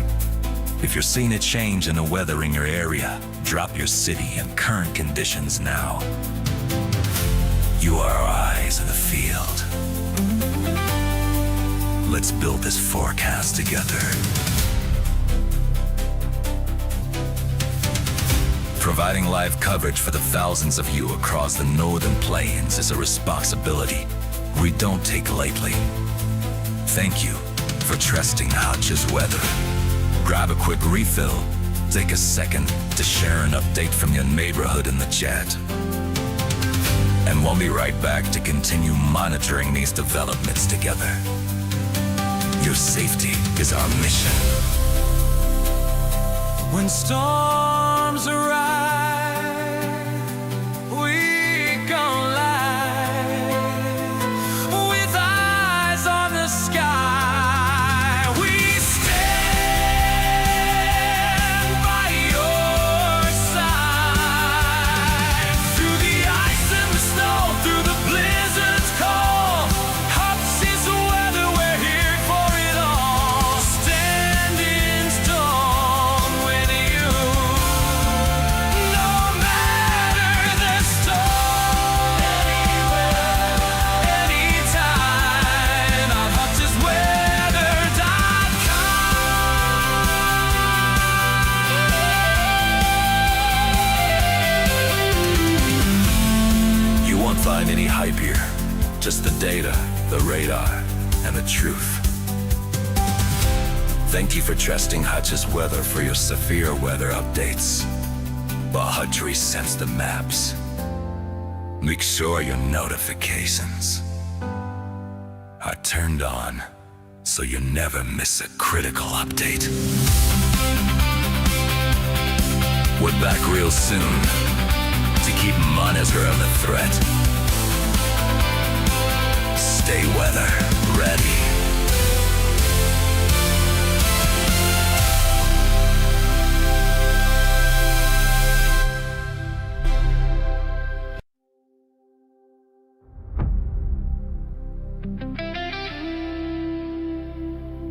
You're watching Hutch's Weather live. We're taking a quick breather. While Hutch prepares the next data sweep, check in from your neck of the woods in the chat. Let us know what you're seeing out your window. It's how we stay weather aware together. Stick around. Hutch is back in a moment to take your questions and track the latest alerts.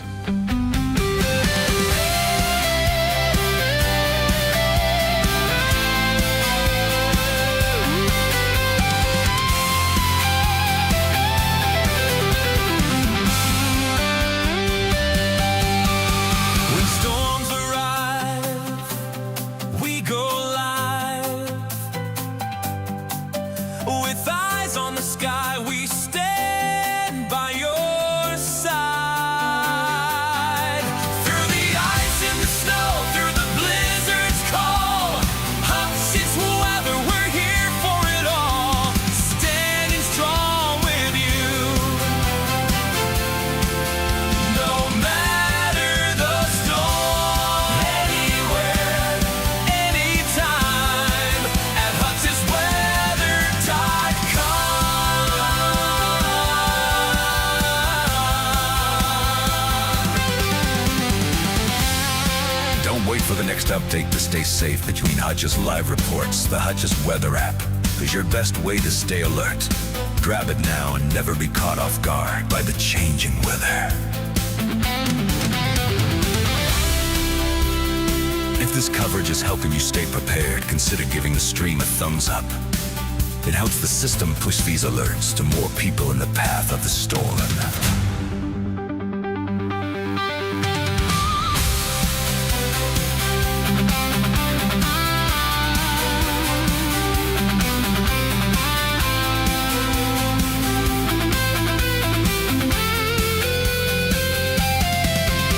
When storms arrive, we go live. With eyes on the sky, we stand by your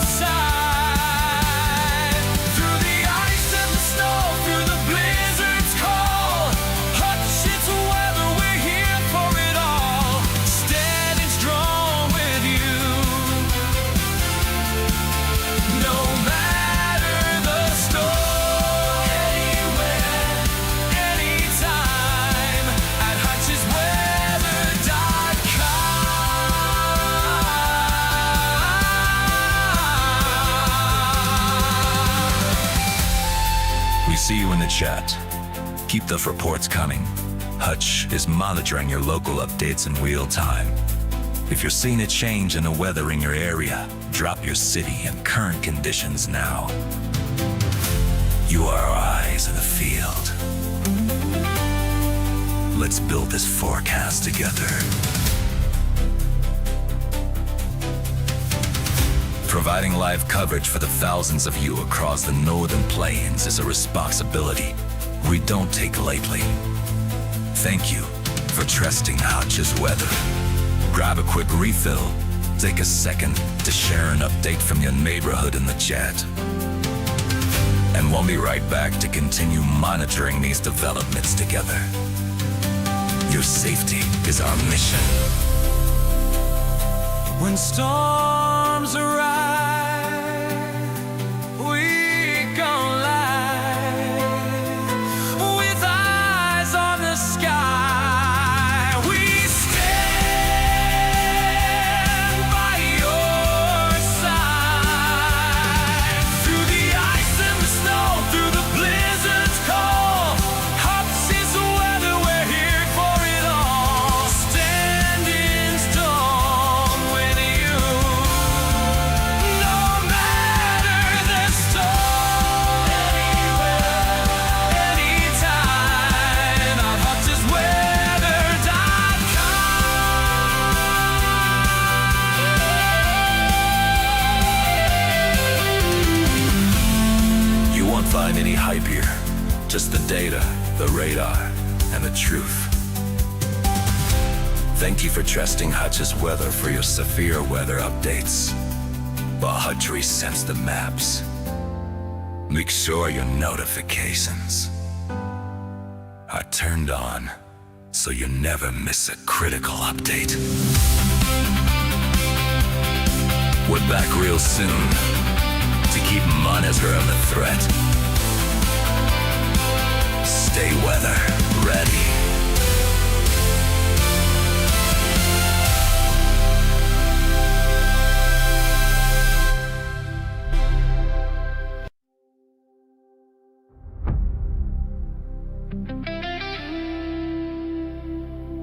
You're watching Hutch's Weather live. We're taking a quick breather. While Hutch prepares the next data sweep, check in from your neck of the woods in the chat. Let us know what you're seeing out your window.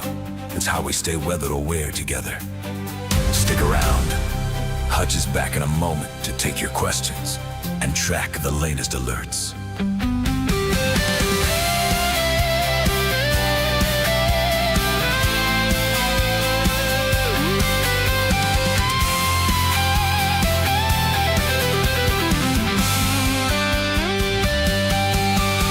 When storms arrive, we go live. With eyes on the sky, we stand by your side.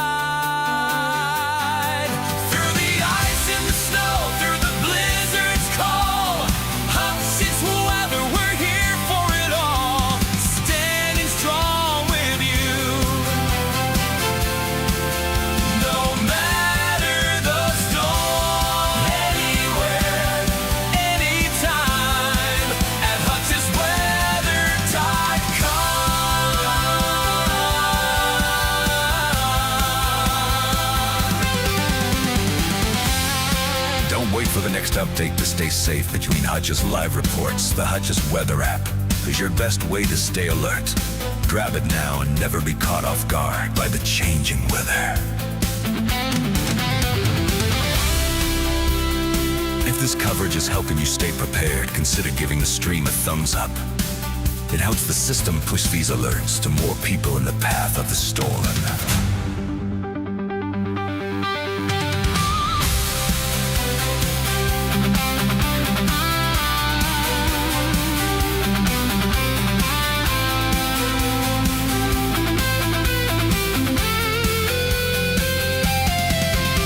When storms arrive, we go live. With eyes on the sky, we stand by your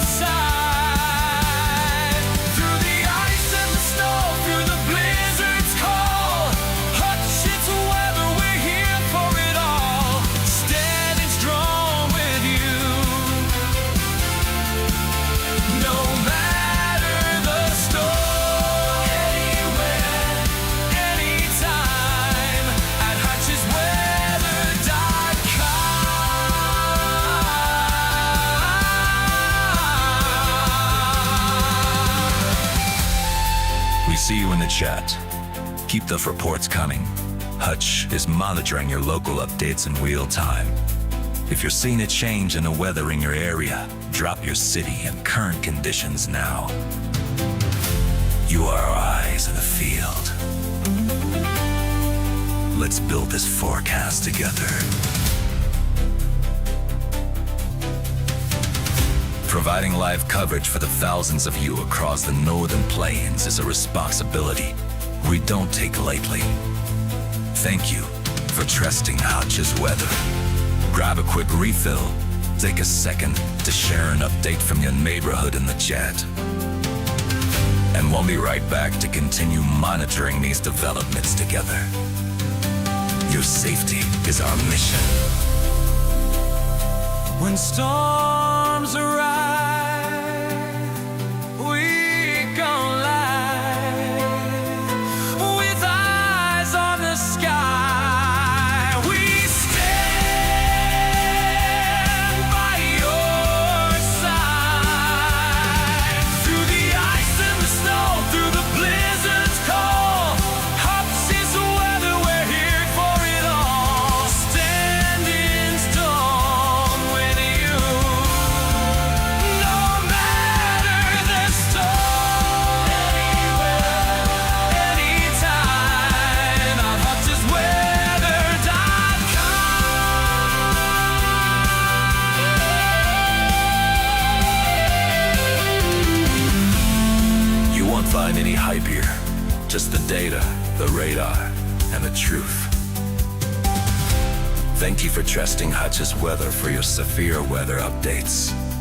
While Hutch resends the maps, make sure your notifications are turned on so you never miss a critical update. We're back real soon to keep monitoring the threat.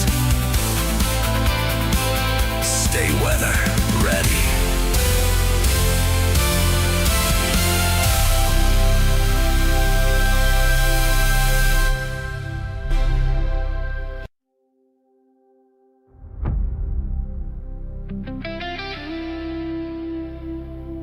You're watching Hutch's weather live. We're taking a quick breather. While Hutch prepares the next data sweep, check in from your neck of the woods in the chat. Let us know what you're seeing out your window. It's how we stay weather aware together. Stick around. Hutch is back in a moment to take your questions and track the latest alerts.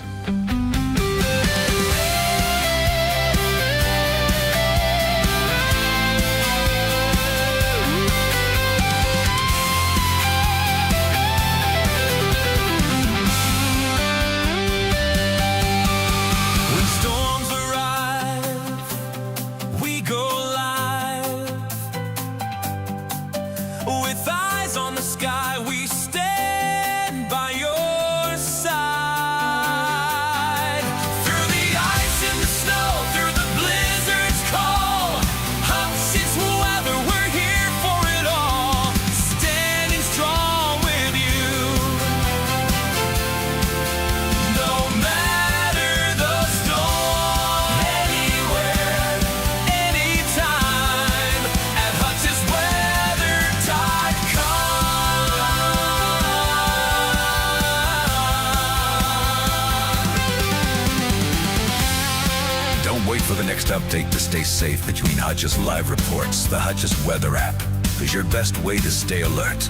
Grab it now and never be caught off guard by the changing weather. If this coverage is helping you stay prepared, consider giving the stream a thumbs up. It helps the system push these alerts to more people in the path of the storm.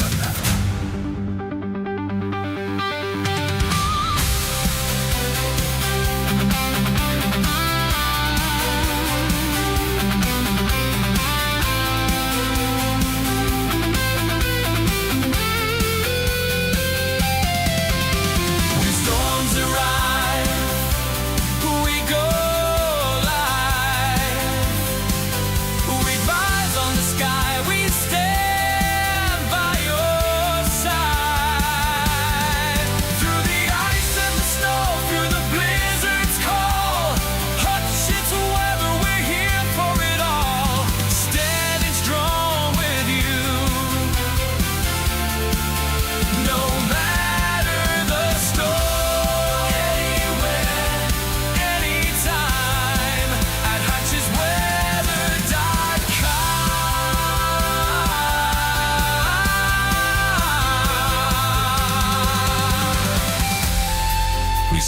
chat. Keep those reports coming. Hutch is monitoring your local updates in real time.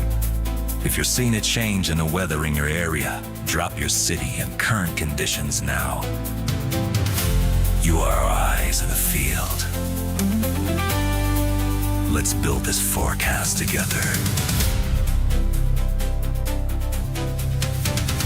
Providing live coverage for the thousands of you across the northern plains is a responsibility we don't take lightly. Thank you for trusting Hutch's weather.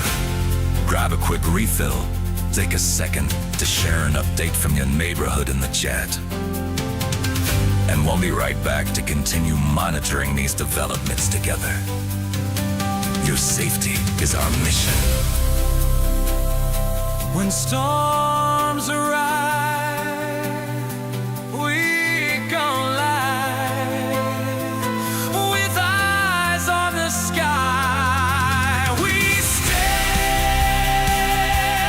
by your side through the ice and the snow, through the blizzard's call. Hutch is the weather, we're here for it all. Standing strong with you, no matter the storm. Anywhere, anytime, on HutchesWeather.com. You won't find any hype here, just the data, the radar, and the truth. Thank you for trusting Hutch's Weather for your severe weather updates. While Hutch resets the maps, make sure your notifications are turned on so you never miss a critical update. We're back real soon to keep monitoring the threat. Stay weather ready.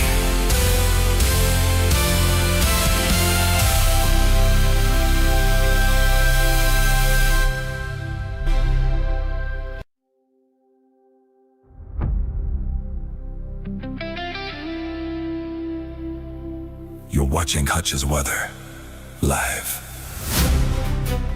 We're taking a quick breather. While Hutch prepares the next data sweep, check in from your neck of the woods in the chat. Let us know what you're seeing out your window. It's how we stay weather aware together. Stick around. Hutch is back in a moment to take your questions and track the latest alerts.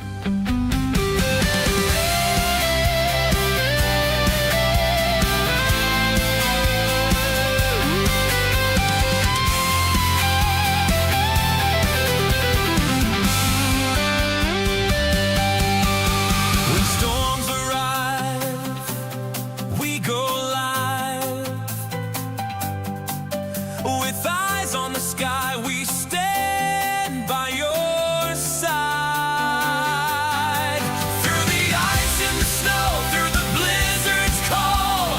Hutch's weather, we're here for it all. Standing strong with you, no matter the storm.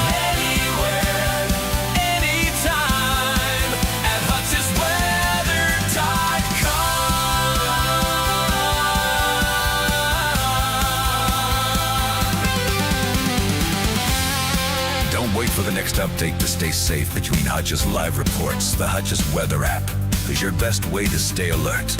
Grab it now and never be caught off guard by the changing weather. If this coverage is helping you stay prepared, consider giving the stream a thumbs up. It helps the system push these alerts to more people in the path of the storm.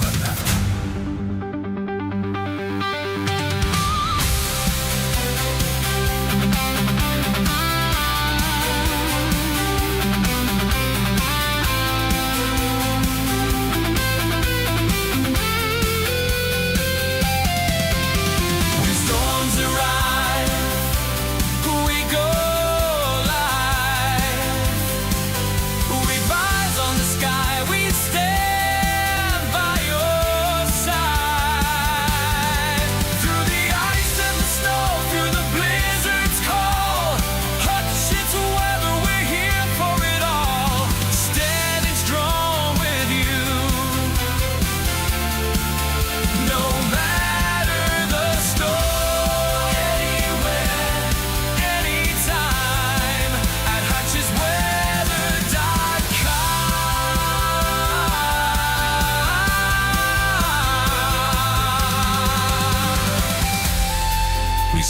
chat.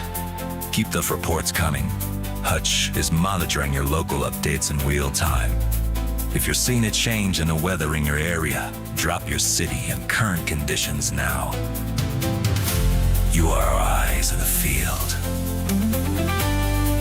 Let's build this forecast together. Providing live coverage for the thousands of you across the northern plains is a responsibility we don't take lightly. Thank you for trusting Hutch's weather. Grab a quick refill. Take a second to share an update from your neighborhood in the chat. And we'll be right back to continue monitoring these developments together. Your safety is our mission. When storms arrive, we go live with eyes on the sky. We stand by your side through the ice and the snow, through the blizzard's cold. Hutch's weather, we're here for it all. Standing strong with you, no matter the storm. Anywhere, anytime, on HutchesWeather.com. You won't find any hype here. Just the data, the radar, and the truth. Thank you for trusting Hutch's weather for your severe weather updates. While Hutch resends the maps, make sure your notifications are turned on so you never miss a critical update. We're back real soon to keep monitoring the threat. Stay weather ready.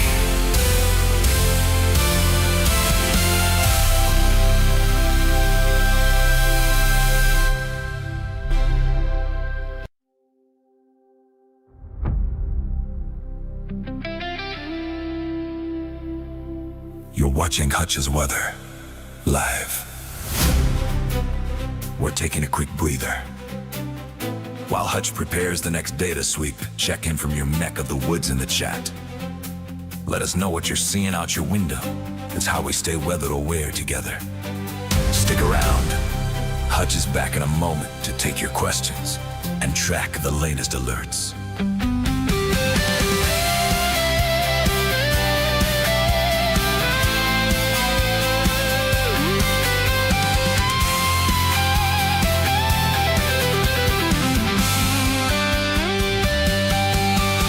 When storms arrive, we go live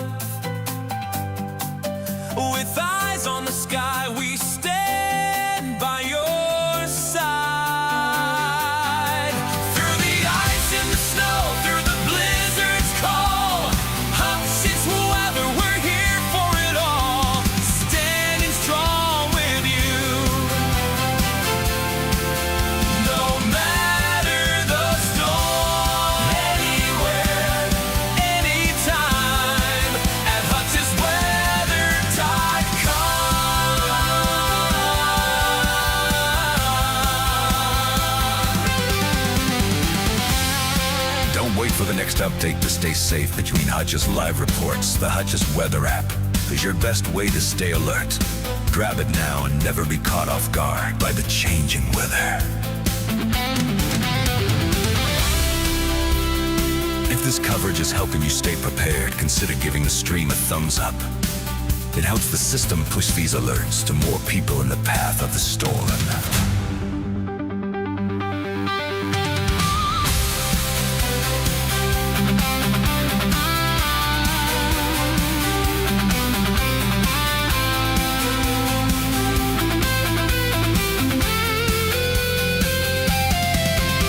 When storms arrive, we go live with eyes on the sky. We stand by your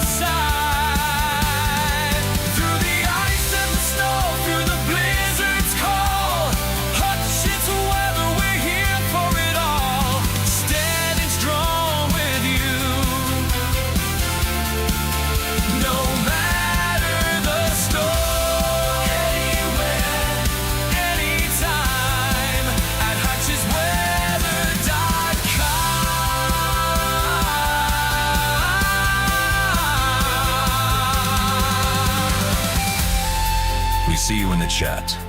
Keep the reports coming. Hutch is monitoring your local updates in real time. If you're seeing a change in the weather in your area, drop your city and current conditions now. You are our eyes in the field. Let's build this forecast together. Providing live coverage for the thousands of you across the northern plains is a responsibility we don't take lightly.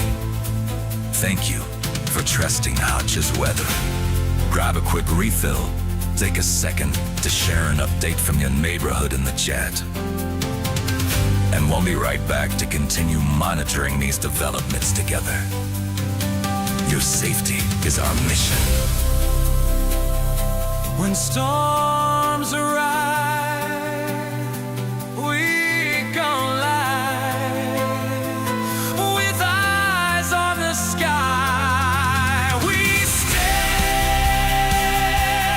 by your side. Through the ice and the snow, through the blizzard's call, Hutch is the weather, we're here for it all. Standing strong with you, no matter the storm. Anywhere, anytime, our HutchesWeather.com. You won't find any hype here, just the data, the radar, and the truth.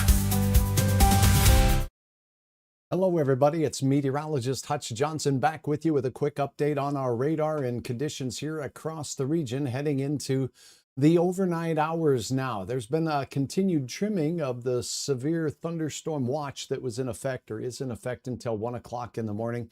We still have some storms that are north of the Brainerd Lakes area. They're pushing in out and towards the Grand Rapids area, towards Hibbing. International Falls was the last to see a severe thunderstorm warning. We are not seeing a lot of notifications or indications or reports of severe sized hail and the like, so that's all good. But here is a look at what's left of the watch area for the remainder of the watch. Now, we still have Becker County and Otter Tail County, but the storms are clearing those areas, so those may likely drop off, and the same thing will go here for parts of Beltrami County, except possibly up to the north side. But even these storms down here in the Cass County area are moving off to the north and to the east fairly quickly. So it's all, in all likelihood, by the time we get to midnight, there'll be even some more trimming going on. But in that sense, the severe thunderstorm watch does remain in effect until the 1 o'clock in the morning time frame. We could see some 60 to 70 mile per hour gusts and some 1 to 1.5 inch diameter hail. We have not had a report that large. I'm not seeing hail cores with this, but let's go ahead and do a quick analysis of what's left of the storm as we basically wind up the coverage here. I will continue to keep my eyes on things here. And if you do have a question, please let me know in the comments section right here. I see we have some folks watching on my YouTube channel. Thanks for watching. If you like the content here, thank you very much for your trust. It doesn't go lightly. And I'd love to have you hit the subscribe button there on my page. Now, as we take a look at what's going on with regards to the storms, let's take a look at that hail risk. As we take a look at the big picture across the region, are there any hail cores still out there? We're seeing just a couple. Now, this is from a radar that's a long ways away, so we're seeing hail cores up in the clouds at a very high level. Moving in north of the Brainerd area, here we do have some hail. We have some moving in on the general area of Grand Rapids. Let's show you what those are and the magnitude of the hail. So moving in toward Grand Rapids, we probably have some 1/2 inch to maybe nickel-sized hail moving off to the north and east. This will approach at Grand Rapids. Will it still fall in town? Not a guarantee, but in the area there is a hail producer that's moving to the northeast, and that's what's going on there. A couple other little hail core cells up here. Could be, again, about nickel-sized in diameter. This is off to the east of the Effie area. I know I had some viewers out there asking some questions. Elsewhere, Cross Lake, Pequot Lakes, 50 Lakes, all seeing some a chance for some isolated 3/4 inch diameter hail or so. This is north of the Nisswa area. You were asking about Baxter earlier. Those storm cells are drifting up to the north and east of there. So generally the the hail threat confined to some very isolated areas here. Now, as we take a look at the wind burp estimator here, this is going to tell us where we have magnitude of winds for the rest of the night tonight. Where you see the orange colors here would be capable in those areas of isolated places picking up wind speeds as follows. So we are seeing the potential for some 50, maybe 55 mile per hour gusts in these orange colors here, approaching Grand Rapids, some hail up to around nickel in size, and some 55 mile per hour gusts. Same thing goes in and around the Pine River area, up north of Brainerd, Cross Lake, and pushing into those areas. Isolated areas could be seeing near 55 to maybe an isolated 60 mile per hour gust possible with those cells. North of Staples, so as we're looking into Wadena County and on the Todd County border here, about 60 mile per hour, 59 mile per hour gusts, a possibility from those storms. What's going on elsewhere? We do have another thunderstorm cell down here to the south as we go into Madison area and Canby, Montevideo. Let's take a look at the ordinary video, or excuse me, radar data here. I'll switch over to the Aberdeen radar. This might give me a better view of that particular storm. So bear with me here. There we go. Okay, so as that switches over, I'm hoping, there it is. Okay, so as that switches over, here is a look at that. We have a increasing cell out here off to the west of you in Brookings, just south of Arlington. That hail core there could be capable of some 3/4 inch diameter hail. Again, moving to the north and to the east in the Canby area, seeing a couple of thunderstorm cells as well. And just as the models suggested, as we did our 10 o'clock forecast review, expansion of storms in and around the Mitchell Corn Maze down towards Yankton will spread and expand through Sioux Falls and off into the I-90 corridor through southern Minnesota tonight. So this part of the storm will continue. The northern part of the storm will continue off to the east and will generally lose strength as it does so. Let me take a look here and see if I can turn this Duluth radar on. It was having some troubles earlier. That is not working quite the way it should. It doesn't look right. So, oh, hold on, let me see. Oh, yeah, the last volume scan was 16 hours ago, so there is a problem. No wonder it doesn't look right. That was a radar scan from the morning. Here is the best I can do then. We'll have to supplement with the Mayville radar, and we can see it ends right here. We will not get a crisp and clear view of what's moving through the Arrowhead of Minnesota in the wee hours of the morning. These storms will continue off to the east as we go through. They will have a chance for some hail upwards of around nickel in diameter and some gusts of around 55 miles per hour. Catholic says, very windy and some hail here just west of Baxter. Thank you very much for the report there. So as we go into the area just west of Baxter, little wind, a little hail out there, and I think some hail, it says. So very good. So that's what's going on. Brainerd and Baxter right here. That has moved off to the northeast through Nisswa. So by the all of the areas of recreation on the north side of the Brainerd Lakes area right there, moving in towards Cross Lake, Longville, Reamer, as well as north of Pillager, we have another cell that's pushing off to the north and to the east. So that is a look at what's going on. As we take a look at the remainder of the forecast period, let's go ahead and highlight that for you real quick here too, so you have an idea of what's going on overnight. Again, the risk of severe, we have not had a severe thunderstorm warning in some time. We do have some isolated pimples on the hail cores that might be at times producing nickel diameter hail. 55 mile per hour gusts still a possibility. Then as we take a quick peek at what's going on with regards to your forecast here, as we go through the remainder of the overnight now, crossing through the midnight hour, heading into the morning, it does look like we are going to see these storms pretty quickly jog off to the east. See which it, okay.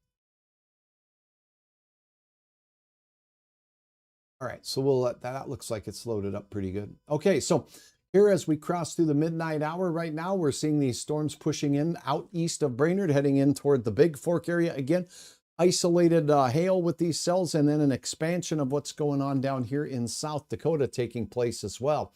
Now, here's what we'll see. These storms very quickly pushing off to the east here. I said very quickly. There they go. Okay. So as we go towards 2 a.m., they're pushing through the Arrowhead. So we're talking about Duluth area picking these up by the time we get close to the 2 o'clock time frame in the morning. Those will continue off towards the North Shore and South Shore. Look at the Apostle Islands having a chance at some 4 a.m. thunder. Very gusty north winds on the backside of this could exceed 40 miles per hour. That's going to usher in the cool pool, and it's going to be chilly.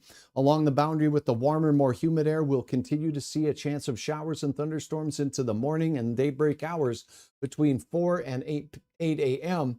They will continue sliding out towards La Crosse, Wisconsin, northern parts of Iowa, Sioux City, Iowa, as well as northern reaches in the state of Nebraska.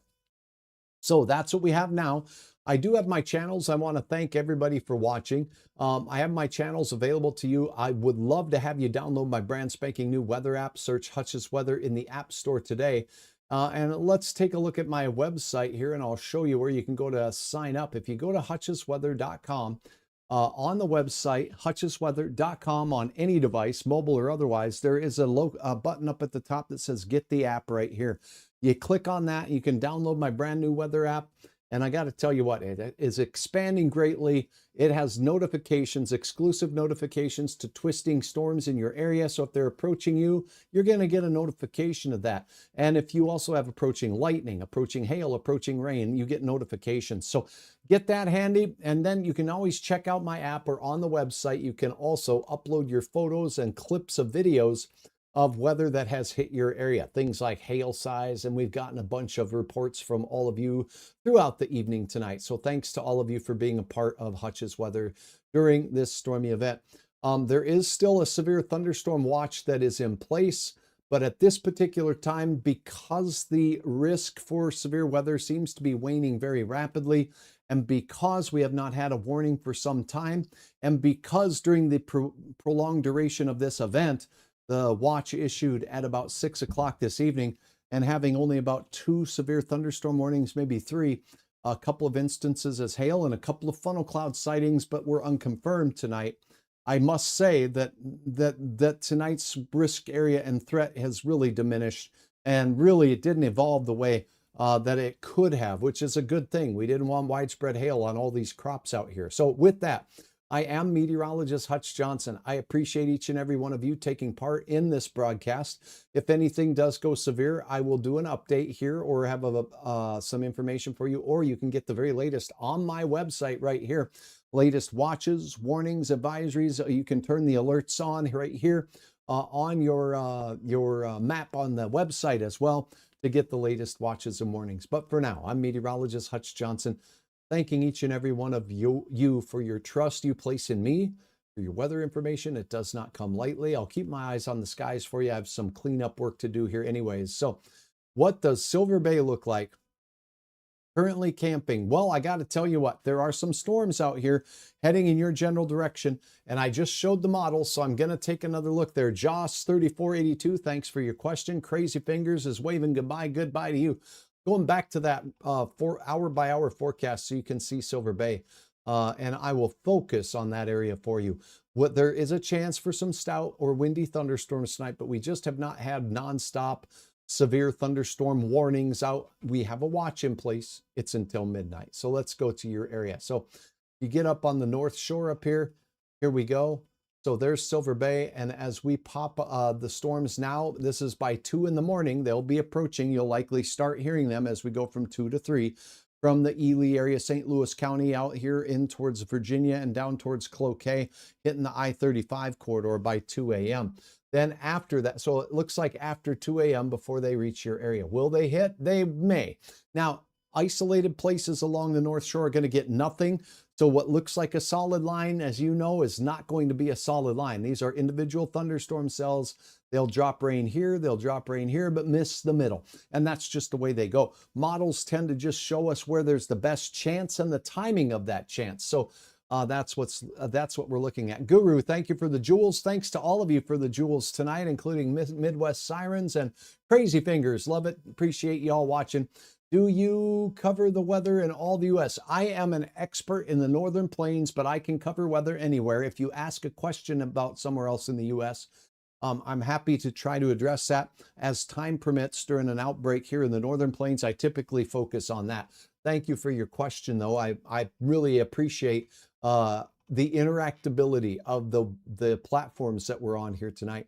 So as we approach 2 to 3 a.m., the storms move through Silver Bay. After that, they'll jump out to the east and continue their trek eastward over and into Lake Superior, heading towards Ashland and the south shore of Lake Superior as we go through the daybreak hours of 5 to 7 a.m. And anywhere from western Wisconsin and into parts of eastern and southeastern Minnesota and northern Iowa, we'll have a chance for some strong to severe storms. I hope that answered your questions there. I do appreciate each and every one of them. You've been watching Hutch's Weather tonight. Thank you again. Heavy, heavy rain and wind in Grand Rapids. Thank you for that report. That came in 1 minute ago. So as I switch this back over to the radar, get down in your neck of the woods. We are missing the Duluth radar. There is a problem with the radar tonight. So we got very heavy rain being reported, and indeed, you've got this main line move through you right now with the backward C shape, so likely some gusty wind as well. That's heading in towards Keewatin and Hibbing here very, very shortly south of Warba. There is a little hail core, not severe. Severe hail is 1 inch in diameter, and this doesn't look to be that large.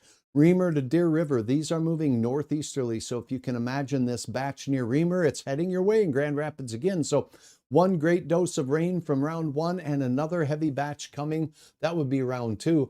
And that's what's driven some of these rainfall totals across the region to be quite high today.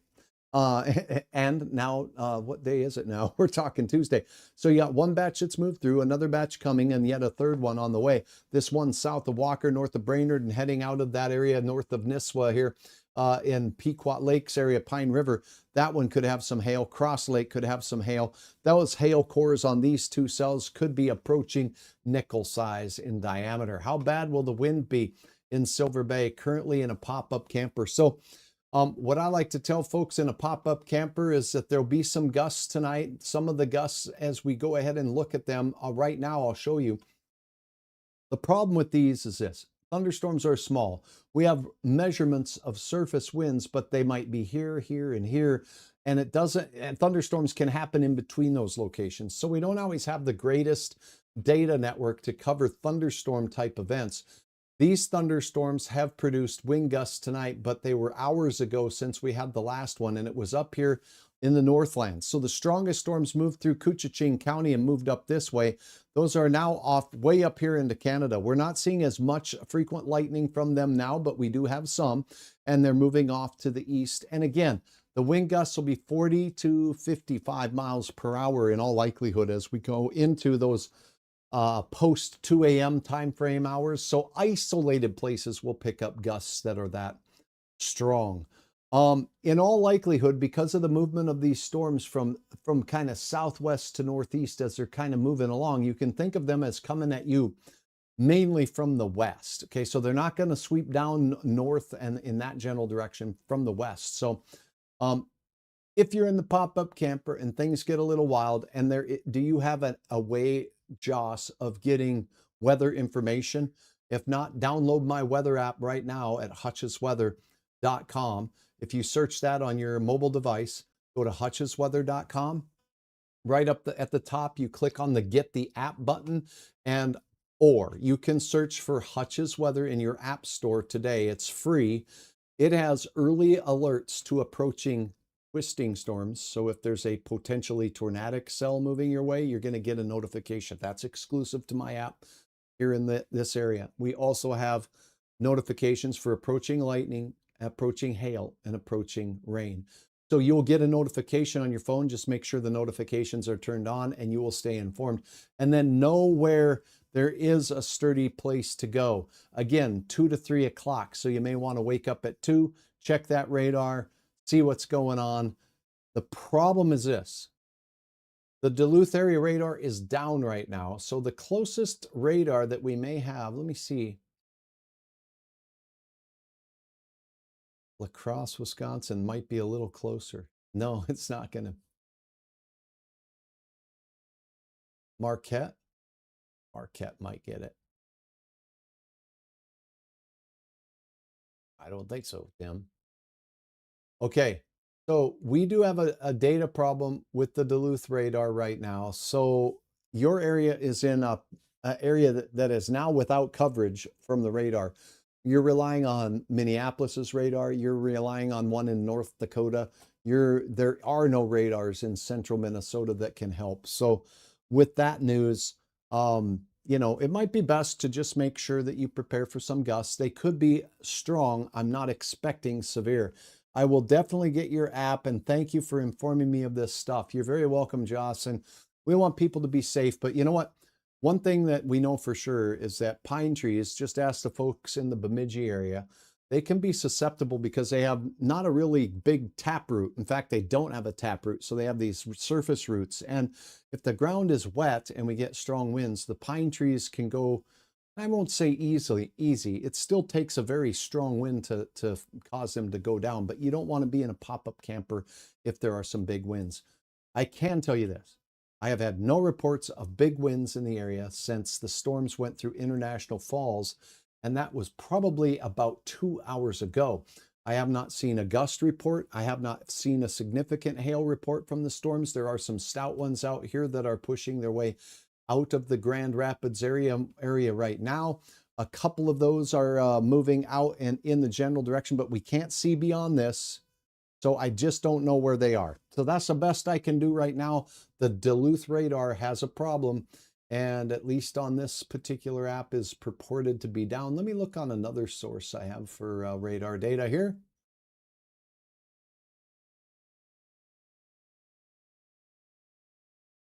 I'll turn on the Duluth radar. Yeah,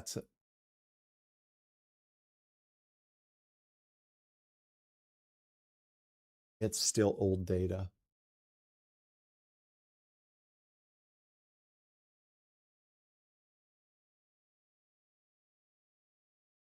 Sorry for the moment of silence here while I gather information. But that was, yeah, the latest information from that radar was about 7 to 8 a.m.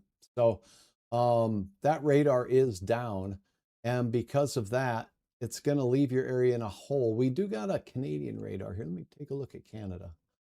Okay, I can see a little bit more. There are Canadian tornado watches in effect. I do not know if they've had a number of tornado reports up there.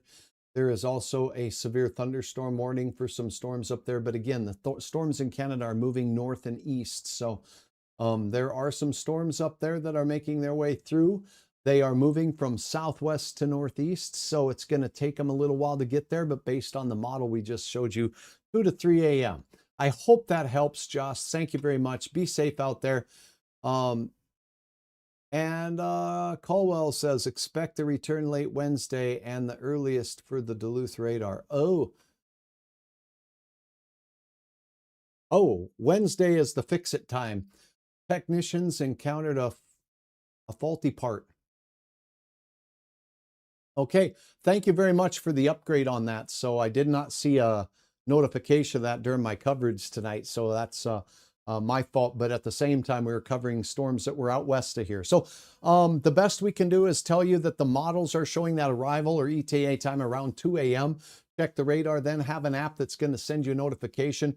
Duluth has partners with other area radars where we can give an idea. And if there is anything close to severe, they'll do the best to get their information out. You're welcome, Josh. Thank you very much for downloading my app, and leave a review on there or let me know in the comments section sometime when you're back visiting me. Thanks for visiting me. Thanks for your trust. Make sure you hit the subscribe button on my YouTube channel. If you're watching on my Facebook page, thank you very much for hitting the follow button there as well. For now, I'm meteorologist Hutch Johnson, and I leave you with the best wishes as storms continue to push off to the east tonight. If anything goes severe, I'll be back to keep you updated in one way or the other, either via a social post or whatnot. But it does look like things have not been severe for long enough to where I think we can kind of rest easy and rely on the notification systems to anything that becomes severe. Thanks so much. Stay tuned to me here at Hutch's Weather. Thank you for your support. Thanks for your ideas. And thank you for your trust. It doesn't come like. This has been a Hutch's weather update with Chief Meteorologist Hutch Johnson. Follow us on Facebook and subscribe to our YouTube channel. Thanks for watching Hutch's weather.